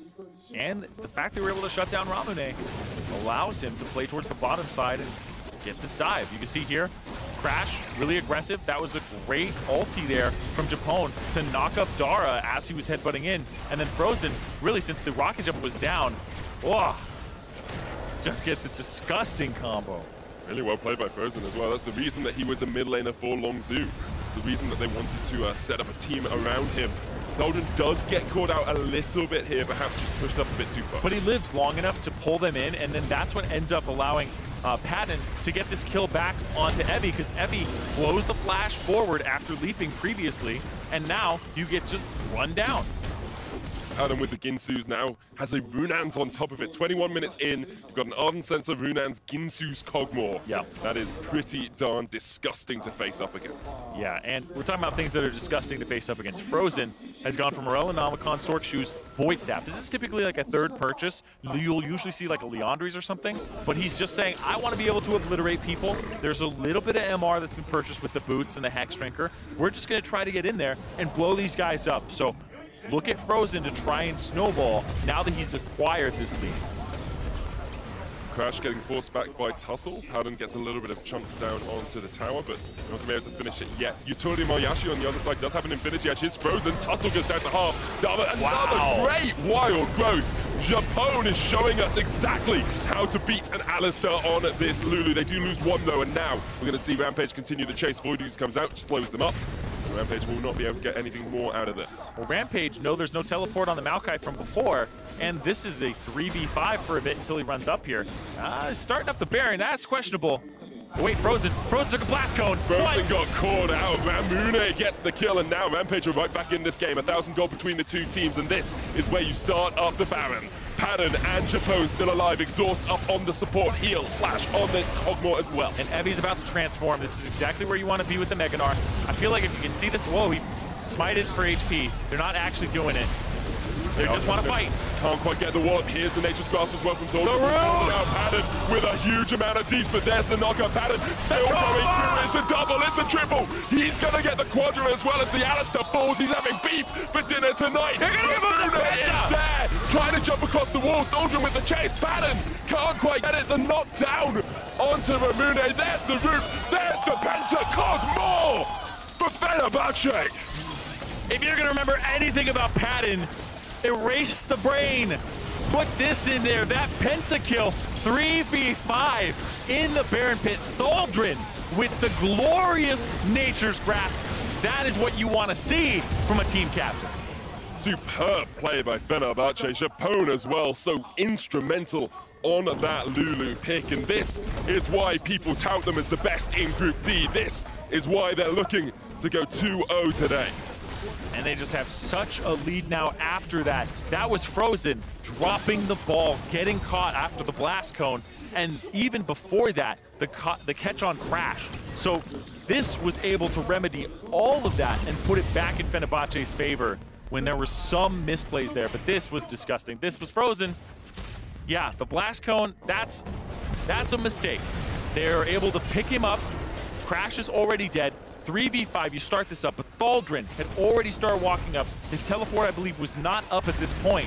It does appear at the bottom, but I don't believe it was. So he walks up, but his placement here of the ultimate, and the fact he keeps his distance, he casts it now, and it starts going.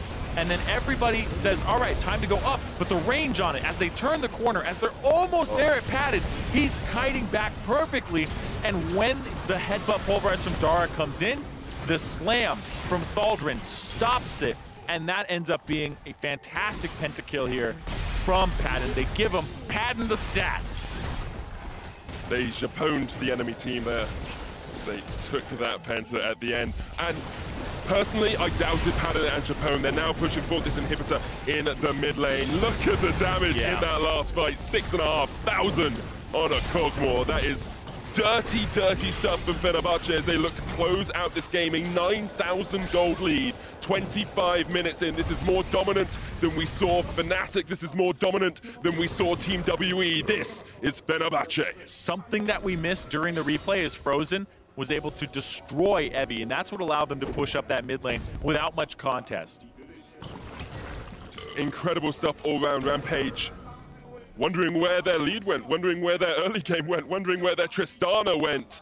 She's facing up against a 7-0-0 Cogmore. Yeah, a full item up, by the way. Now he has the most gold in the game, and he has 3,000 gold more than anybody on the side of Rampage. I love this build as well. I really like getting the Frozen Mallet when you're this far ahead, because you get that extra tankiness. If someone gets onto you, you just shred through them, and they're not going to kill you quickly. Exactly. How do you lose this game? Padden dies. How do you stop that? Frozen Mallet. So I like it here. Some people go for the wit's end, but he just wanted this to kite back. And now it's going to be even harder to shut him down. And that's how you make that snowball happen even further. He's caught. Let's see what happens. There's the wild growth, but Evie gets shredded down. That's a legendary Cogmore, and now Padden's just opening up the big guns. He's going to get onto Tussle as well. It's a double, looking for his second penta of the game. Oh my God. But Ramune and Yutori Mayashi are not going to give it up. Get in the fountain. Get in the fountain, boys. Rampage once again on the end of a devastating loss. They lost earlier on, and now it looks like Fenerbahce are going to take them down. Only 26 minutes in, the Nexus towers are falling. You can see they're just trying to take care of business here. Make it fast, Padden. Walk it forward, but that's going to be the next. That is so quick. What an impressive performance from Fenerbahce, and what an impressive performance from their bottom lane as well. Padden trying to get on towards the founding, but that is the Nexus, and that's Fenerbahce going 2-0 up. And ending the first day at 2-0 at the top of Group D. This group was up in the air.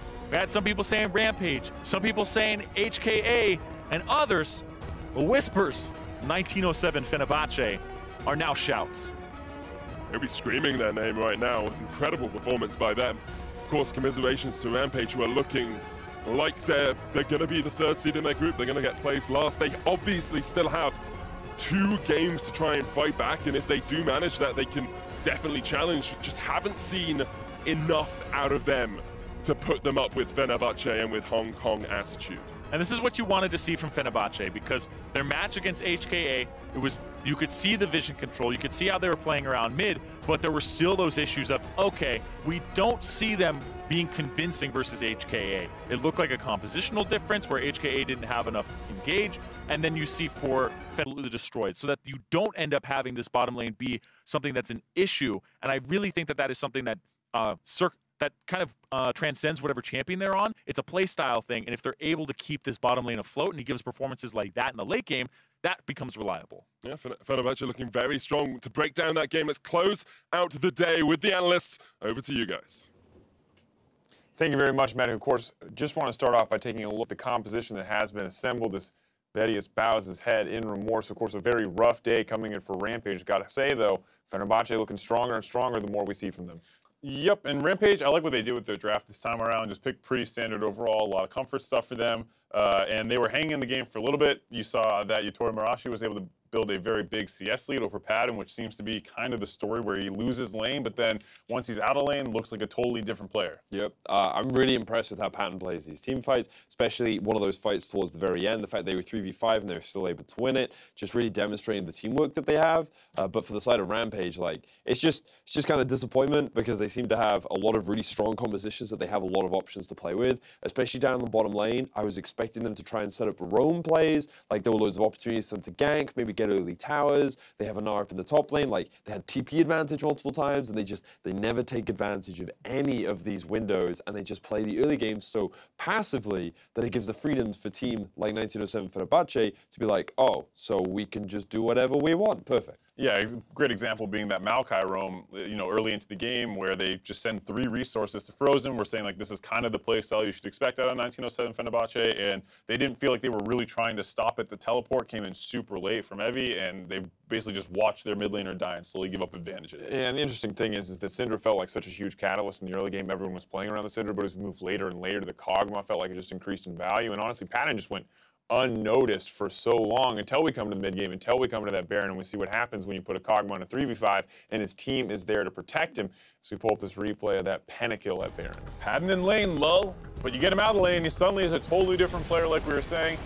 Good pickoffs by RPG to really set this one up, but then when they try and get onto Padden, they're not actually able to get any kind of chain CC and lock him down from putting out all this DPS. Yeah, I was just really impressed with the way that everything kind of came together. The Maokai ultimate just being good at arriving at the right time to prevent the rest of Rampage to getting on top of the AD carry. Then he repositions in a great way, allowing Lu to provide all this additional support. And they just kind of funneled one by one into the mouth of this Kog'Maw, who turned himself up a pentakill. And good synergy as well, making sure they actually picked up that pentakill. A lot of effort there by the Maokai and the Lulu, locking down the Corki, making sure you get that now kind of obsolete stacking bonus because we've already hit the cap. And I think Thaldrun kind of has been one of the unsung heroes here. He has been incredibly active in roaming around the map. He's had great team fights. The Maokai ult was especially good protecting the Kog'Maw. And I feel like it's hard to look really solid on Maokai, but he definitely did make a great case this game. I think that's the big thing is he's not a standout player in the sense where you're like, oh man, Frozen just killed 2 people in the bot lane, that's sick, and like Padden's popping off in these team fights on these late game carries that his team brings him to. Thaldrun is kind of the glue that helps bring all of it together. Now that Move is out and Crash is doing a decent job subbing in, but Thaldrun's the one who goes mid early on. He's very good about moving around the map and setting his team up. Yeah, and at the end of the day, I think this is Fenerbahce very much making a case for themselves to be the #1 seed. Of course, nothing is locked yet. They're going to have to win a few more games tomorrow if they really want to come in as that #1 seed. But to be an emerging region, to have such a dominant day, even with an emergency substitute coming in for the roster, I think we just have to keep praising Fenerbahce for this fantastic performance. Yep, I think they're doing extremely well right now. They seem to be a very well-rounded team. My only criticism could be like maybe seeing a little bit more early game action, but when you don't necessarily have that synergy with your jungler, like you can forgive them, right? But aside from that, like their team fighting looks very good, their ability to use leads looks very good, and when they're put behind early on, they found effective ways to come back into it. All right, well, for the winner's perspective, let's send it over to Fish, who has an interview with the 1907 Fenerbahce mid laner. Hey guys, I'm here with Frozen after their quick victory over Rampage in their second game of today. Most of the analysts that I've talked to, most of the analysts I've spoken to have said that, either HKA or Rampage were favorites coming into this group. Now you guys are 2-0 on the day. What did you expect coming into the first day of play in group stage? 네, 지금 오늘 굉장히 빠르게 경기를 지금 끝내고 오셨는데요. 대부분의 중계진적 분석에서는 이제 HKA나 아니면 램페이지가 아무래도 우승에 유력할 것으로 예측을 했습니다. 하지만 오늘 벌써 2대0으로 전승을 거두셨는데 이렇게 예측을 하고 오셨습니까? 네, 저희는 사실상 2대0까지는 예측 못했는데 저희가 그냥 저희 플레이하면서 그냥 이길 수 있다라는 생각 가지고 하니까 이기게 된 것 같아요. Okay, no, not really. We didn't really expect to win now 2-0 today, but we just did our play and we believed that we could win, and that's what led us to the victory. Well, that's great to hear. On top of that, that game was much different from the first one against HKA. Much faster, much cleaner. You guys got a pentakill to a lot more team fights. Tell me a bit more about the game plan coming into game number 2 against Rampage. 네, 그러면 처음에 홍콩 애티튜드와는 정말 다른 경기를 방금 전에 선보이셨는데요. 지금 굉장히 더 빠르고 정확했고 펜타킬도 나왔고 또 한타도 많이 나왔습니다. 어떤 계획을 가지고 게임에 임하셨는지요? 일단 사실상 저희 이제 플레이 스타일인데 사실 저희가 연습을 이틀밖에 못했어요. 이틀밖에 못하고 왔는데 저희가 이제 첫 번째 경기 하면서 저희가 이제 팀워크가 점점 맞기 시작하더라고요. 왜냐면 저희가 정글러를 바꿨거든요. 대회 이틀 전에. 그래서 좀 그냥 가면서 그냥 서로 맞아간 것 같아요. 그래서 조합도 사실 저희가 저희 리그 TBF 결승 준비할 때 준비해뒀던 전략들이 많은데 그걸 지금 하나씩 쓰고 있는 것 같아요.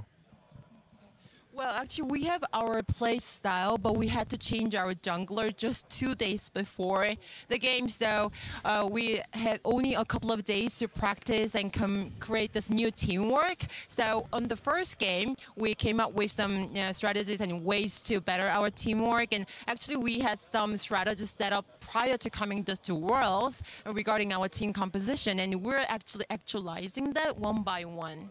Well, it's good to see because even though he was, coming in last minute to Worlds, he was already able to get a smite steal in game 1, performed very well. Now, I just want to know, coming into day 2, you guys are 2-0. How are you guys going to plan to go up against your rematch against HKA as well as Rampage? 네, 그렇다면 지금 교체된 지 이틀밖에 되지 않았는데도 처음부터 이렇게 강타를 스틸하는 등 정말 굉장히 좋은 경기력을 보여주고 있습니다. 그렇다면 이제 내일도 홍콩 애티튜드와 램페이지를 맞서서 경기를 하게 될 텐데 내일은 어떻게 예상하고 계십니까? 사실 아까 얘기해 드렸듯이 이제 게임을 하면 할수록 저희가 팀워크가 점점 맞춰가고 있는 것 같아요. 저희는 지금 연습한다는 생각으로 대회에 임하고 있거든요. 그래서 아마 내일은 더 좋은 경기력이 나오지 않을까 하는데 혹시 모르죠. 오늘 컨디션이 다 좋아서 이렇게 된 걸 수도 아니면은 그냥 이게 저희 실력일 수도. 내일 가봐야 알 것 같아요. Okay, like I told you earlier, actually we're getting better with our teamwork as we play on game by game. So we're actually thinking that we're kind of practicing today. So maybe we'll get better tomorrow and show you better performance. Or maybe we were just lucky and we had better condition today. Or maybe it is our true performance and true capabilities. We'll see that tomorrow. Well, hopefully it's the form and the practice pays off tomorrow and you guys were able to pick up the 4-0. Congratulations on today. Best of luck tomorrow. We're going to send it back to you guys.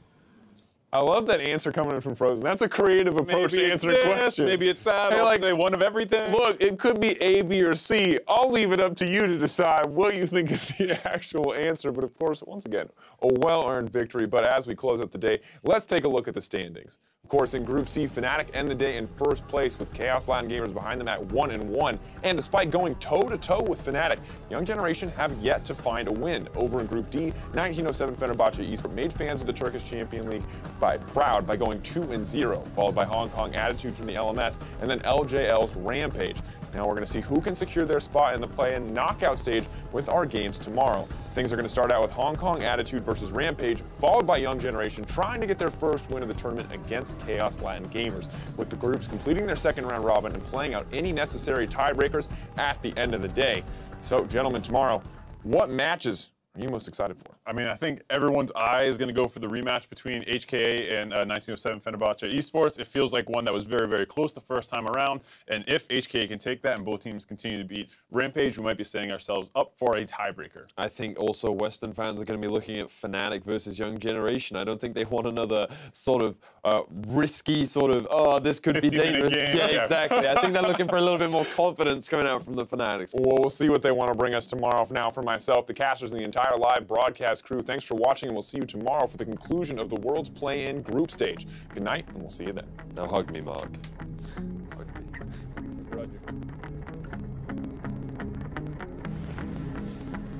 Young Generation KLG going up against each other here in this clash. On the other side of the groups, we'll see who comes out on top of it. He's almost under tower, flashing forward. My goodness, he hasn't been able to get the rupture just yet, but Monterrey, how far does he want to go? And he goes a numbing. 冰空了，再走出来找到一个速度的距离，但是曼德瑞亚还在继续在一个 Q 技能下是躲过以后，正面看到了新的蓝，闪现过去一个倒钩伤害，动物了。 Tussle is here just way too late, and Kai Wing is able to secure that kill. Now Tussle finds himself without any friend. Under the tower they go, and it's Unified flashing forward. It looks like it's going to be the perfect game. Rivers is going to back and teleport right on top of it. They're not giving a chance for Rampage to get anything. Down goes Dara. Utari, no, it's going to be Unified. He would. He gives them the kill. No perfect game for Hong Kong Attitude, but it doesn't matter. And down goes the Nexus. Oh, the heal is already spent, and he just keeps the cocoon. Doesn't need to teleport. The teleport coming in, flash away from Deerwolf. And do they have the damage? They do. Exatamente, vai. Nossa Senhora! Que jogada para Fnatic with a commanding Game 1 victory. Here's the Unleashed power onto Caps. Jumps away the massive, but no! Caps is clapped! Baron down to 2,000. Ren gets jumped out of the pit. The Baron falls. It's gone to Young Generation, and they've still got members alive. Jess is so low, but 3 members have died. Caps lands the chains onto Nolan. There's the taunt. That is a shutdown on to the Syndra. Reckless ending the game. Unleashed tower. Reckless says, I don't care about your kills. I want a Nexus. Baron still going through. It's a double. It's a triple. He's going to get the Quadra as well as the Alistair falls. He's having beef for dinner tonight. They're going to give him the Penta! Vibro Penta! Vibro Penta! Pentakill Bandit! Unifi's going to get one. Not quite. He does have a pattern. Crits to jump in. It is a Quadra and an ace for Fenerbahce. Com quem fica? Vai tentar entrar por ali. Homo! Barão! Crash! But is this too little too loud? Holy moly!